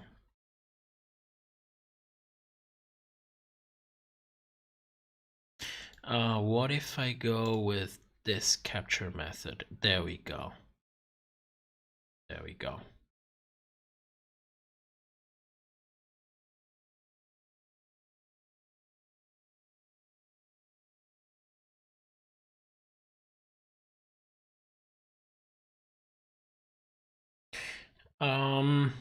Yeah, Joey, don't worry. I can show. Listen, we are here at this time of the night to exactly do this kind of thing. So it's okay. I'm fine doing it. So you see, it's really marks that come in there, but it was done very convincingly. It was done very well. I will give that. But you realize it because it sticks there. It like if you watch Dragula, you really see that they use the fake blood. It really drips out. It's very, you know, it goes already into prosthetic territory, you know. So no, nail polish would have dried already.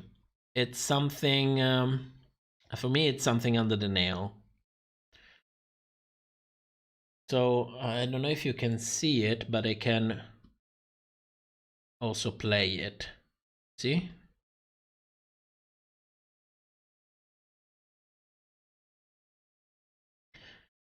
I think it was done well, and it was a good idea, actually,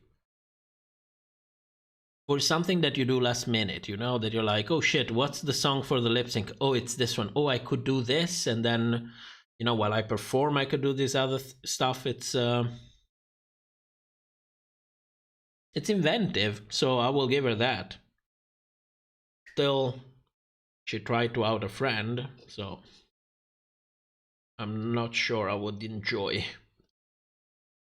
going out for drinks with you, but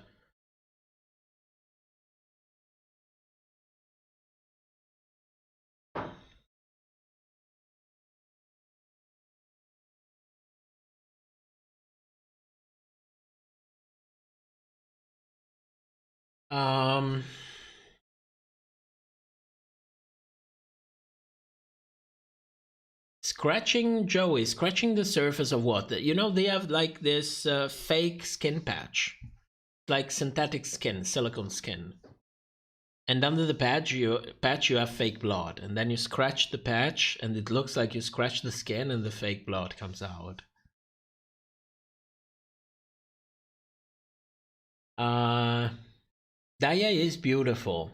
She looks so much like Crystal. I cannot unsee it. I cannot unsee it. Celeste, it was a very good idea. I liked it on rewatch because I thought it was real blood at first, and it worried me a lot. Rebecca, gonna go now. Thanks for the live stream. See you next week. Thank you so much for coming. And sure, see you next week if I'm still here. If I don't get, you know, too worried. No, not worried. What's the... If I don't get too pissed at Drag Race.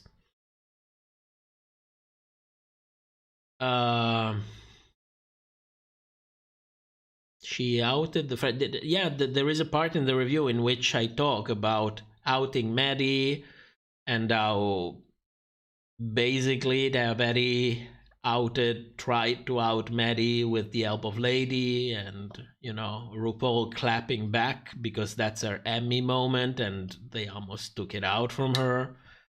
So don't worry, I will also put it in the video, probably explained better than during the live stream, but yeah, that's what I talked about it for like half an hour. And I was not impressed at all. Like best case scenario, best case scenario. I'm stroking and imagining the whole thing, and production just told you out your friend. And she was like, yeah, sure, I can do that.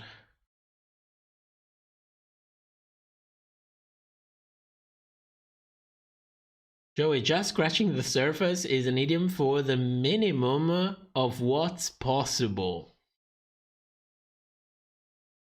I always used that thing, not knowing it was an idiom and it meant that. That's what happens when you learn a language by mostly consuming media instead of, you know, learning it properly. But we're happy. We're happy.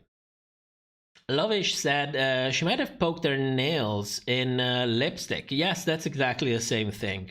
The same thing that I thought.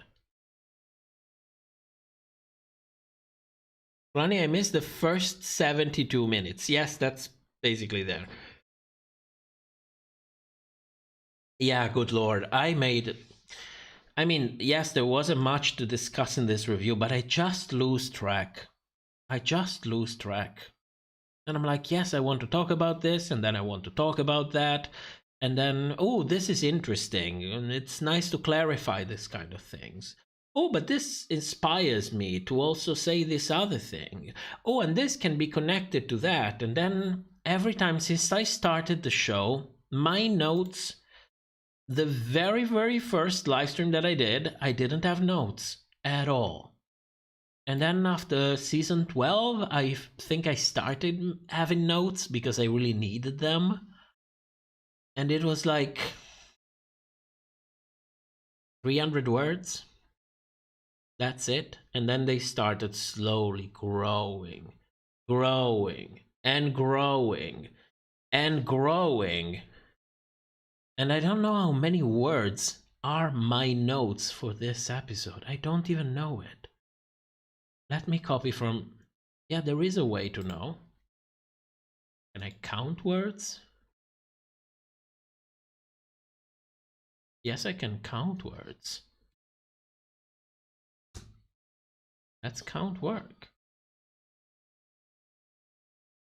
Do you ever watch Buzz TV?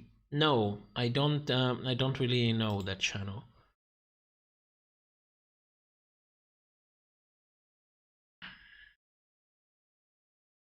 What word processing app are you using? Notepad.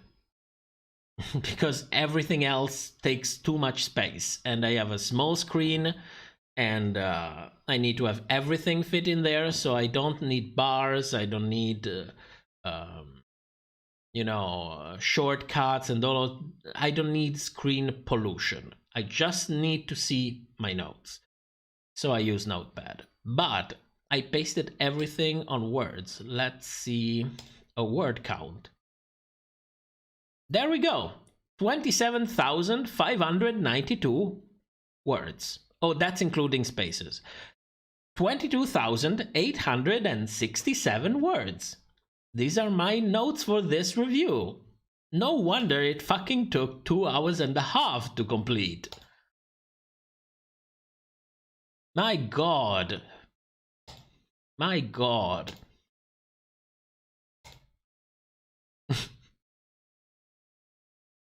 There we go.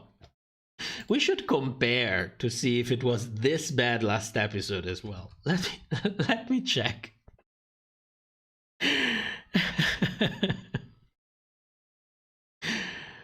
Yeah, it's bad. It's bad. You know what the worst part is? That I'm like, okay, I want to have my notes there in case I forget something. But when I do the review, I want to just sit here and tell you what I think. The problem is that if you forget something, then you start reading the notes. And the moment you read the notes, you get in the mindset of the notes. Maybe you were speaking because you were following another train of thoughts, and then you go back to the notes and you go on another train of thoughts, and people have difficulty in following. So, you know, notes should really be base things, you know, like labels. Talk about this, talk about that, talk about this other thing. If it's a quote, then it's fine. You know, you need to quote something like word by word, then it's fine. But I just get lost. Sometimes I just get lost. Like, yeah, we can say this, and oh, don't forget, this connects to these other things. How does it connect? Oh, through this other thing here.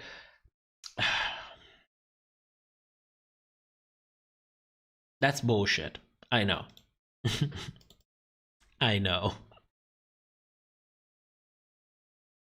Let's see. Episode 1 notes. This is already, I can already see this is so much less because I had also more time. Yeah, that's the problem. Because I usually write everything down and then try to condense it, and I didn't do it. This time I didn't do it.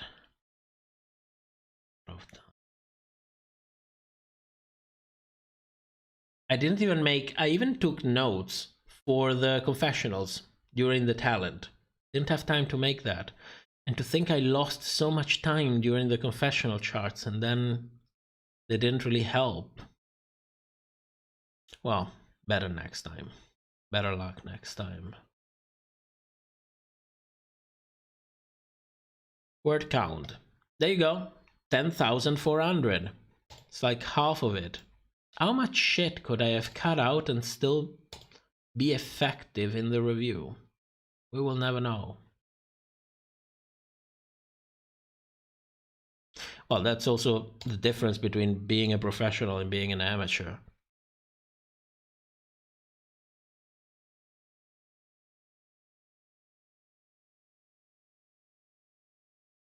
I miss shady confessionals as well. Be the notes, feel the notes, you are the notes. I hope so. Top in the Thorgy Thor playbook. Oh my god, you have no idea. You have no idea. I miss the shady confessionals too, and I don't think we're going to get them anytime soon. It's like this Untucked, for how much fun I could have made of this Untucked, it also tells you a very sad story. When the queens come on the show, and they are ready to cry on command, and they already start with the idea, okay, we're going to do Untucked, so we need to cry. So we need to take turns. We need to ease each other into that situation, because our job today is to do this. You know, and they already know that all of this is going on, and they prepared for this, and some manage to cry on command, some other cannot do it. We are already gone too far. We are gone too far. We're not going to have any shady confessionals, like, not like it used to happen before, because people think that crying on command is what you have to do well on Drag Race. Can you imagine these same people saying shady things on camera to be real? It's not going to happen. Season 14 seems so sweet and peaceful.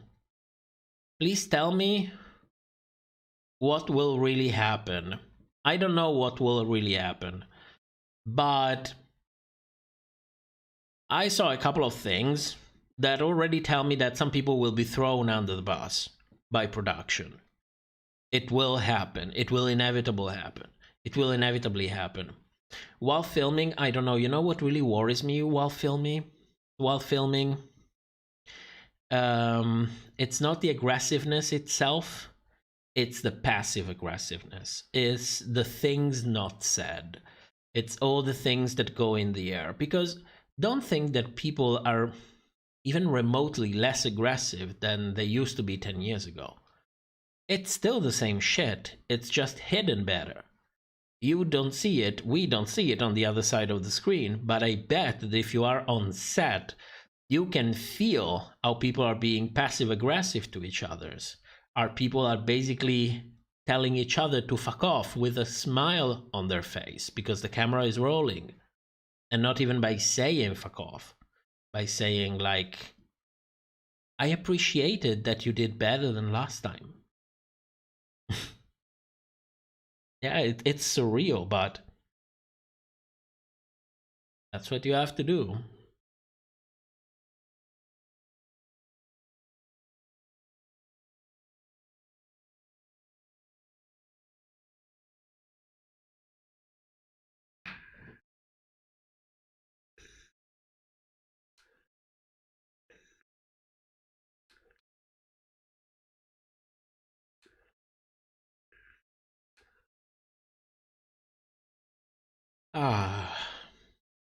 A little bit of vaping.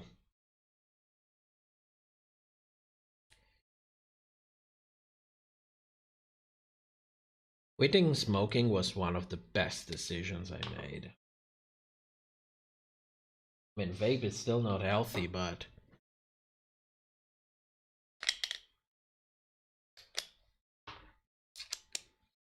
feels so much better.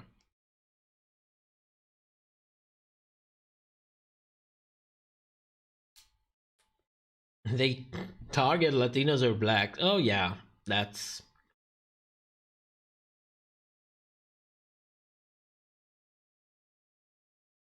I mean, we had a like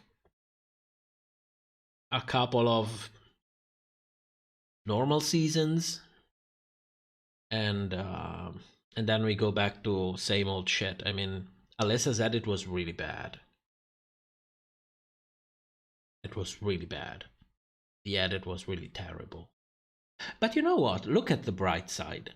Maybe production knows that a lot of people have fun in watching the show to clock the edit. Maybe they know that not everybody is in for the emotional porn, you know? Other people are watching for different reasons. And maybe they are twisting everything so that we have something to consume as well. That would be a very smart decision. Like, very smart. I'm really curious to see what happens next episode, to see if all of these things paid off or if they took us around for, you know, a nice trip around the house.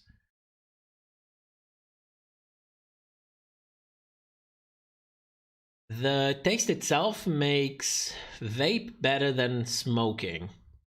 Well, I can tell you,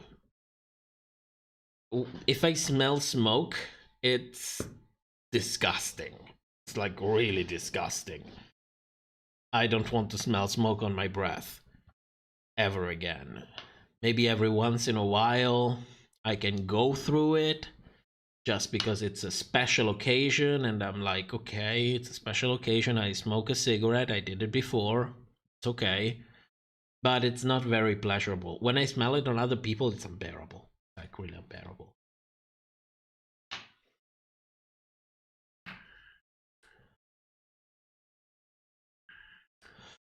Yeah, it would be crazy if they start taking us around with, you know, editing made for the purpose of fooling us. I don't know. Do you even have a good edit at the end? Because you would have to place things that would get in the way of how other people perceive the show. I mean, you can change the shady music in the background and fool me, for example, but then you would have a different emotional effect on the unsuspecting viewers. So it's always, you know, a give and take. It's always a trade that you make.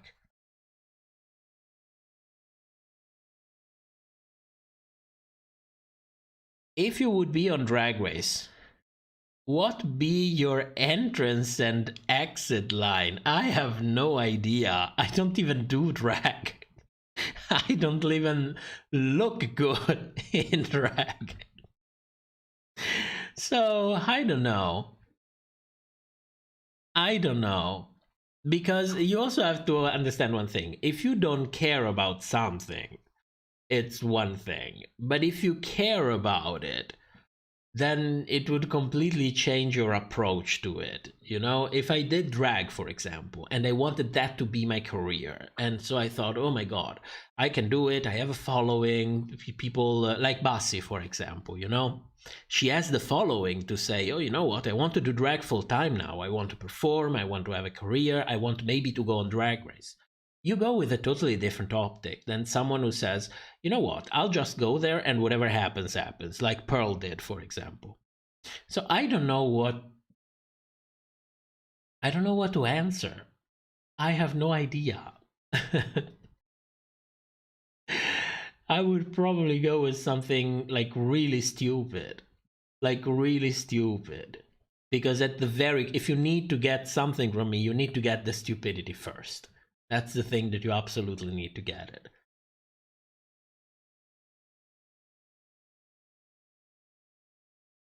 The way they unleashed the shade button on Alyssa was so obvious and contextual too, because there was that one time they did it with Bosco, but it was really referred to Alyssa, even though on screen it would play under Bosco. That's smart. That's smart.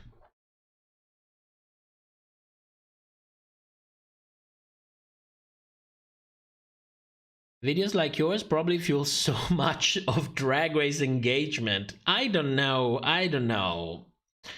I don't get that much engagement, if you want to know it. But, that's not really the purpose. If I wanted engagement, I know what to do to get engagement. I know what to do to be on the algorithm side. I should stop doing the show. That's plain and simple. But the show is the core of the channel, so I do the show. Maybe, you know what? I should find some sort of way in between, also do other things that can pay the bills, basically. So you're like, okay, I find a middle way. I do what I want to do. It's not very successful, but I can continue doing it. But then I have to also make something that is more successful, You cannot just go to people and say, okay, I would like to do this. Please support me.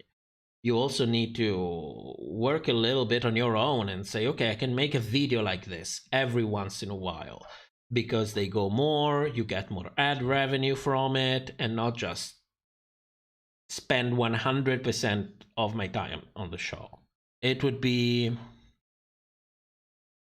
a better decision, let's be honest. It would make more sense. Jamie, I should stop doing the show. Well, I'm realistic. I'm trying to be realistic, I'm trying to be realistic. If you were to do drag, what kind of drag would you do? Comedy queen? Gender fuck? Goth? I would probably go for comedy. Like physical comedy. That's what I would go for. Like I would be the one doing fucked up lip syncs. That I would have routines of fucked up lip syncs. I would do all of that, yes. Which kind of, the way I would appear? Slutty, desperate, unhinged. That's the message that I want to send. That's the way I want people to look at me. They have to look at me in drag and think, you are easy, probably diseased, and if I come to you, I will never be able to look at myself in the mirror anymore. That's exactly what I want. Fantasia, to get more engagement, you should respond to your fans. Oh, fuck off, Fantasia. Haters too. Oh my god. My god.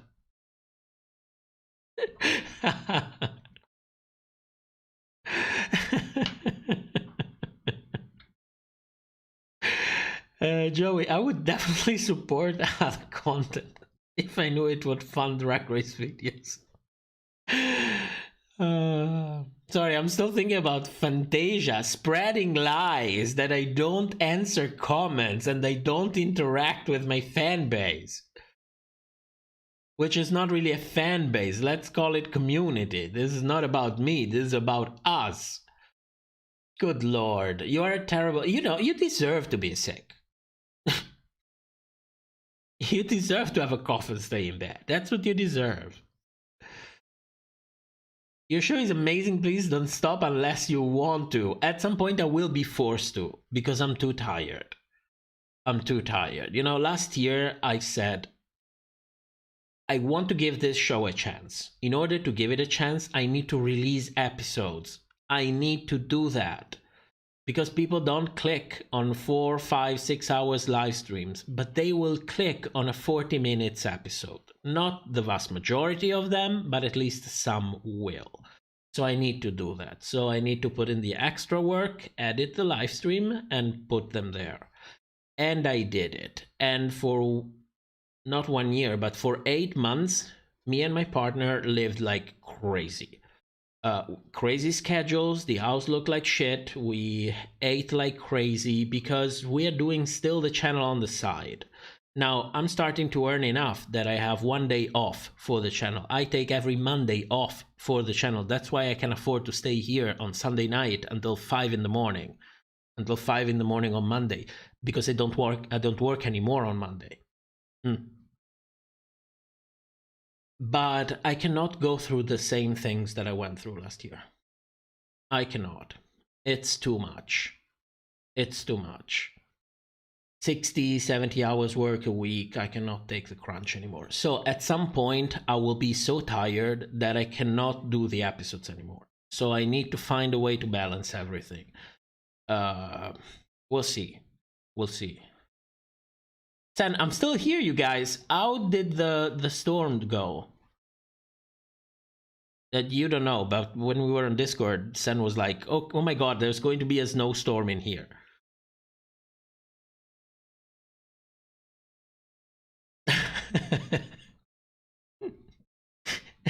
Diseased, yes. Could you imagine this as an entrance confessional? Yeah, that would be something. Fantasia, you steal my aesthetic. Well, isn't it secretly anybody's aesthetic? I mean, who wouldn't want to be that? Think about it. Who wouldn't want to be that? Like, deep down, you know that at least for that one time, you would like to be that. I mean, just go to the haters and say, I love you, and to fun say, fuck you. I say fuck you to Fantasia all of the time. And she's like, she owns the Discord. She is the oldest supporters that we have on Patreon. She's always here for the live stream. She always comments on the video. And I just told her to fuck off and get diseased. What more do you want than that? Snowstorm is still going and it's bad, but I'm here. Well, thank God you're inside at least.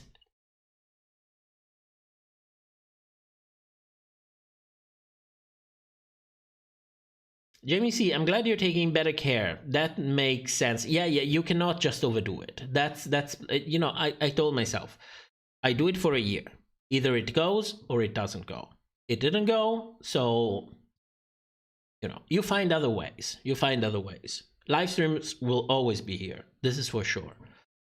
Continually counting chickens. Thank you for discussing the identify as straight comment. I was confused. Yes, believe me, I was a little bit on the edge. Please, let's not get into this. We just sorted out this mess and people are confused. People in our community are confused. Can you imagine from the outside? We appreciate, thank you, Sam. That's really sweet.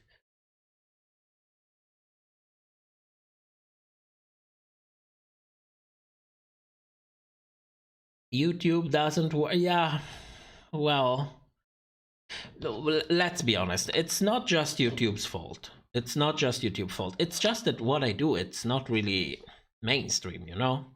And as I always say, I think that in general on YouTube, there wouldn't be more than 20, 30,000 people that would be interested in this show.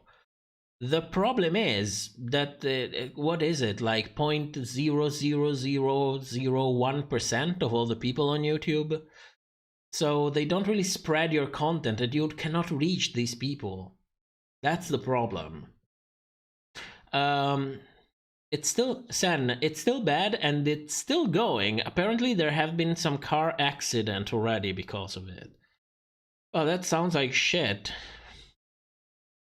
Alexis Chavez. Hello, first time joining these lives. I love it. Thank you for your amazing content. I love it. Thank you so much for coming. You're welcome. There is Fantasia. She's a little bit unhinged tonight. So she's having a lot of fun showing us the middle finger. Maybe she can be a little bit nice toward you. He's new, Fantasia. Joey, if a chance as successful as yours doesn't pay the bills, I'm not success. You don't judge success by the number of subscribers. You judge success by the number of views on the videos. And my live streams get how much? 2,000 views on average. And the videos, they started getting a more than what did the last one do? I think 8,000, which is a new thing. My first episode of the Chop of last year, for example, it made 1,500 views before we got to the next Livestream. And this is just because a lot of people watched that Butterface video. I can assure you there will be a lot of dropout already in episode 2. This channel is by no means successful. When you cannot even work part-time on it, you know, success is another thing. Let's be honest. It's not bad, and it's getting slowly better over time, so I'm not complaining, but success is another thing.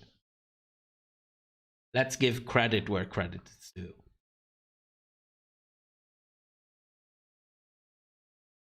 Funny, I'd probably want to do something like Bandela, but fat black pinup. I'd probably be better as something more like Latrice, though.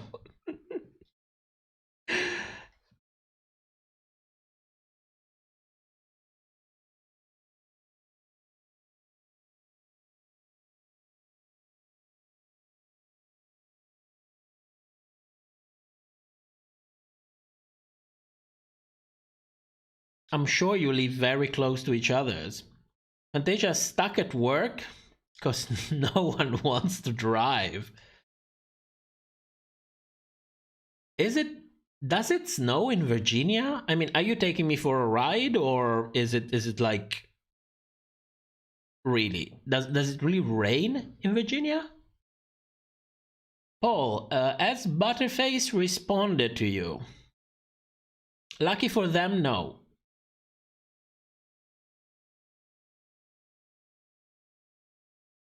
And it's good like this. They should just run their channel, stop pretending to be a person, and stop taking content. And that's it. But if it makes you feel any worse, their subscriber count is starting to go back up again, because YouTube is still splattering all of their videos all over the place.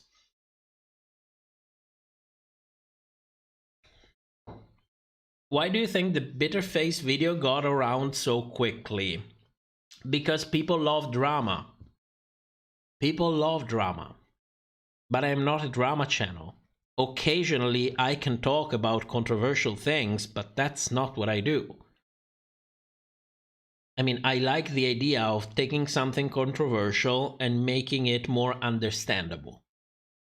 And people still can make their own opinion on it. That I would like. But that's not what I do 100% of the time. I don't even want to do it 50% of the time. But yeah, drama is very successful. I mean, Jake Yonce showed the way, and now everyone is trying to emulate him while look like they're not really doing that. But, you know, everyone wants the drama thing. It pays very well, incredibly well. How much would you like? 50,000 a month, Fantasia? That's the money we're talking about. Sen, there might be a chance that my school will cancel classes on Tuesday, and we will not have any classes for college. Well, that would be nice. That would be nice. You know, well, when I was in university, I was like, oh, we have these lessons tomorrow. I'll sleep this one over. I can catch on. No worries. And then the next one, I'll sleep this one over. I can catch on. No worries. And then to catch on, I would have to spend all my time in the library, get extra books, hope for some of my colleagues to pick up on things that I didn't get because you had to be to that specific lesson, or wait for the next semester so that I can follow the same class again. So,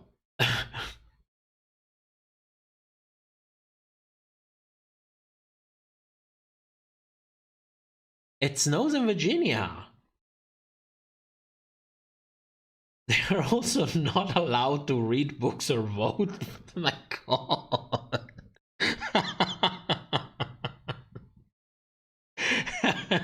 That's super shady. That's super shady. Alexis, I'm gonna love my entire life the way you said my name.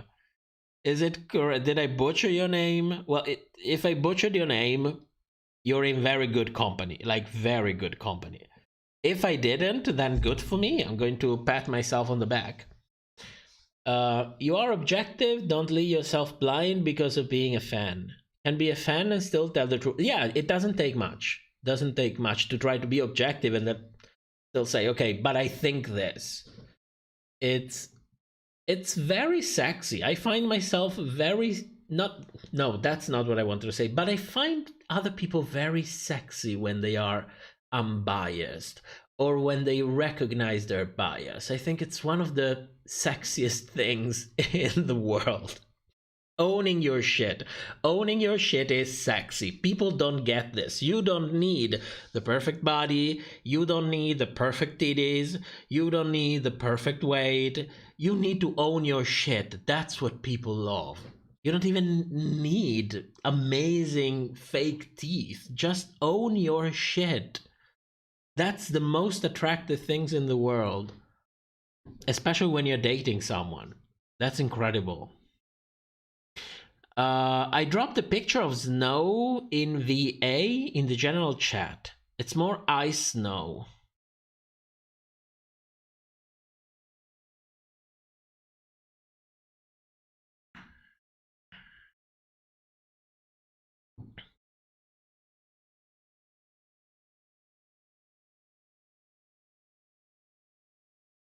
You're so lucky that you live next to each other, so you could hang out.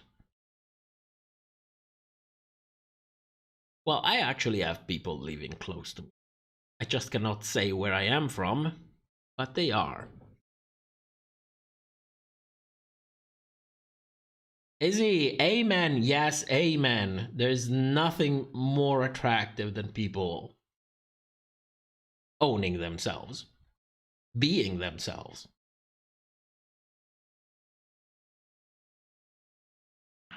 Joey's, do you see? Do you see? And I look like shit, yet you think I'm sexy. Do you see the point? That's the whole thing.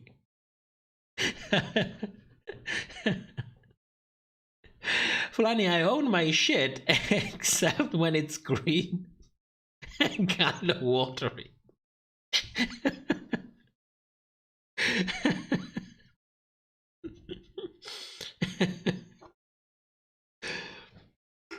Nothing else to drink? Am I out of everything? Energy drink? Water?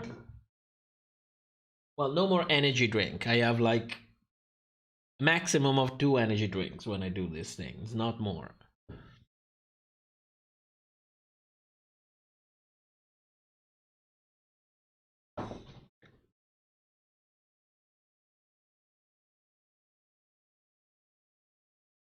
Fantasia, drop your GoFundMe so I can run you some money for books and freedom papers.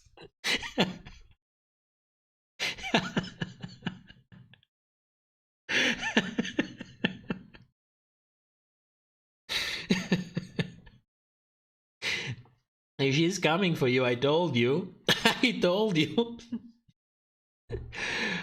Ian, LOL, this live stream is still going on? Yeah, we're having a party. What's the problem?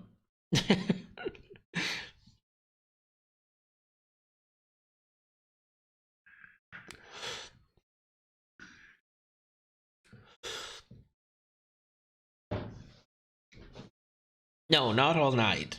Not all night.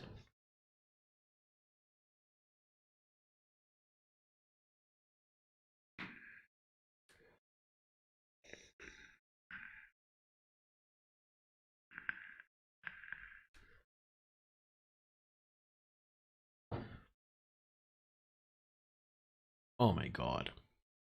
I love this microphone. I just love it. I just love it. I'm really curious to see how everything is coming through.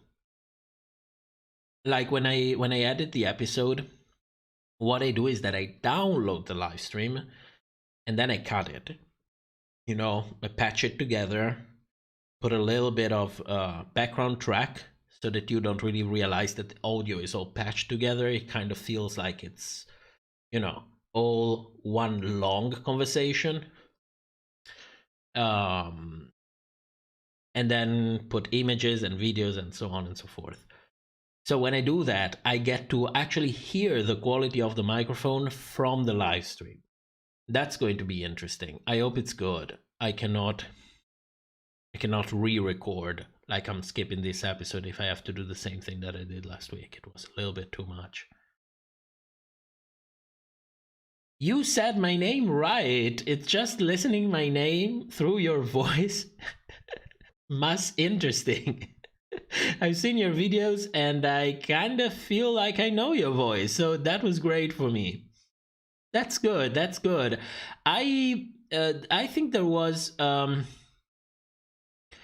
a famous politician with that name. That's why I know how to pronounce it. If it's really a Latin name, that's why I pronounce it that way. Paul Cummings just joined on Patreon. Thank you for your comment. My God, thank you.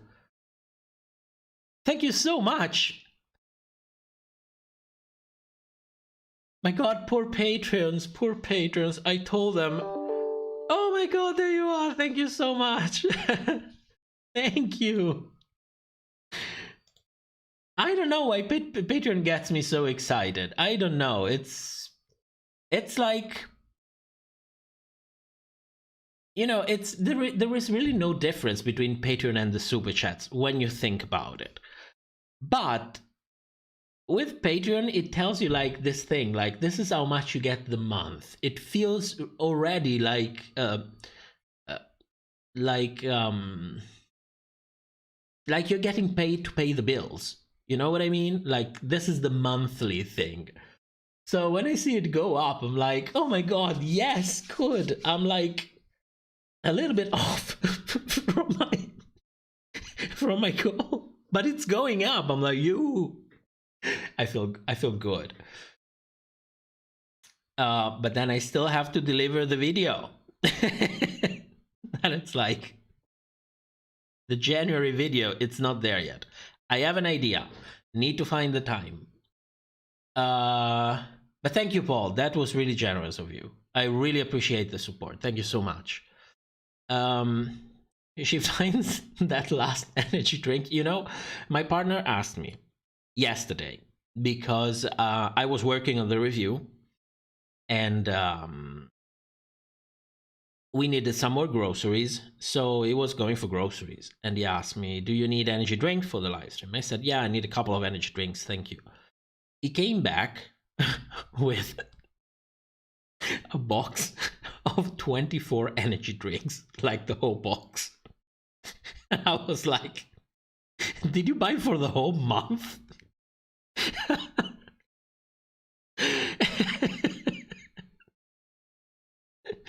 And you know what the interesting thing is? That I don't normally drink them. I just drink them for the live stream because sometimes, depending on how I slept, maybe I'm a little bit tired or I'm just talking a lot and I get tired while I do it, you know? And I'm like, yeah, I'll get a couple of energy drink and we do this. This is our night.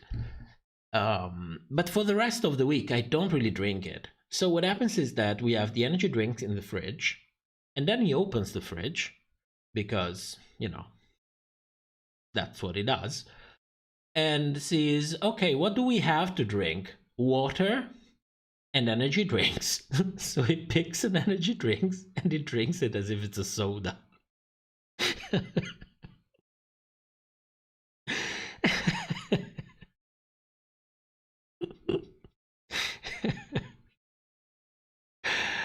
Oh, good God.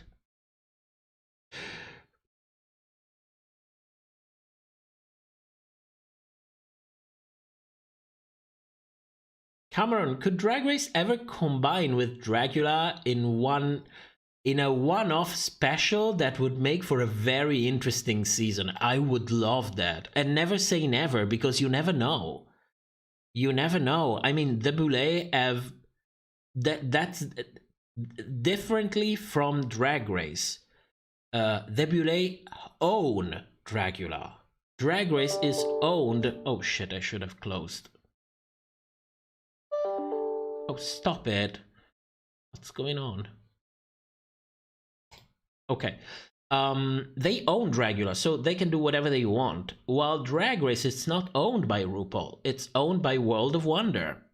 And if you think about RuPaul's Drag Race, and this is something that I'll also be talking in a future video, but I'm just telling you for, you know, our few in here.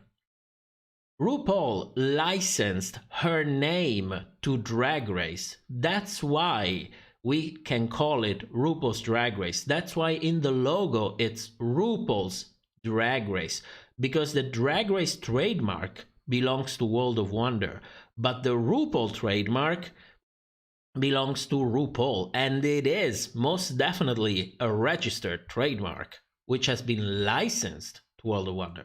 So it's two very difficult situation. It's a very different situation between the two franchises. So World of Wonder, I don't think it's really interested in ever doing something like that. RuPaul would, because wherever there is money, RuPaul is going to come. If it's selling chocolate bars or making a shitty album or making reality television, she will come. Every money is good money. World of Wonder is more like, okay, will this pay off in the good run? They have more of a corporate approach to the thing.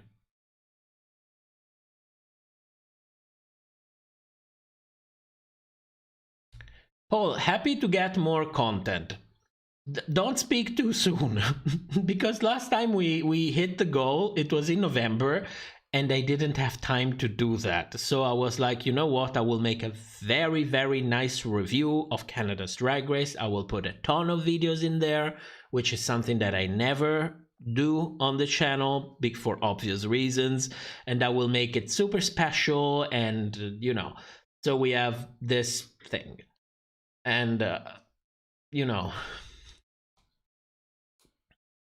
Alexis is a Latin name, and I'm from Peru. So imagine how far your videos have reached. I know you might have problems with YouTube and stuff, but your amazing work is going worldwide. Thank you. Thank you. I'm really proud of the fact that we are a mixed bunch. That's something really nice. That's something really nice. Top will happily disappoint. I've been waiting for the Gigi trilogy since season 12. Fantasia, don't tell these things. Don't say these things, you shady. You should be on my side. You should be like, yeah, it's fantastic. It does everything. No, I'm always late. I'm always late. I have a ton of ideas and then I never follow through. And think about it. Think about it. We are on a platform where a lot of people go around to get ideas from others. I don't have that problem, but I don't have the means to follow through. So I have a ton of shit. And the problem is that I don't shut the fuck up on those shit. I start with, oh, I had this idea and I would like to talk about this and about this and about this. With the Gigi trilogy, I even went through a full episode of that on Livestream. And when you do that sort of shit, people get curious, naturally. And they think, oh my god, we're going to get this. This is so interesting. Oh, I'm excited about this. And then I don't do it. And then I don't do it. I need to learn to shut the fuck up.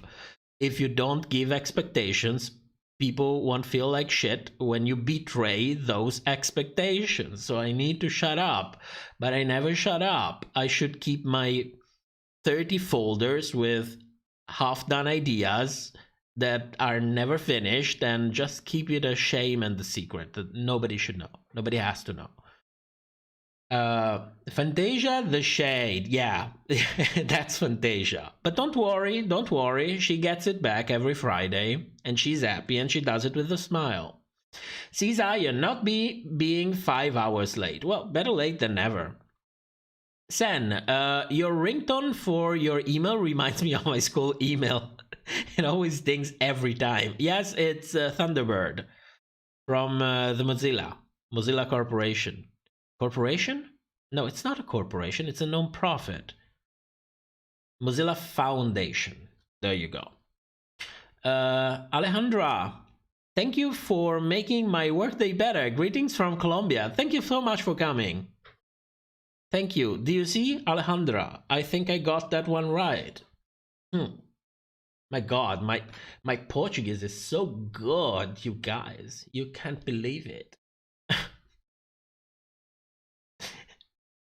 Fantasia, top is awesome and great. I will talk to you for hours and know a lot of shit. And can assist with basically any issues you may be having. Where's my check?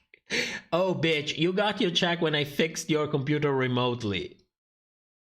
That's when you got your check. You know what? It's been kind of a couple of hours. I think I'm going to get a couple more of this Doritos.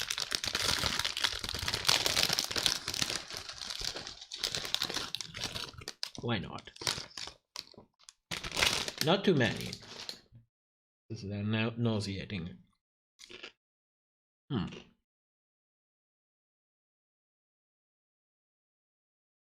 Oh no. No, it's too much. Back in the bag you go.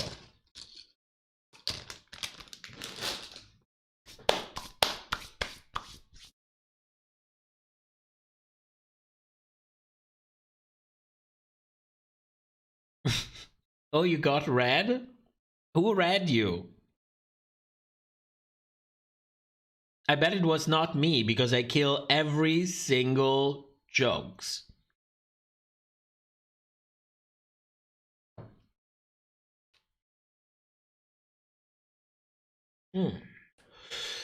You know what? I need some water. I'll be back in a second.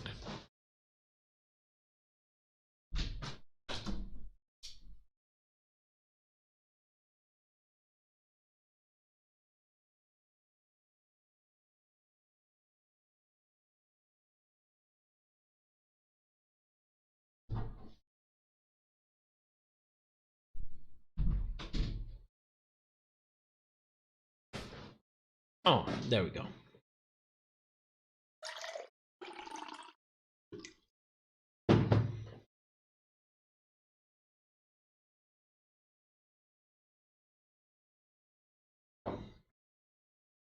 Damn, those Doritos are really nauseating. Ugh.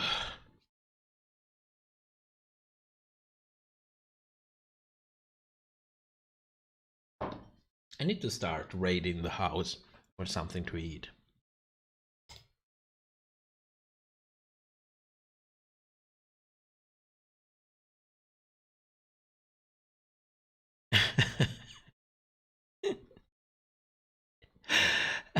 You got me snacking on Triscuits? What the hell are Triscuits? Sounds sexual. Sounds like something you do. Oh, no, that actually looks healthy. Like crackers.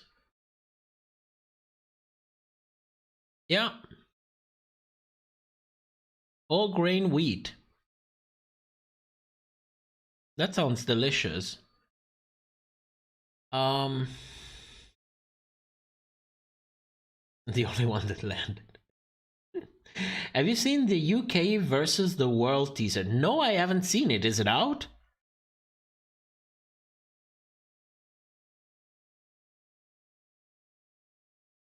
Sen, I don't think it was me, but then again, last week I was a shady bitch.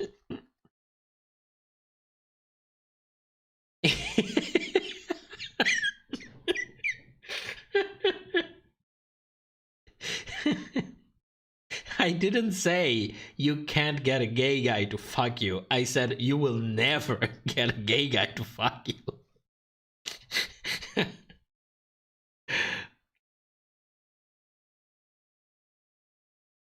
Those are the sounds I make when I convince myself that Taco Bell will be good this time. The only chain restaurant I actually go through is McDonald's to get nuggets. It's like, you know, like kids. You go to McDonald's to get nuggets. Just like the coating so much. It's so good. I tried to replicate it, never successfully. I mean, I managed to make interesting coatings for chicken, but they're never exactly the same. I suspect that they use the name. I don't know the name in English. Let me see.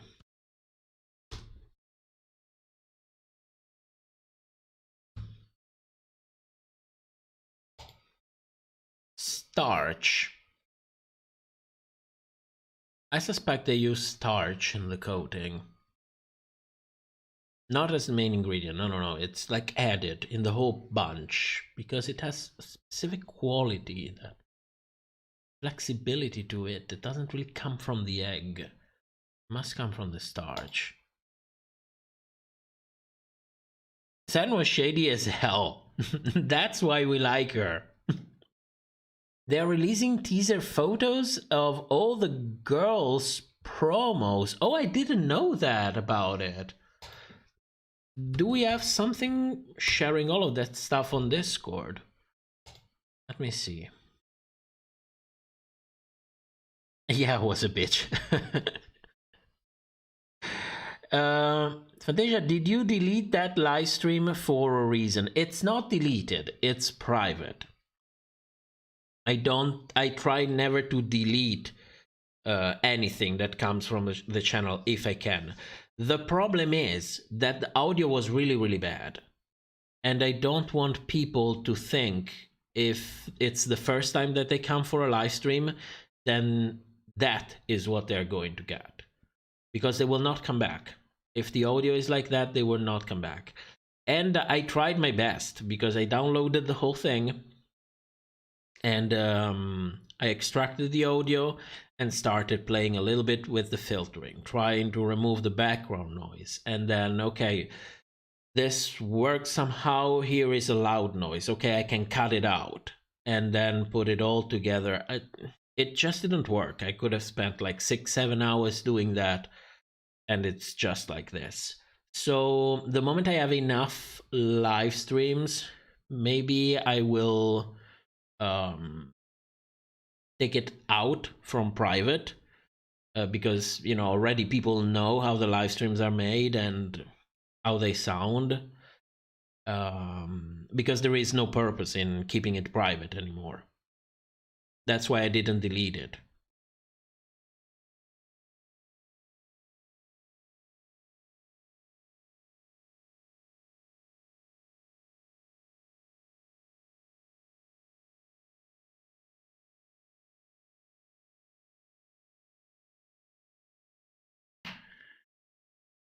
So let me check.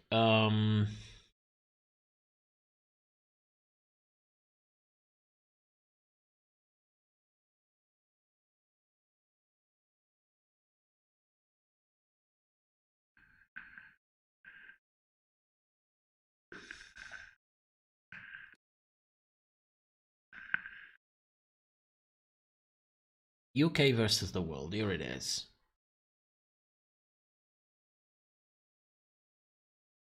Oh, they released something on Twitter.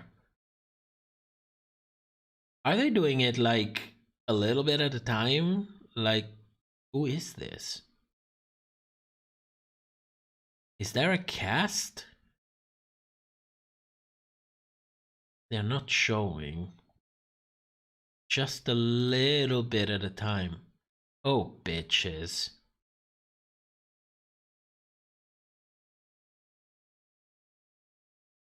No, I'm not following what actually is going on.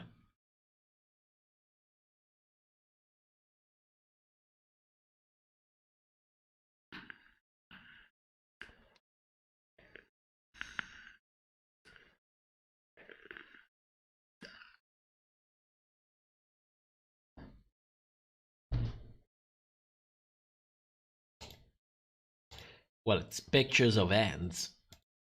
How am I supposed to get who the queen is? Oh, come on, I thought I would see the cast already.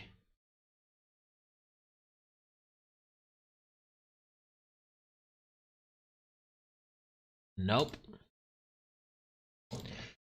Drag Race UK.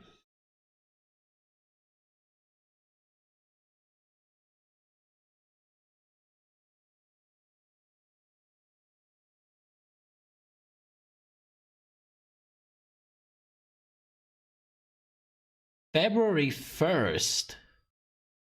Oh, it's good. So if season 14 is underwhelming, we can just switch to Drag Race versus the World.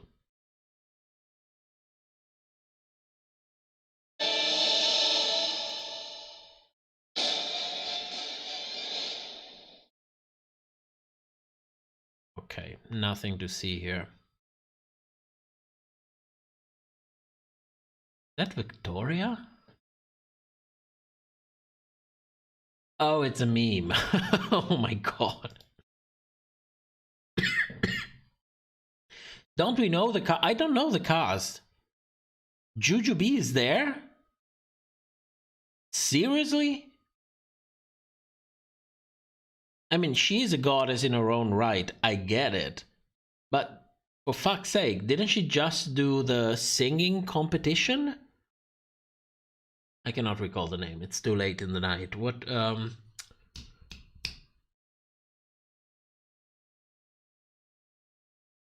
Queen of the Universe. There we go.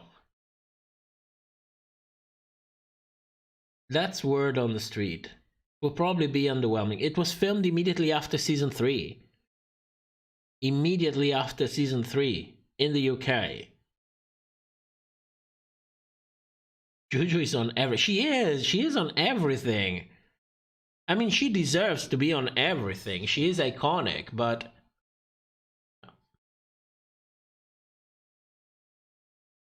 she show up for anything, and I'm here for it. I second that. I really second that. Jujubee should have won some season of Drag Race at some point. I mean, she just has a ton of charisma, like a wagon of charisma. You know, like that truck that Elon Musk never delivered, that he said years and years ago, it's going to be fantastic, it's going to be better than train, and then it was bullshit as usual, you know? That much charisma she has.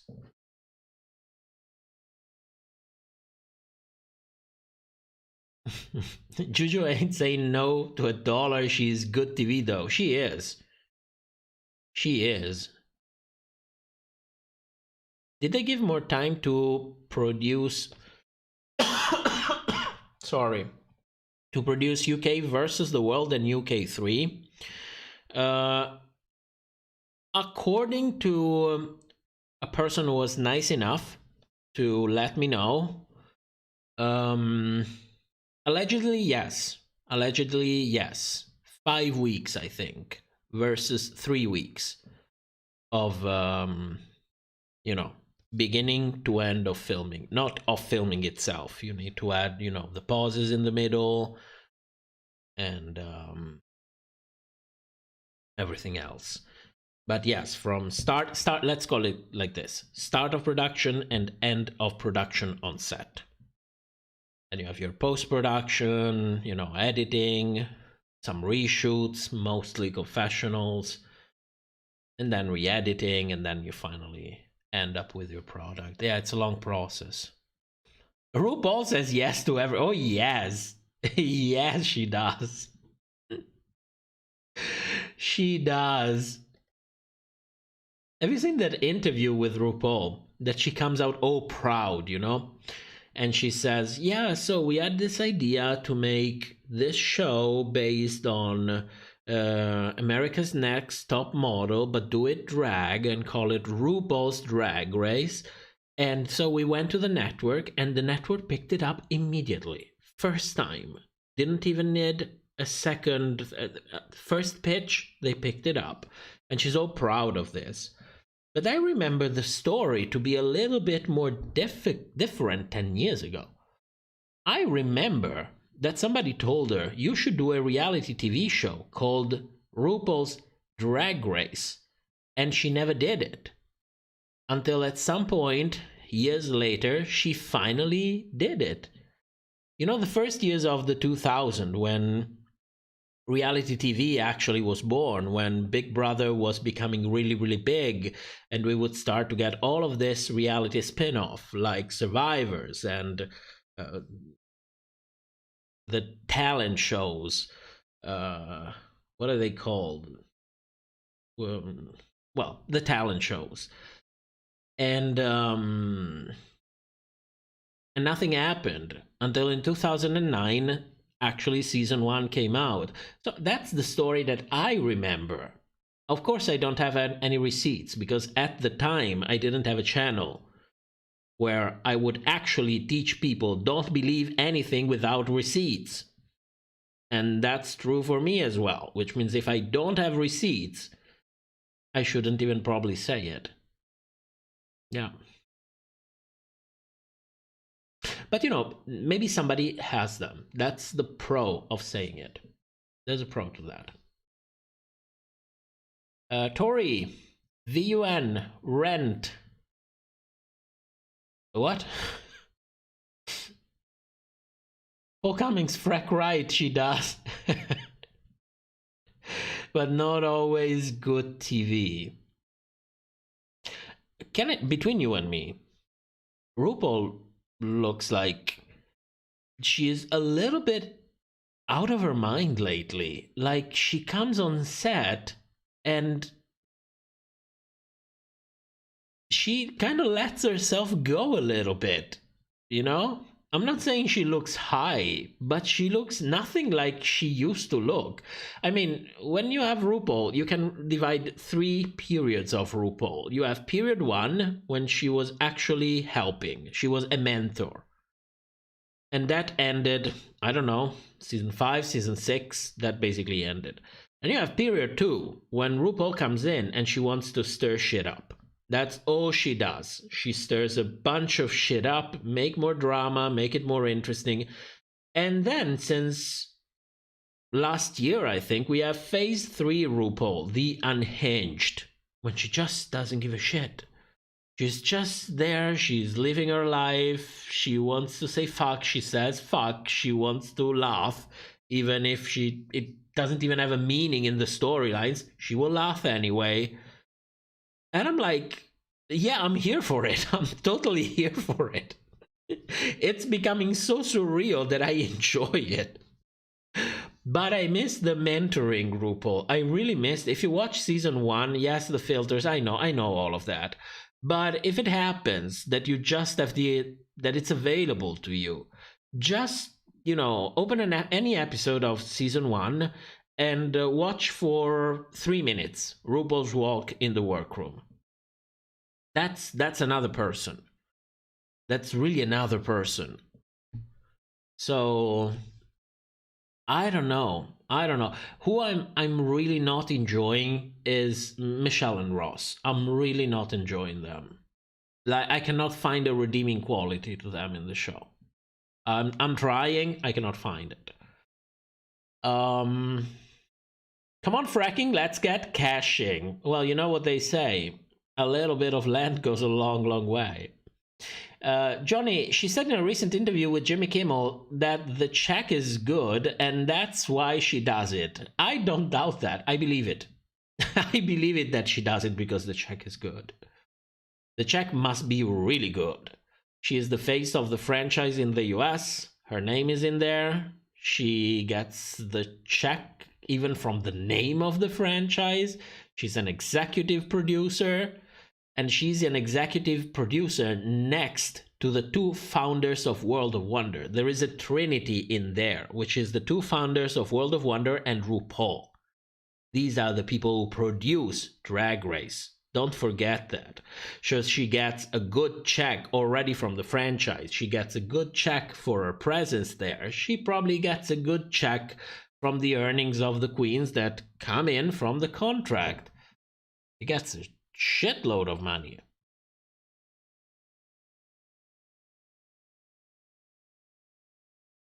They're really trying to remind us that RuPaul is a club kid. She used to be. I would have loved to get to know RuPaul when she was like 20, 21, 22. The shit that would have come out of her mouth.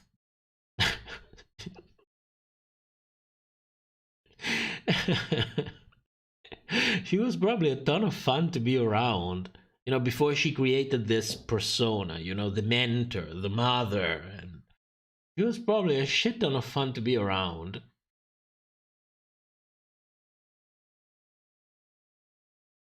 Why did they mention Santino the last episode? Is that foreshadowing or something? I have no idea why they did that. I have no idea. That is such a bad look for the show. You don't want to be associated with that. And you know, RuPaul is usually very savvy when it comes to this sort of thing. You know, she is an incredible businessman. She knows how to manage herself. She knows how to manage her image. She knows what to do, when to do it. And she seems to be able to predict future trends so that she can embrace them before they come. The shameless plugging of shit and products on her show. This is something that RuPaul pioneered. Because before that, people would make like serious advertisement, and she just did it like shameless. Hey, buy this shit. Ding! You know, and people bought that. That's something that, you know, was popularized by RuPaul. She's not stupid at all. So why would they put Santino in there? That's the last association that you want, especially in this period. That was I don't know. I don't know what to think about it. I don't know. Fulani, she said during the NPR radio interview she doesn't necessarily love drag. She was a club kid and genderfuck artist.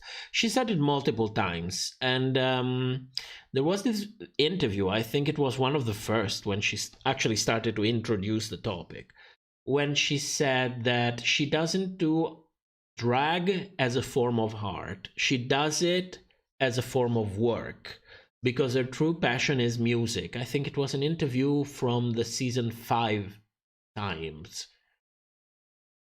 It was discussed on Reddit a lot because it caught a ton of people, you know, off guard.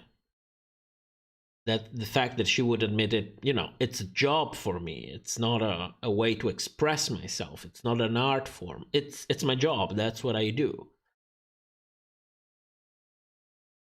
Michelle is getting too cocky. We need Merle back. I liked Merle more than Michelle. I don't know if it's because that's how I got to know Drag Race and I didn't know Michelle Visage before, but I liked Merle better. She looked more real, more down to earth. I've seen some old footage of Ru when she was younger, just hanging out in the mall with that fisheye lens. I was transfixed watching young Ru. Yeah, I told you, I saw them as well. It was probably a shitload of fun to be around. Johnny, I saw that like 5 hours ago. Great minds. Are you done stroking each other? Great minds think alike. Oh my god. What a bunch of bitches. That's why she only gets in drag when she's getting paid. You completely agree. It's a job. It's a job. I admire RuPaul. There are some sides of RuPaul that I genuinely admire. You know? And then there are sides of her that I genuinely despise. Like, genuinely despise. And I don't know.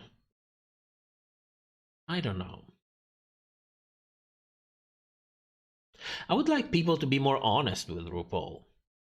Just, you know, don't having this image. Oh, she's a goddess. Oh, she's a mother. Oh, she did so much for the community. Bitch, she cashed her check doing something that turned out to do a lot for the community, but she was cashing her check while she was doing it. Not like she did battles, or she donated a shit ton of money, or she donated her time, or she donated performances for causes, or advocated for causes. She did none of this. She cashed her check doing something that ended up changing a shit ton of people's life. I agree with that. She was still cashing her check. Activism is something else. So, you know. And when you think about it this way, she doesn't even look necessarily that bad, apart from the fracking thing. Doesn't really look necessarily that bad. It's just a more honest depiction. That's what she wants. I mean, people are allowed to pursue what they want. If you want a $20 million villa, then get the $20 million villa. Good for you.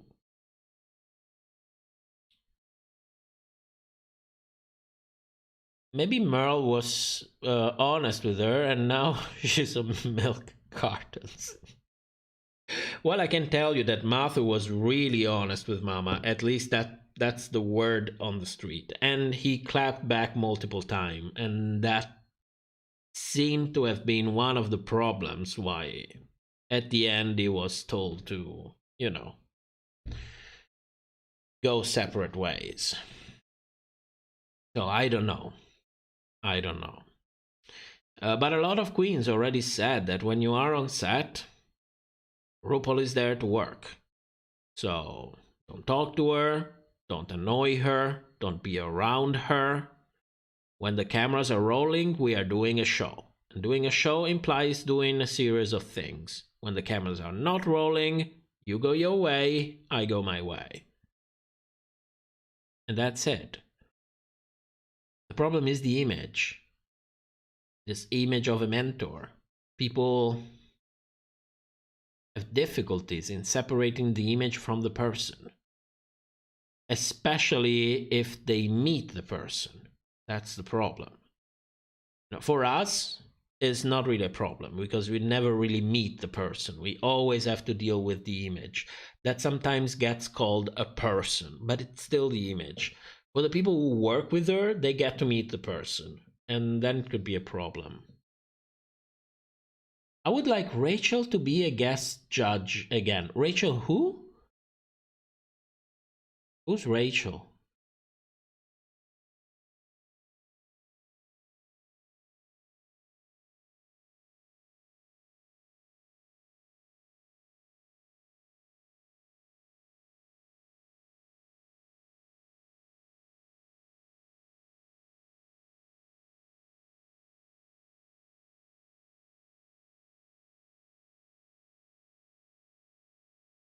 Rachel Zoe?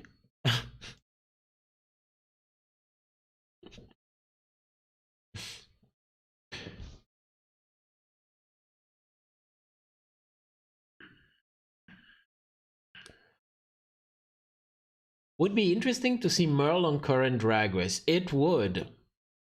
It would. It would be refreshing too.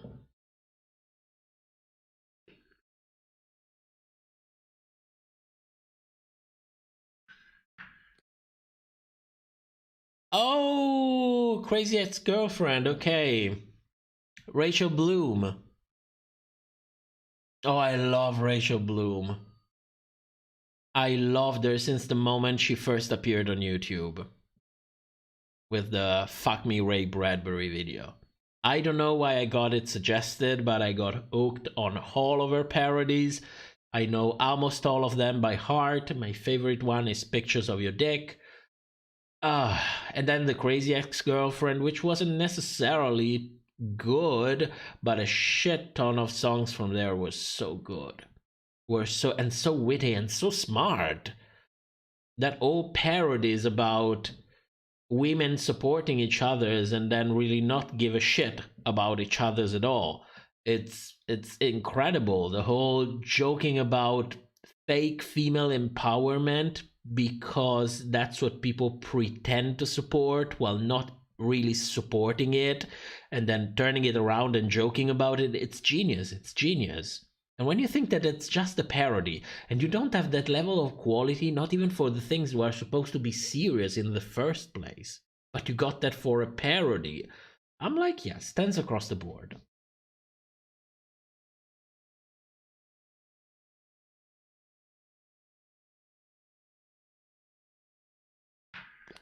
Yeah, I was living for it.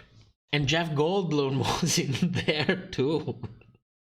I don't know what he snorted. He looked a little bit, you know, not that much there. But yeah. Yeah, Rachel is great television. She looks like a great person to be around too.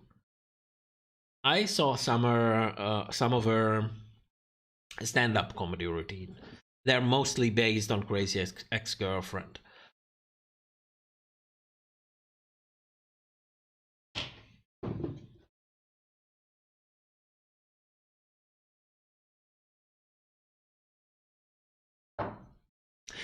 You know, I never even saw the Golden Girls parody, the one we're talking about Drag Race now, right? The one with Shangela, Delta, Pandora, and Willem. I didn't even see the first one. I don't know where to find it. It looks super fun. The bloopers were like super stupid.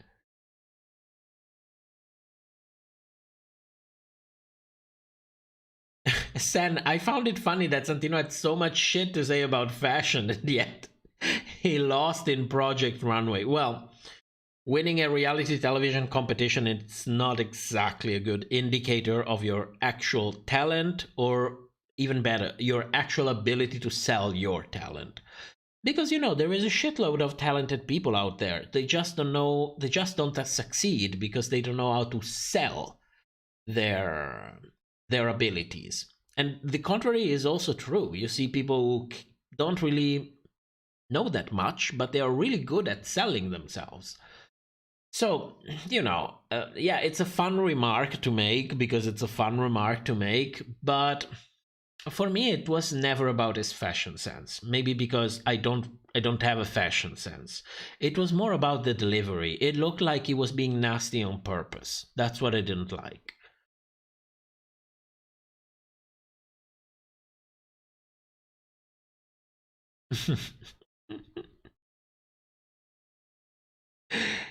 Deja, you should write down the lyrics to Put Yourself First. That song is genius. It's like, put yourself first for him.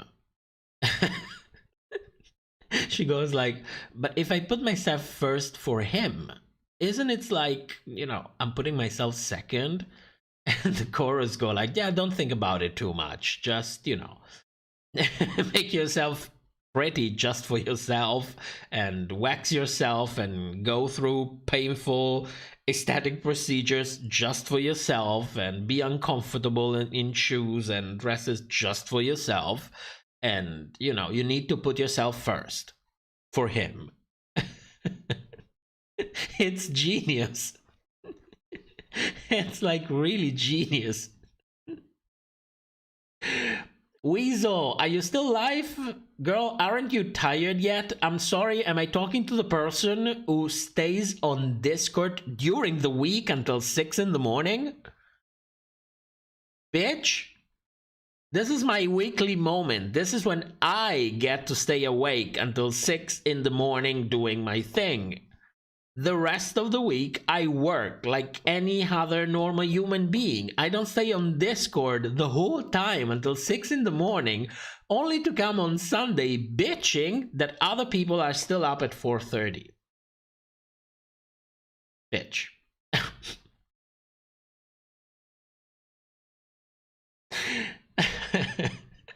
Surf Noir, how do we feel about the new age of drag race? I feel like they're casting inexperienced queen and asking for veteran energy. Oh my god. They're definitely going younger. They're definitely going younger. I mean, you gotta please your audience. If we learn something from, you know, the recent years of bad movies and bad production generally in the entertainment industry, is that you gotta please your audience. So they are pleasing the audience. Remember, you know, they are not the problem. We are the problem because we're not the target audience. That's the problem. So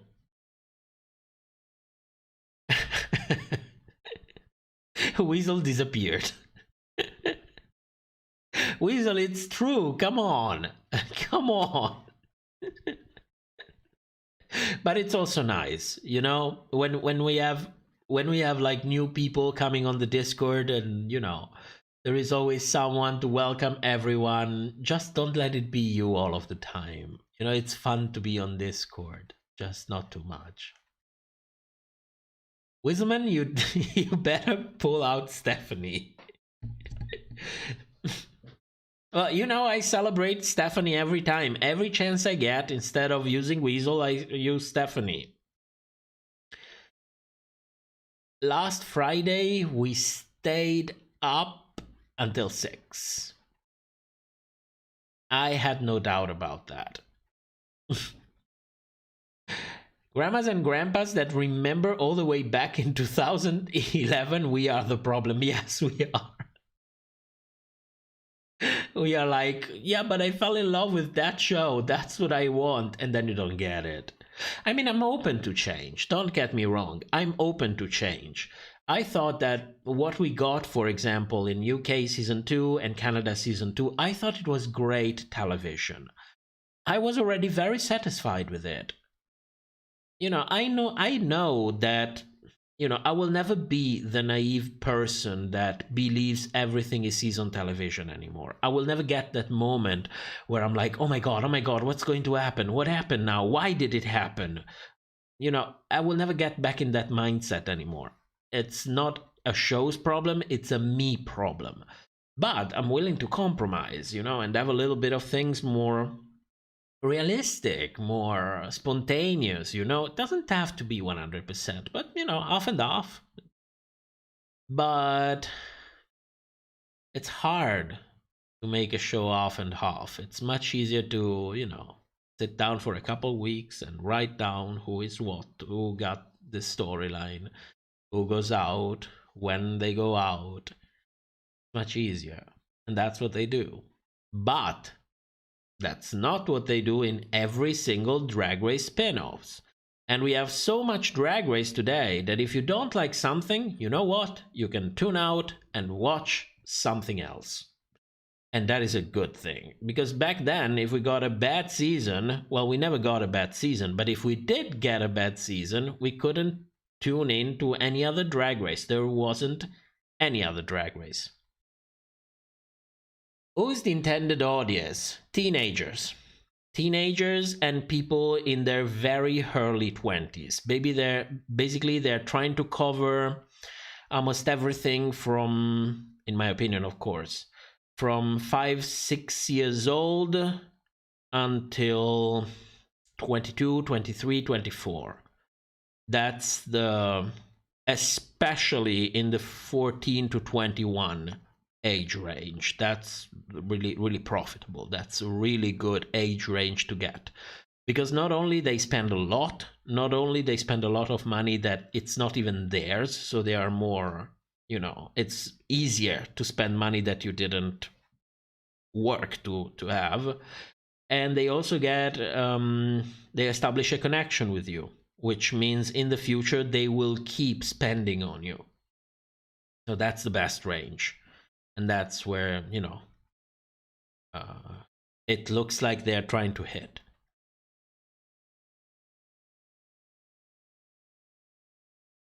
Back in the day, 2011. Yeah, but in a way, yes, back in the day in 2011. Which, you know, it was actually 2010 for me, but, you know, 1 year more, 1 year less. It's not that much of a difference. Stephanie is doing fine. I might take a selfie or two. Why don't you send us a selfie of Stephanie? We can have it as the Livestream mascot. You know, have her right there next to the mousies and the logo and the mountains and the sky. And there is Stephanie. I'm considering getting a second wig and letting Amateur name it. That's how Stephanie was born. That's a great idea. Yeah, Fantasia, we had to wait. It really felt like years, waiting for the next season. You don't know off-season on Reddit. You don't know it. There was a whole culture who developed a subculture, and the subculture of a subculture. We knew each other's by name. We knew each other's by name. We predicted responses from other people. You have no idea what was the subreddit back in the day. It looked a lot like our Discord. It looked a lot like our Discord. Same, you know, same thing, same way to relate to each other, same moments when we all come online, the way we talk to each other, the way we joke about each other and shit on each other's, the things that we organize. It looked a lot like early Reddit back in the day. But on steroid, because we were actually thousands of people, not, you know, hundreds of thousands, but a good 3,000-4,000, yes.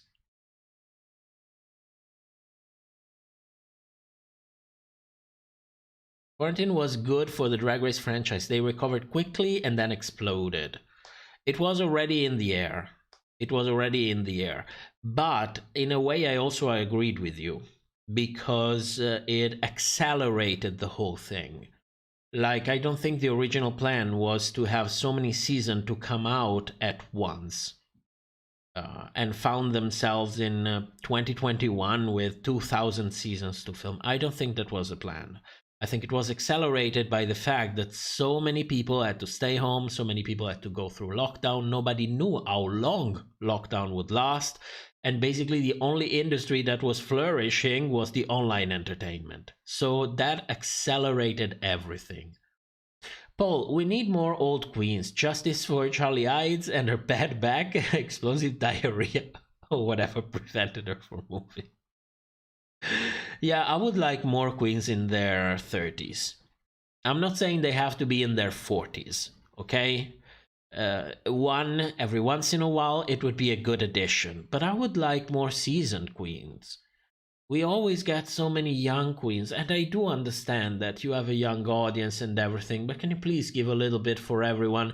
This season, I think the oldest queen is like 31.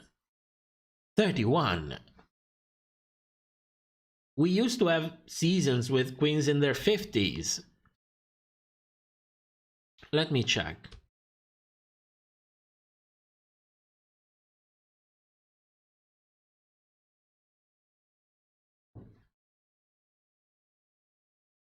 Yeah, Deja and Lady Camden are the oldest ones, and they are 31.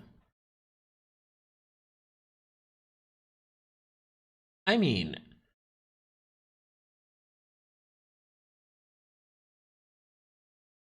oh my god, Johnny, no!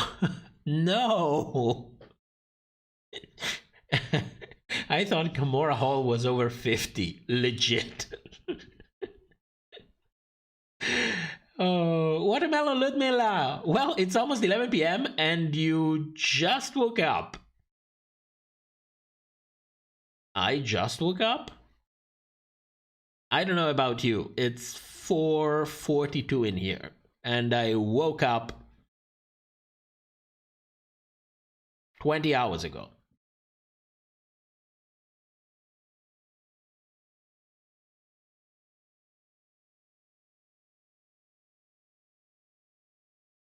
Weasel, I mean, I have pictures of just Stephanie, so if you want one, are they good pictures or will I get arrested if I show them on YouTube?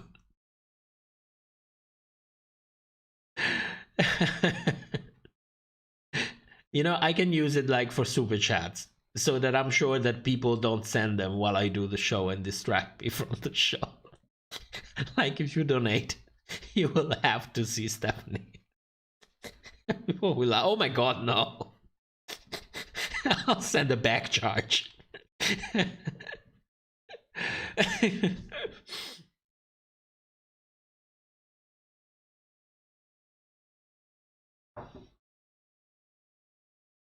Can you imagine the contestants lip syncing like RuPaul?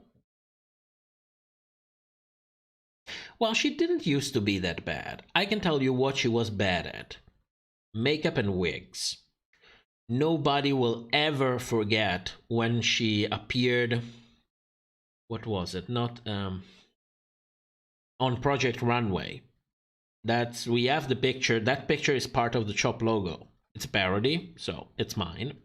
It's my logo. Yeah, I have to say it. But that picture isn't there.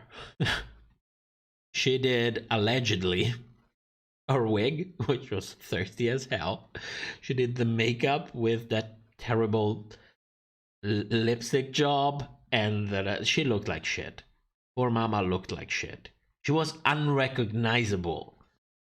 It looks like pictures that you see today were taken 30 years ago, and that picture from Project Runway was taken in 2030. That's how bad it looked.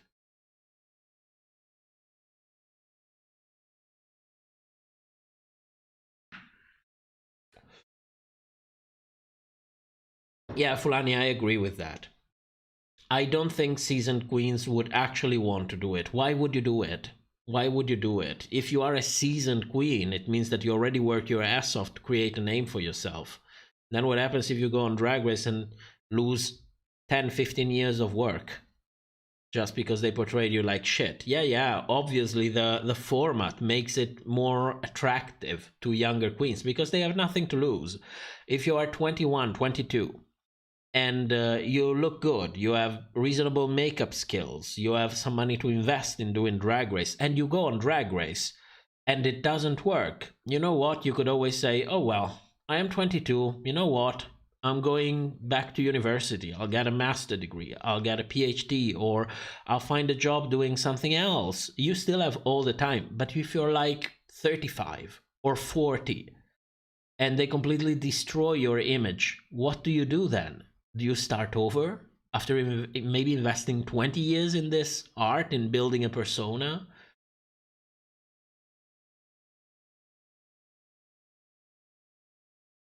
Johnny, I'm serious. I saw her and I thought, oh look, Plastic Tiara's grandmother's in the house. No kidding. Come on, Kimora is beautiful. I thought Ginny Lemon was in her late $60. I thought too that Ginny Lemon was in her late $60. Fantasia. Just flashbacks to call your girlfriend. And you know what? I think I had, did I delete it? Yes, because I had it here in the list.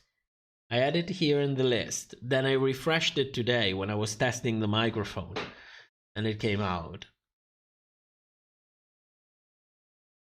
Tamisha was 50 when she was on. Yes.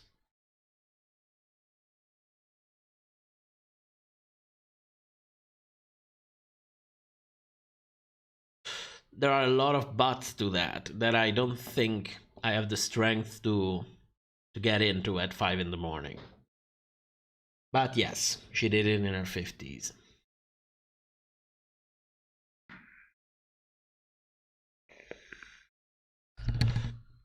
Johnny, 15 to 1 in the morning here. So you are 4 hours before me? 4 hours before me. Where are you? Like in the middle of the Atlantic? You are in the middle of the Atlantic. It's like 5 hours to New York, I think. 5 hours to New York. So, yeah, you are in the middle of the Atlantic. Are you like on a boat? Are you on a cruise? Wizard, I need a spray bottle to spray Stephanie so she can be moisturized. That's the secret. That's the secret.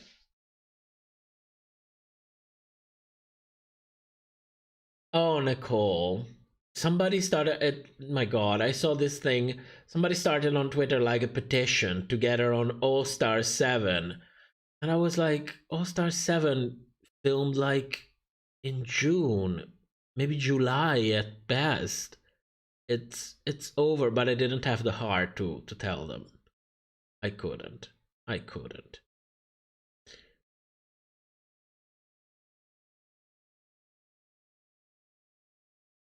Ronnie, I'll ask you about it next week. That's a good idea. When I'm fresh. You know, when like we start the Kiki time, you ask me immediately. Tell me about that. Then I still have the strength to do it. C. Flores, thank you for coming. More like cruising. Well, Johnny has...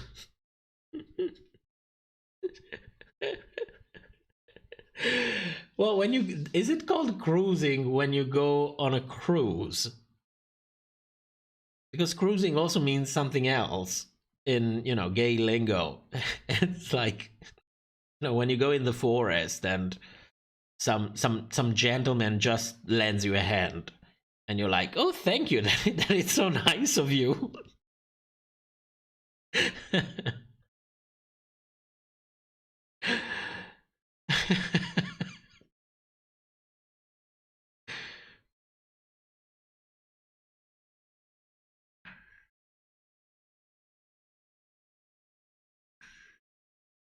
So did they release the cast of UK versus the world?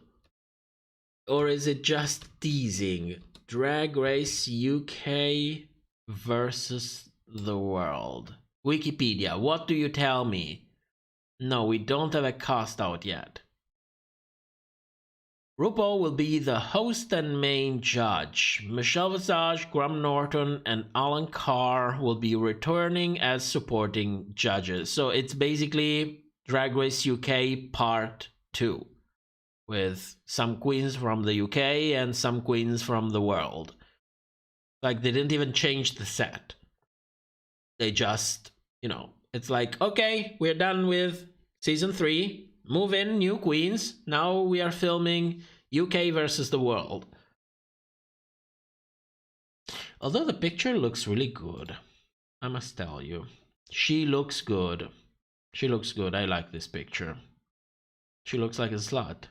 Well, that's maybe why I like it. Save image. Let me see if I can quickly import it in the stream. My god, I got so much better than this. Look how quick I am. And there you have it. Mamaro is already here.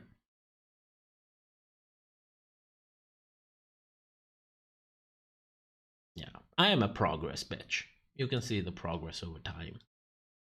There you go. She looks good. She looks really good. Well, of course, it's also a ton of filters, but...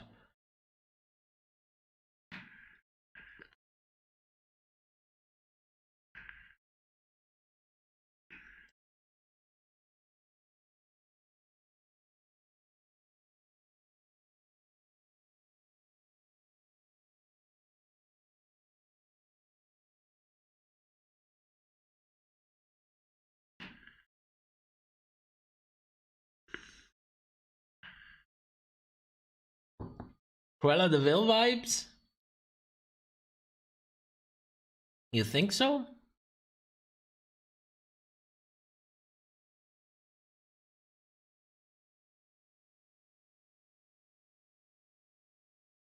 Well, she looks good. She always looks good. That you can never come for RuPaul from that point of view. Since she started making serious money, she never looked back anymore. Money for makeup artists, there. Money for wigs, there. Money for clothes, there. Ever again. Who is doing her makeup? Raven is doing her makeup.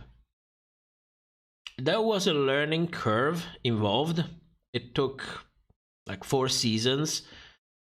And she never looked as good as Matthew manages to make her look. And I think it's not just a matter of abilities, in terms of makeup abilities. I still think Matthew was better than Raven at this. Not like it was a mile before Raven, but to me, you can't see it. So what's going on here? Why going on with this image? There we go. There was also the fact that Matthew was doing makeup and wigs. So, he could go for a whole complete look because it was his wigs, already how they looked, how to match the makeup, and they could create a complete cohesive look. That's why it worked better for me, because RuPaul's from the Raven age always kind of look the same. But if you go back to season 2, season 3, not season 1 because there are the filters, but season 2, 3, 4, 5, and 6, and even 7, but 7 is let's put 7 aside. 2, 3, 4, 5, and 6. Especially in season 2 and 3, when RuPaul didn't have any visual filters.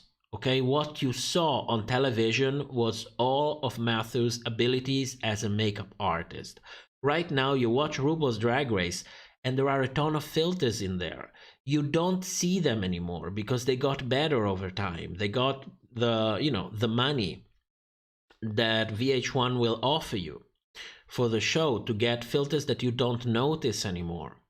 You would notice them in season 7.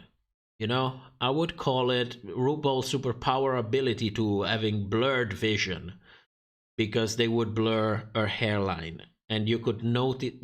It was very noticeable. You would see the filter there. So right now you look at RuPaul and it's a bunch of filters on top of Raven's makeup. But back in the day, she didn't have them. Everything that you saw was Matthew's heart and ability, and it was complete looks, and she looked gorgeous. She looked gorgeous. When he did, I think the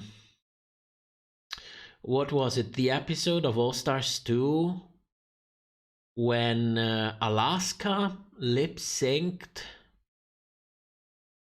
against Katya, I think, the second time. It was the pink look. That's the best she ever looked. She looked fantastic. My God, the whole thing was so good. It was just so good. And I am an ignorant in all of these things, and it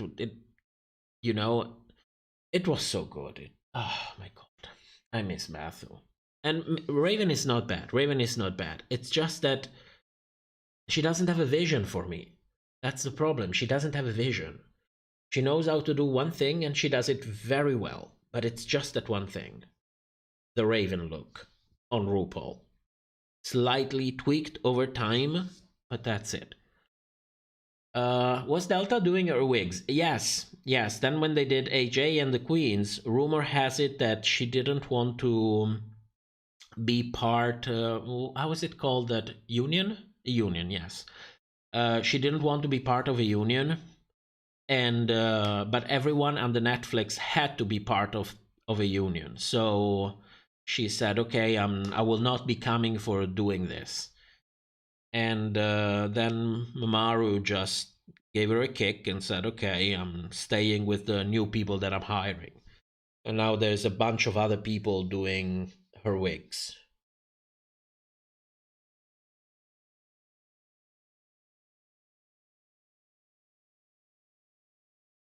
They need to make a judges season where the judges from each franchise compete. Oh, they could never do that. They could never do that.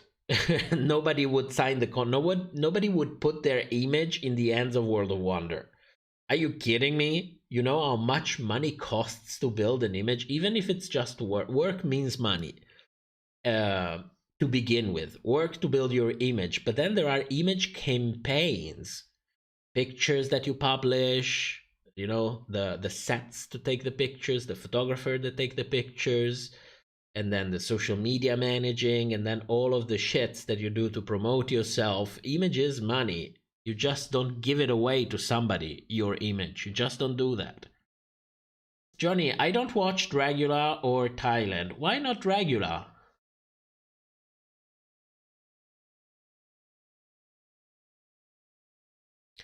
Raven does her face too light. I agree. It's not dark enough. I completely agree on that.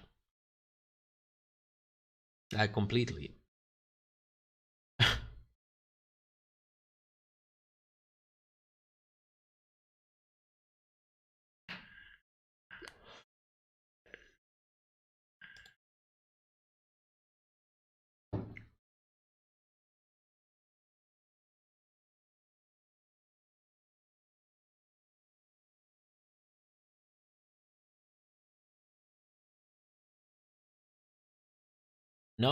No cast out yet. When is it coming out? When are they announcing the cast of UK versus the world? My God, this is getting...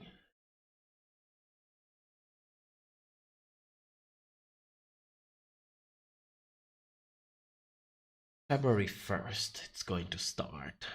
So, less than 2 weeks. It's exactly 2 weeks. Why are they taking so long to announce the cast? Usually they would put a Meet the Queens before so that people have time to warm up and getting excited, but 2 weeks?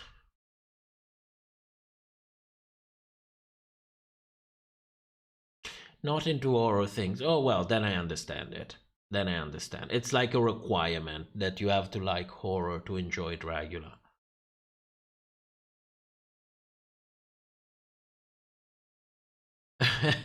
Funny, yes. I was joking a little bit about that. Well, you know, different people like different things. You did like Charity Case, though. Yeah, it was she brought interesting looks. I agree on that. Personality? I don't know. Not enough to not like her, not enough to like her. Just middle of the pack. I need more information. Lesia Morgana. If they did the judges season, then it would be rigged for RuPaul to win.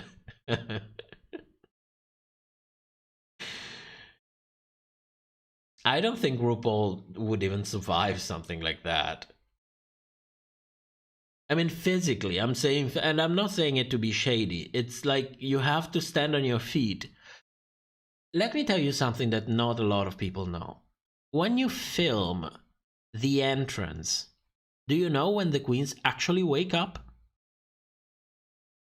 I'll give you time to think about that while I try to see if somebody can tell me from Google when we are going to get a Meet the Queens for Drag Race versus the World.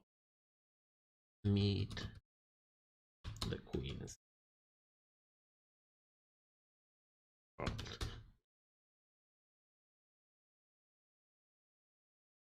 Fulani, 4 or 5 a.m. Yes, that's the range.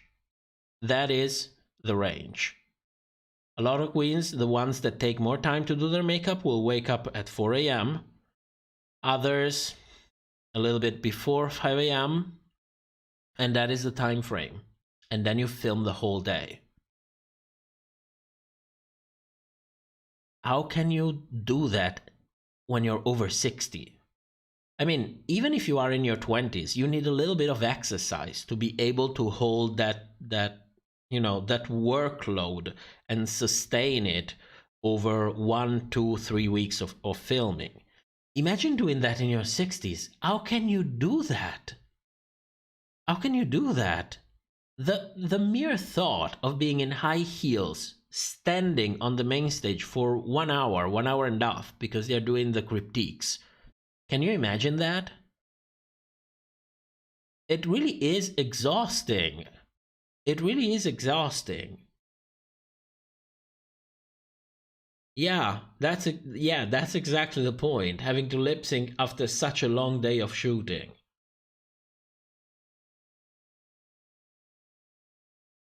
Mamaro is a robot.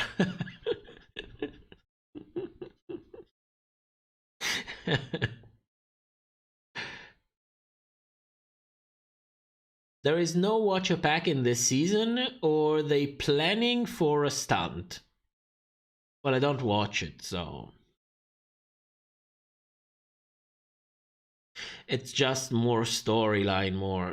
No, it's not for me. If you enjoy it, I'm happy for you.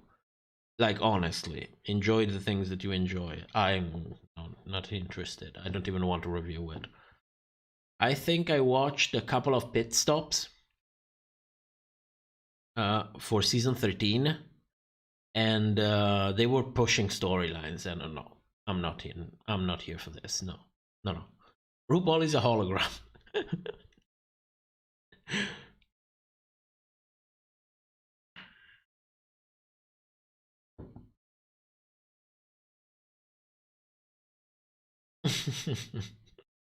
Thank you, Fulani. Thank you for coming. See you back next Sunday. Same place, same time. Less stressed. I hope it's a good episode next time. I really need a good one.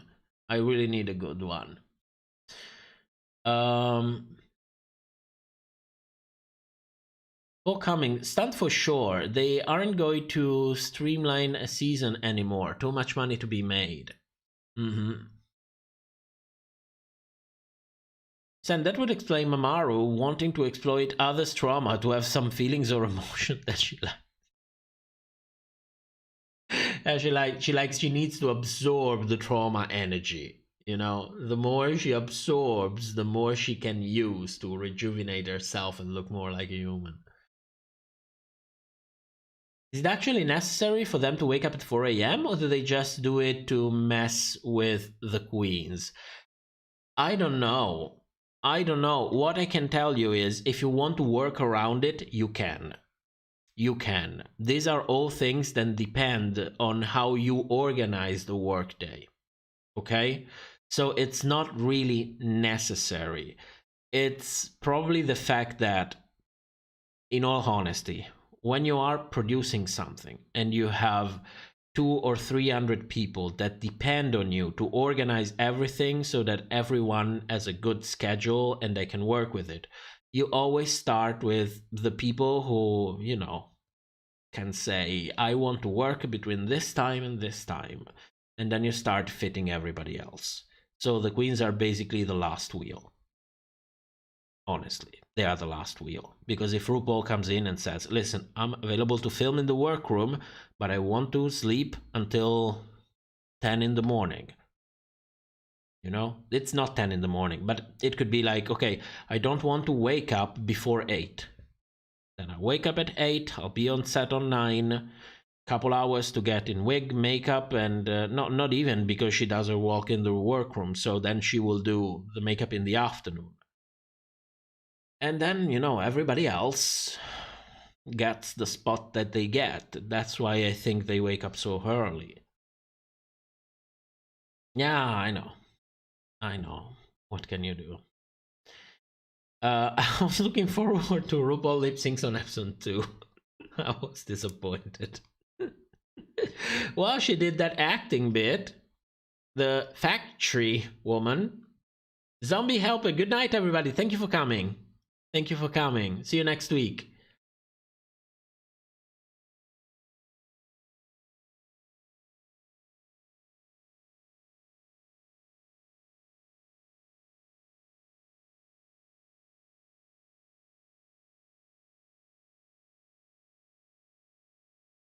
Factory, yes. The factory woman.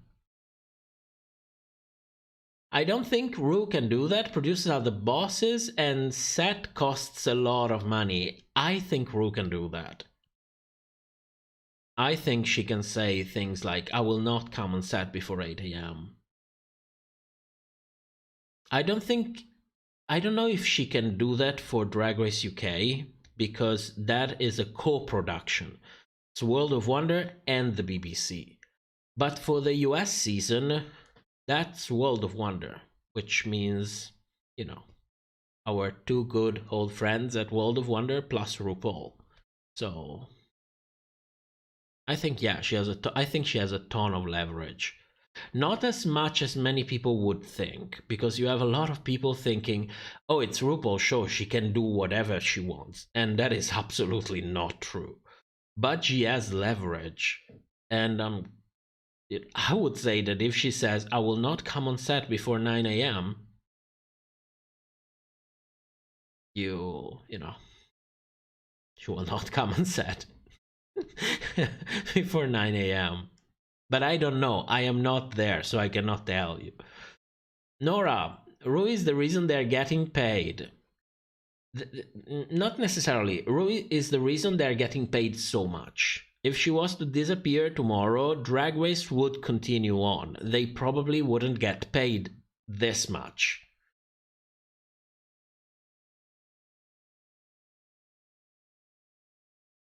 Not sure how much Ru actually controls. Yeah, that is a topic that it depends on what you are referring to. If we're talking about a production schedule, I think she's not there making a schedule. Let's be honest about it. But as a producer, she has a saying. She has a saying on a ton of different things. Problem is, her saying is not the final saying. She is one of the executive producers. There are 3 other executive producers, 1 under them and 2 over her. So you have to come to terms with them. And once you have done that, you have to come to terms with the networks that's footing the bill, which is VH1 under the Viacom CBS company. So there are a lot of agreements to be made before you put down your foot and you say, I am RuPaul, this thing will be done like this.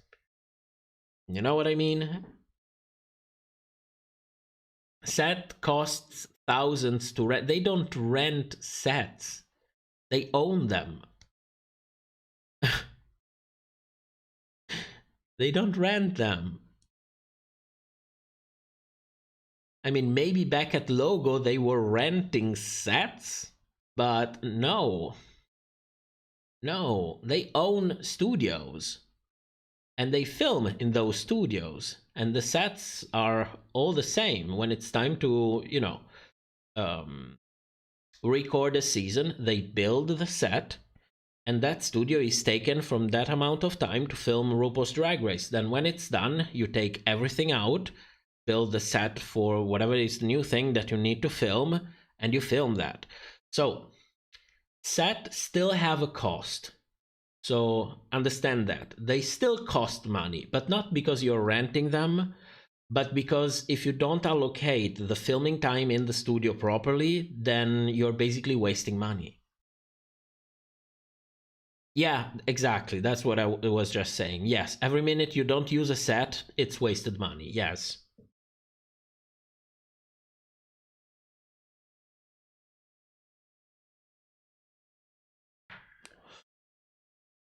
Ah, little bit of a vape.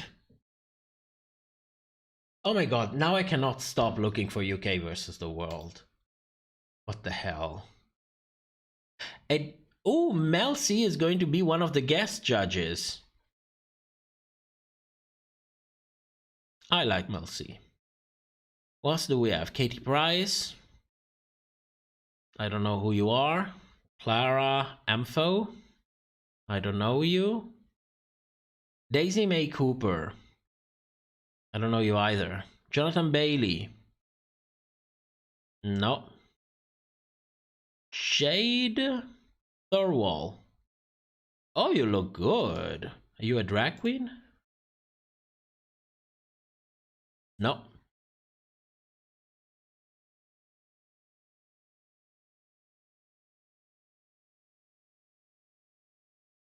You write it on Wikipedia.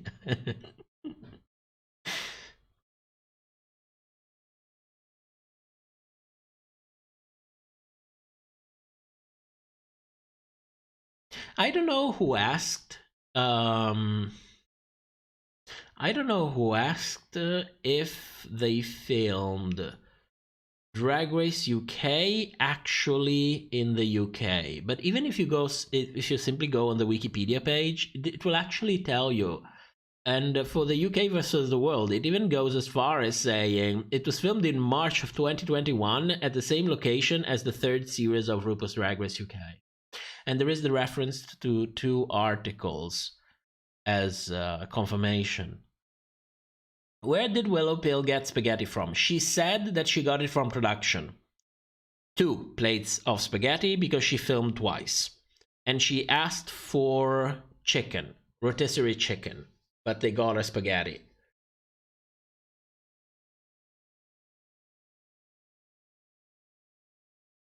Jade Thirlwall from Little Mix, isn't she? I have no idea. I have no idea. It's enough that I have some basic understanding of American media, but British media, I just know Little Britain and not that much at it. They got her a tub and a toaster, and Carrie got a raggedy jump rope. Raggedy. I like the term raggedy. It has like a sound to it. Nora, I think there's always people on set that essentially just make stupid shit if it's needed. So someone probably made it as their job. Yes, catering. But you also have to understand, when they performed this number, basically they called in and, you know, asked the girls, okay, what do you want to do? Okay, your premiere will be a talent show, so you need to prepare a talent show. Do you have an idea? What do you want to do? Tell me your idea. We need to check out if it's doable, if we can do it, and then we green light it for you, and that will be the talent that you bring for the show. So this is something that comes in very early on. You have to understand that. So they had time to organize it. I still don't understand why they didn't get her chicken. I don't know why it would have been so difficult. I have a hint that it could have been a marketing decision for some reason, because it makes no sense. It's easier to find chicken than find spaghetti and meatball. So I don't know.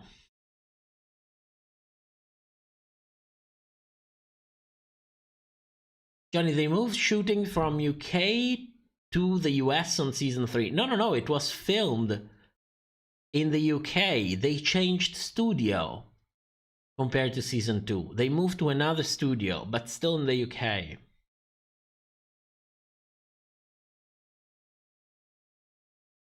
I'm imagining Willow laying down in that pile of wine and spaghetti. I'm thinking more about the fact that she had to have a chain. She had to have 2 sets of the same clothes, because the moment she laid down, she would get food and wine all over her clothes and stain them. And then when you need to do the second shot for the talent, you need to have clean clothes again. So I'm thinking more like, oh, so she had to bring 2 of everything.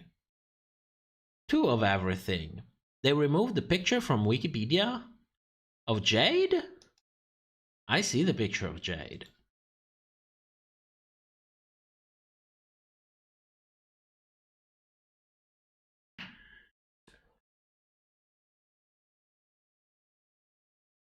I also see the picture of Mamoru. She looks good. Like, really good. I need to start using filter, but well, why would I even need it?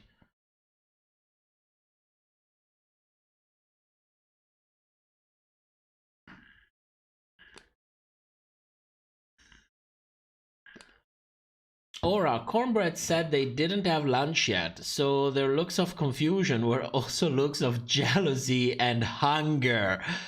Oh my god, now that you remind me of that, I think Willow also said it when in the Roscoe's viewing party, that they had lunch sometimes at 5 p.m. Can you imagine? My god, can you imagine? I would be furious. I would be furious. Also, I am a fat fuck, so if I don't eat after a certain amount of time, I get a sugar low, I just go down. I just go down. My god. Poor queens. Poor queens.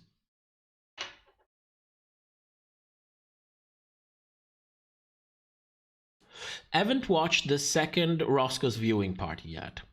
That's something that I have to watch. Really curious what they spill a ton of tea during the viewing parties. If you want some fresh tea on the season, the best place to get it is this channel. No, I'm kidding.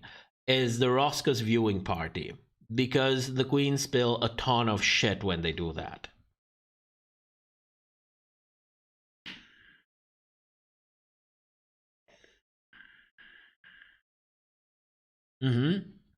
Yes, Johnny.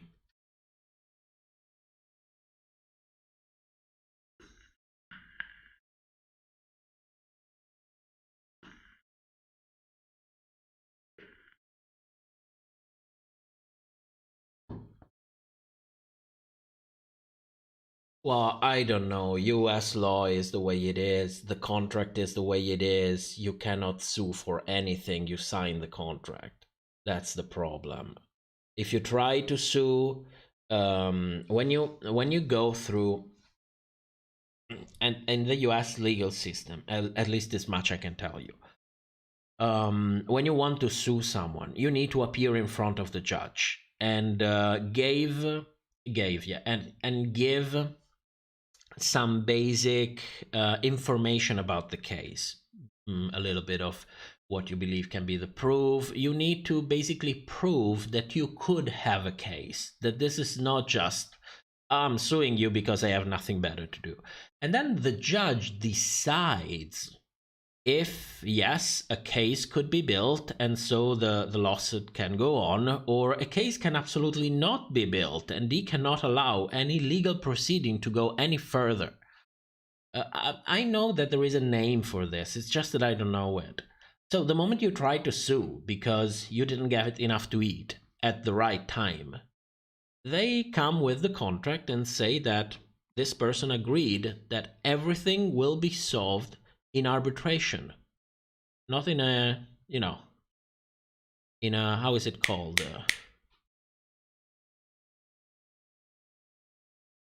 A judge hearing, the tribunal, however it's called. So the judge would take the lawsuit and just trash it. And that's it.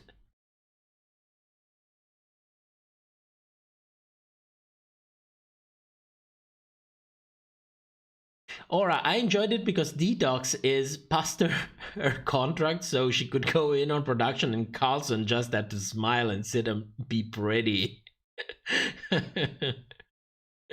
I'm starting to watching it today before going to sleep. That's what I'm going to do. That's what I'm going to do. Detox let it all out at Roscoe's. Oh my god, now I have to watch it. I have to watch it.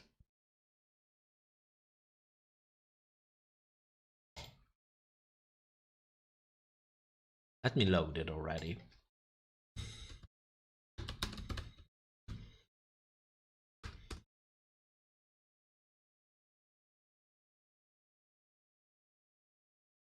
Oh, but Rosé is there. Oh.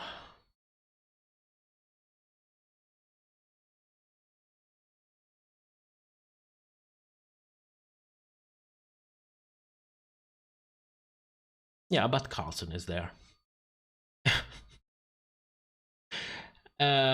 Aura, apparently from what I've heard about production, most of the time, if they ate early in the day or during the main stage, most girls would refuse food to prevent bloating or messing their makeup. Oh, shit, I didn't think about that. I didn't think about that. If they are already in makeup, that is a huge problem. That is a huge problem.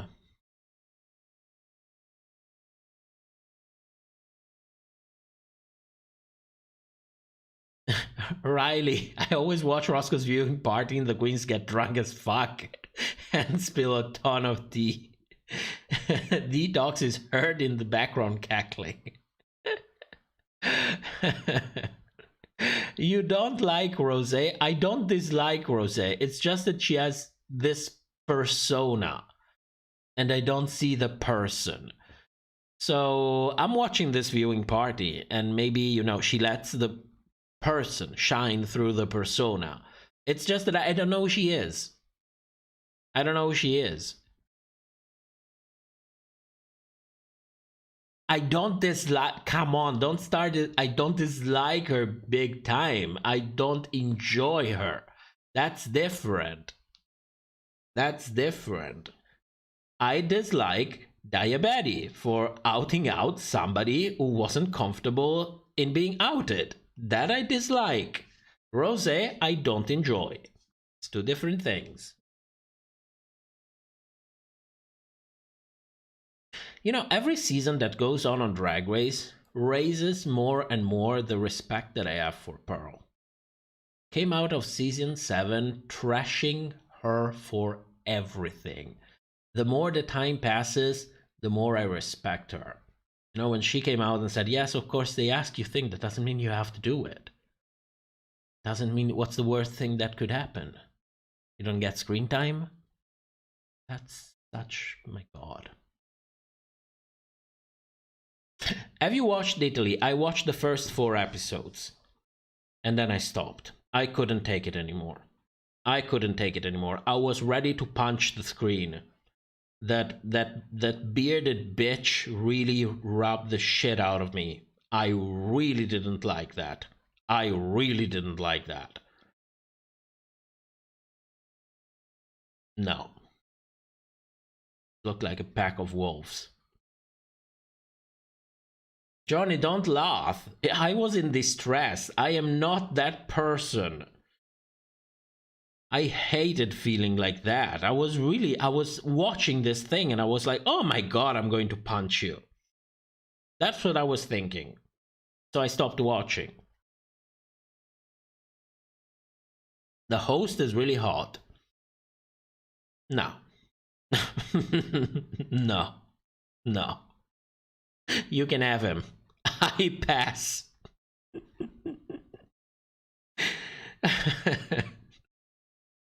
Friends, I love your honesty. Yes, like at 5 in the morning when nobody's listening. Can you imagine? Because you joke about that, but a lot of people take the things that you say completely out of context and then go like, oh my god, you're such a hater. And I'm like, oh, come on, bitch. Really? But what did Lakisha Kiani do? Well,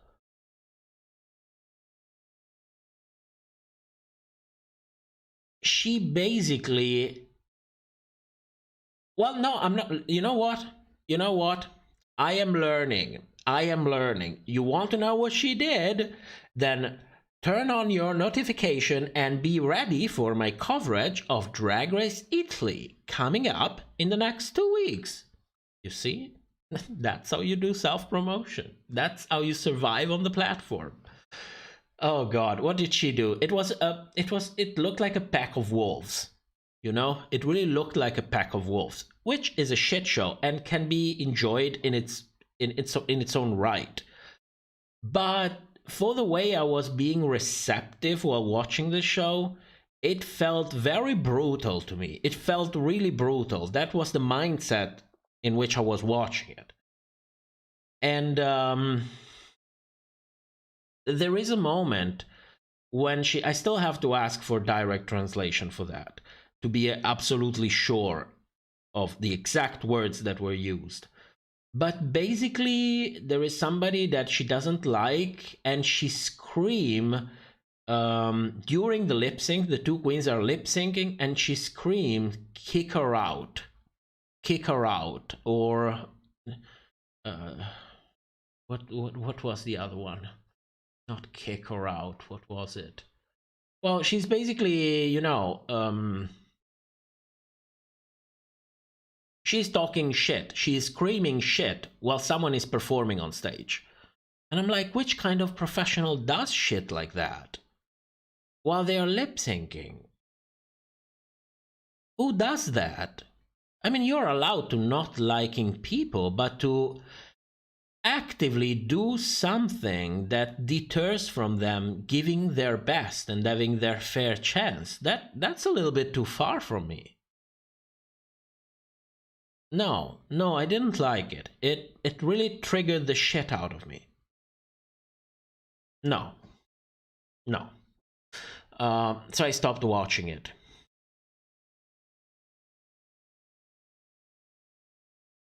Oh, thank you.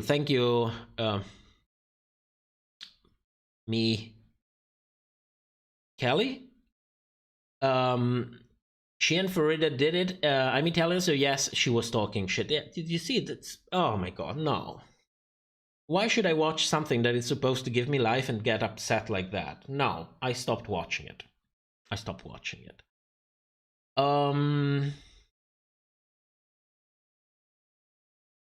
She had a great verse on A Little Bit of Love. If you believe fracking is okay, a little bit of land, you mean that verse? Ice Cold, you're definitely right about Maddie. OMFG. Yeah, I know that I am projecting. I am completely aware that I am projecting my past experience in this situation. Outing, come on. for camera time, or because production told you to. For camera time again, no.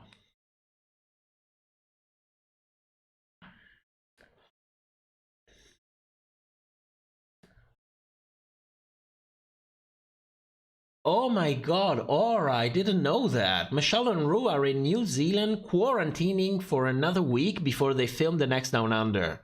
I assume Raven will be able to video call in for Toot and Boot soon, but I bet Gottmik is still there. Toot and Boot.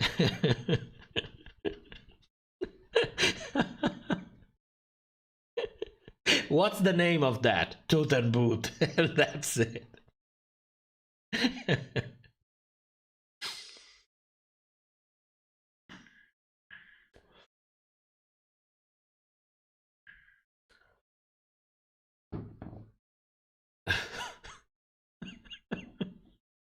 Yes, I know what you mean. I just thought it was super funny. And you would call it Toot and Boot instead of giving it the proper name. Oh. Watermelon, as an Italian, I'm disappointed. Well, from the outside, it wasn't a good look. Let me tell you, it wasn't a good look. But also, let's talk about the fact that if they behave like that, if the queens behave like that, it also means that that's the environment that they face on a daily basis. So my impression is that, yeah, the season was not good. And this is also something that it's often said in the subreddit as well. And I completely agree with it. It looks like Italy needs Drag Race. They need that media. They need to be exposed. They need to normalize that. Being in drag, being queer, it needs to be normalized. So no matter how much of a shit show it was, saying it should be cancelled doesn't really help anyone. That's what I think. Darren, putting Maddie was uncomfortable. It was. And I don't use the word uncomfortable like lightly. I can say upset. I can say pissed. Yeah, it was uncomfortable to watch.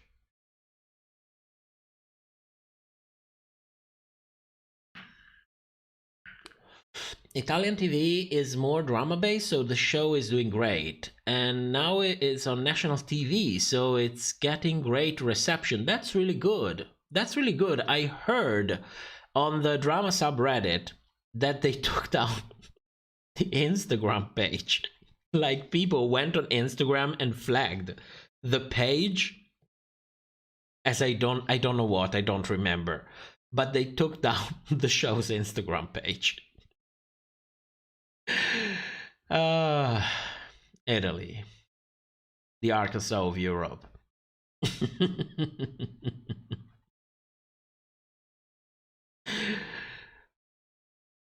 I'm excited for Drag Race France. I hope Nikki Doll is involved in some. Oh, I would love that. I would love that. Nikki Doll is an amazing queen. Season 12 didn't do her justice at all. She is lovely outside of the show. She has so much personality. It's unbelievable. Riley, as someone who speaks Italian fluently, couldn't understand almost any of it. Italian entertainment can get crazy, so the season being off the rail feels kind of expected. Well, from the outside, it wasn't necessarily as bad as Down Under, for example. There were definitely some redeeming qualities for me. The problem is that it was fucking wild. It was wild. You know? Imagine if something like that would happen in a U.S. season. It was wild. It was too wild. I wasn't ready for it. At all. At all. Oh, Johnny, you love Nick Doll? I like Nick Doll as well. That's how I'm going to call her from now on. Nick Doll.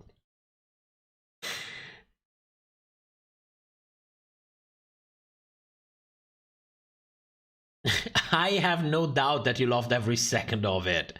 You are a messy bitch. You are a messy bitch. The drama, the fights, the chaos. And you know, I understand the mindset. If I was watching the same show 4 years ago, for example, I would have probably thought the same things that you think. You know, have a couple of beer, you know, a nice joint, sit on the sofa with friends, and let's enjoy a good shit show. Yeah, I would have enjoyed it.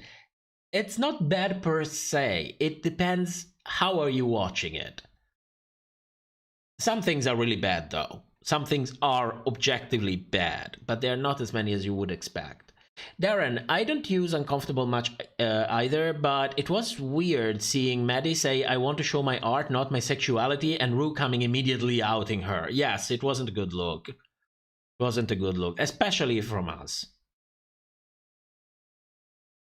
You know, the only consolation that you have when people do shit to you and you suffer because of it, the only real consolation that you have is that you got to experience that and nothing will ever change it. Now, what happened happened and you have to live with it. But you can help it not happen again. That's really the only consolation that you have. And then you do it to other people? That's such a shit thing to do. It's a shit thing to do. And the fact that the guy is straight changes nothing. Changes nothing. Oh, now you're getting the name right. Nikki, there we go. There we go. So, John Boy Toy says that Nick Doll is a great queen. I agree. The problem was they all lived in one house and Enorma was very rude behind the scenes. Yes, I heard that too. I heard that too. But still, I mean, there are ways. If someone is rude to you, being aggressive is another thing. Rude, I don't know. I don't know. And I think she had every reason to be. But I will tell you more in my review. Oh my god.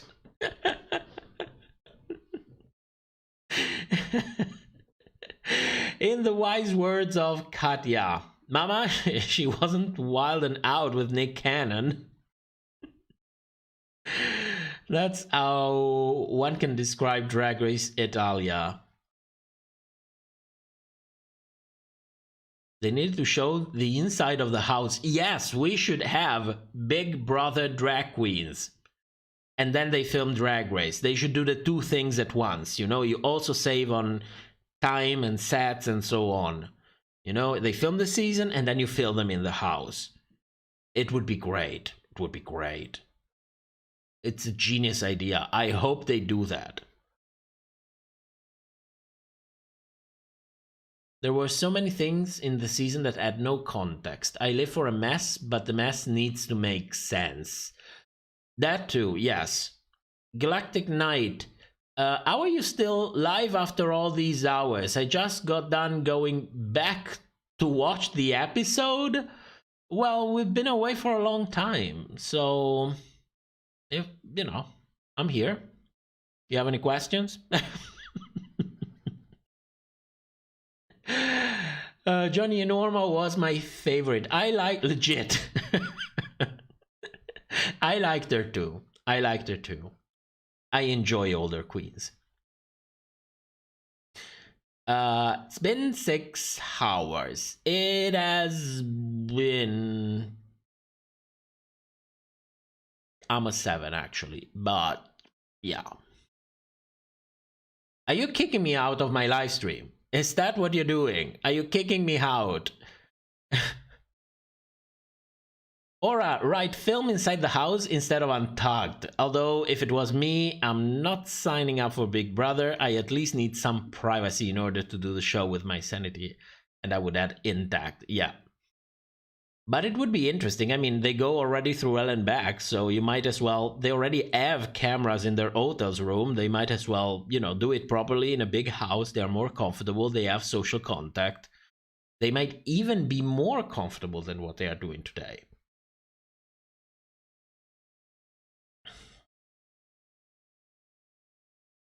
No, I'm just shocked.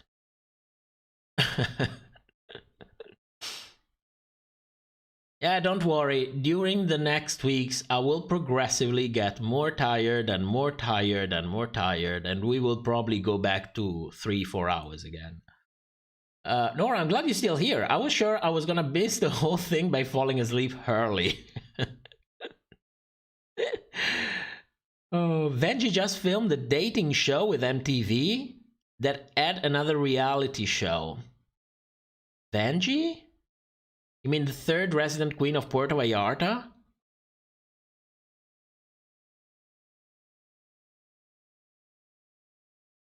That's a great way to feature the early out queens after they're eliminated.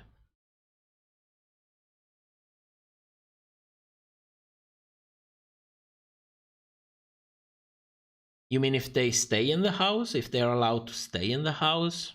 Or they kick them out directly? I don't know. I want a big brother. Yeah. I want Big Brother. I want a Big Brother drag queen. I want that. Yes, John, it's Puerto Vallarta. We are not forgetting. I am putting my foot down on this one. I let a ton of shit pass. I pretend to not see a ton of shit. I am nice a ton of time. But for some things, few things, I put my foot down. And Puerto Vallarta, I put my foot down. It's not hateful, I'm just nicknaming you. That's it.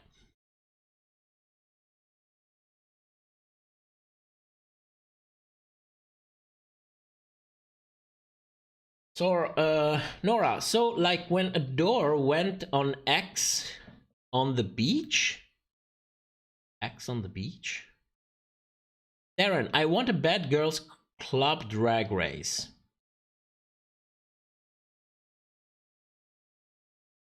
Oh, the eliminated queens wouldn't compete anymore, but still would be in the house. Well, since they are eliminated, now they have to cook, they have to clean, and they have to do all of that stuff.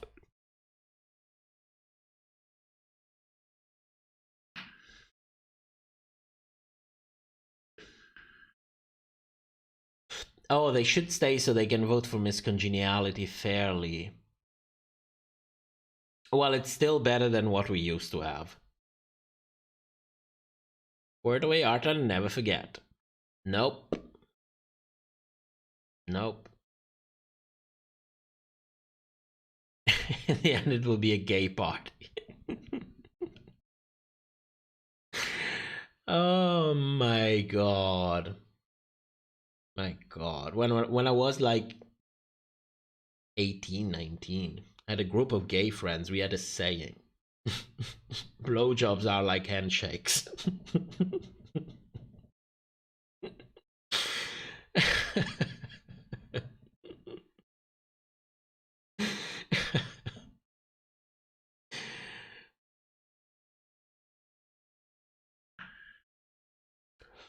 Well, it's a good thing if Drag Race Girl got gigs from other things, because they can negotiate an actually better contract, you know, get a return on the investment, if you will.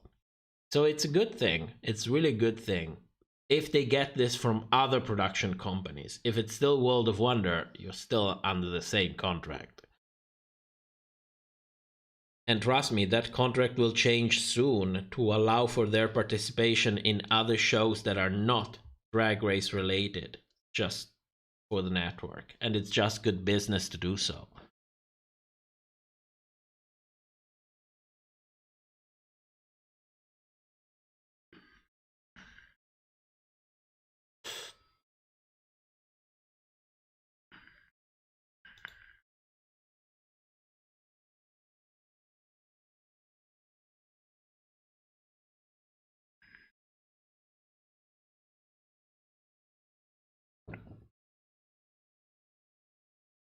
Hurt Million. I get to make a live stream. Maybe the end of it. Well, you're here. You are 6 hours late. But thanks for coming. How many seasons do you think Drag Race will continue? Drag Race US, you mean? I think it has at least a good 10 more seasons. It should go downhill like very fast and out of the blue. They should do like some incredible shit that gets them actively cancelled in order to be cancelled. If they continue to play their cards like this, I think they already renewed it for 3 more seasons, didn't they? Like Viacom renewed it after season 13, after All Star 6 for 3 more, how are they called? Main seasons already. So, did you know that RuPaul reached out to Hoso from Dragula? It was like, crew, no hands off, she's out. It wasn't RuPaul. I think Hoso auditioned for Drag Race the year before she auditioned, the same year she auditioned for Dragula. She didn't get on Drag Race, she got on Dragula. And then it seems like she was contacted again by production in order to audition again. I don't know if you know, but the audition for season 15, I think it closed beginning of this month. It was opened like for 1 month in December. I think it just closed because every year they pushed the deadline before and before and before. Like last year, I think the deadline was the end of February, and this year now the deadline is already closed.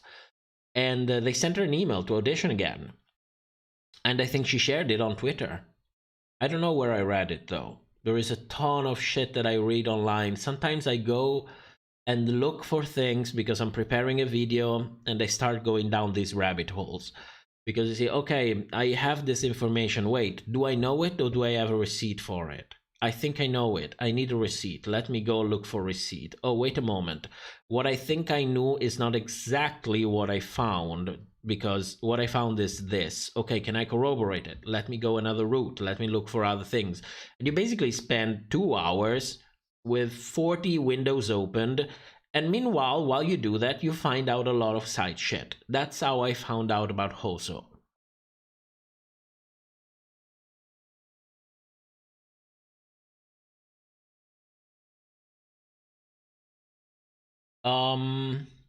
Galactic Knight.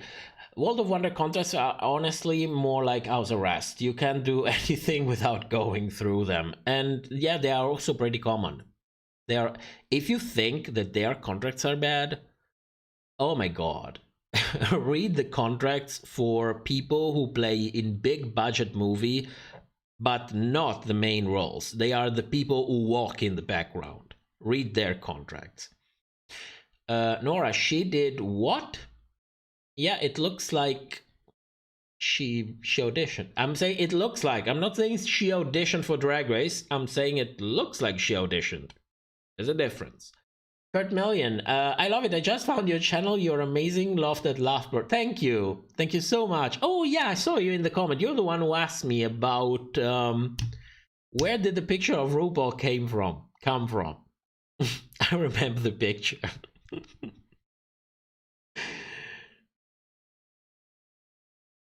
Look at Survivor, 40 plus season, friends. Really 40 season? Are we that old? No, it's like 20. They cannot have 40 season of Survivor. No. I feel like I'm like 80. Alright, besides UK versus the world, we have to consider that all winner season is coming soon for the US queens. I don't know about that. Is that being confirmed? Because I heard this rumor a ton of times. Sometimes I read on Discord and I don't know. What is it? Is it a rumor? Is it a spoiler? All winners? Don't tell me. Don't tell me. If it's not like an article somewhere, don't tell me. Don't tell me. When did they find time to film all of this shit last year? That's a ton of stuff. That's a ton of stuff. I think the main show Drag Race will end maybe in 10 years, but I think the franchise will last for decades, like Survivor. Oh yes, I agree with that. I completely agree. Or I'm mad that they're still denying Landon Cider despite his insane resume. My god, Landon is so good. Landon is so good. But why would he even come on Drag Race? Let's be honest. That's not a platform for her. It would be reductive. It would be reductive for her. Per million, that's me. Oh, okay. Okay. Because I remember the picture. It's like I answered you like, I think an hour before the live stream. So that's why I remember. I usually don't remember anything. So Cornbread is the only queen for season 14 not to sign with Voss Events. Yes. Yes. Riley, thoughts on UK versus the world? I'm afraid it's going to be a shit show. They filmed it right after season 3 of UK.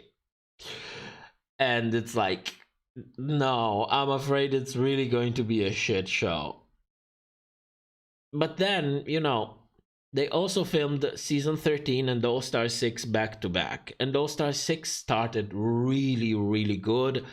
And a good half of it was very good television. So a case can always be made that maybe, yes, they fucked up one season a little bit in order to have more time and energy for the other one. So I don't know. I'm going in with an open mind. But if it's episode 2 and it's still a shit show, I'm tuning out. We have tons of Drag Race going on. I can always tune in to a new season. And when I tuned out of UK season 3 and switched to Canada, that was the best thing I've ever done. Canada was such a pleasure to watch. And I never looked back. I don't care about your shit. I don't care about doing a review on it. I don't even want to watch it. I don't care. I don't care. After the critiques for the Snatch Game on UK season 3, I was like, how can people watch this? How can you survive it? I mean, good for you. I look up to you if you have that kind of patience. I don't have it. Gonna watch one of your many videos. There are so many available. Thank you so, for coming. See you next week, maybe, if you have time. Friend Sam, season 41 of Survivor. Oh my god, season 41? Did they film multiple seasons a year? Like, we didn't have Survivor for 41 years, did we? Did we? I don't know. Aura, my info is from Bob and Monet. Someone might have filmed something over the summer, and is why she's hosting the pit stop right now. Oh, well. If rumors come from Bob and Monet, Drag Race rumor, then I completely believe it. If it's fracking information, then I completely distrust it. Wind of Gust would be a good idea for every individual challenge on Drag Race, the show. For every individual challenge on Drag Race, the show films every high-placing queen winning the challenge, so that no one knows who win what? Oh my god, that starts to get crazy. That starts to get crazy. You mean they don't even know who wins? They have to, like, they film the finale, but it's for every challenge. Don't give them these ideas. They will do it. They will do it. Don't give them these ideas. Sen, Survivors will also premiering season 42 on March 2020. Oh my god. Oh my god. I'm shocked. I am shocked.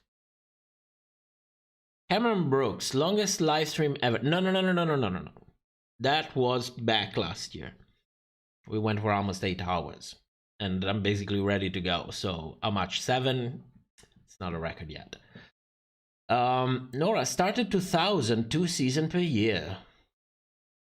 Yeah, that's what I meant. I thought 41 season, it was like 41 years that we had Survivor. And I was like, but didn't reality TV start like in the very late 90s and then go from there on? And how could it be 40 years But it makes sense. If it's 2 seasons a year, yeah, it makes complete sense. 41 my god, 41 seasons. Do you remember when TV shows would usually end after the 7th season?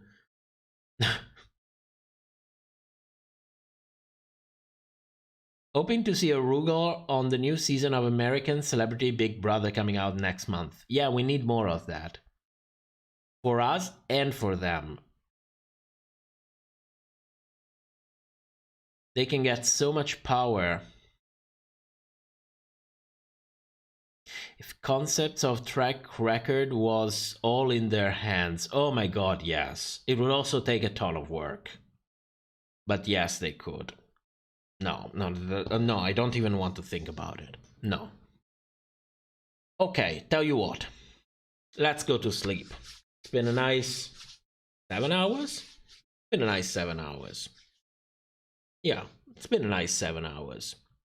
Picked up more in the end. I don't know, for some reason I was more tired when I started than when I started going on.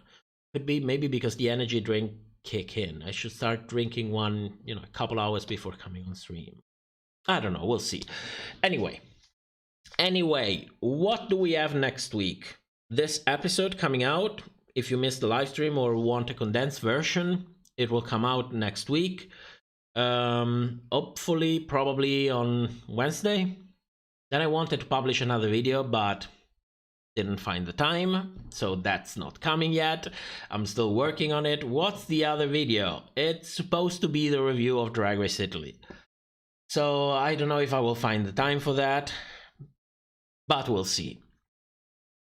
So when I publish the video, I will not do a premiere, I will just publish it, and we will see each other back here on Sunday. Same time, same place.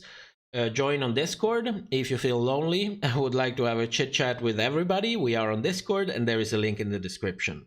And for everything else, I'm here. If you need something, leave a message. You can write on Discord. If you're on Patreon, you can write on Patreon. The email on the channel, whatever it is. Thank you so much for coming. I will see you next week, and have a good night and have a great week. And see you soon. Bye bye, everyone.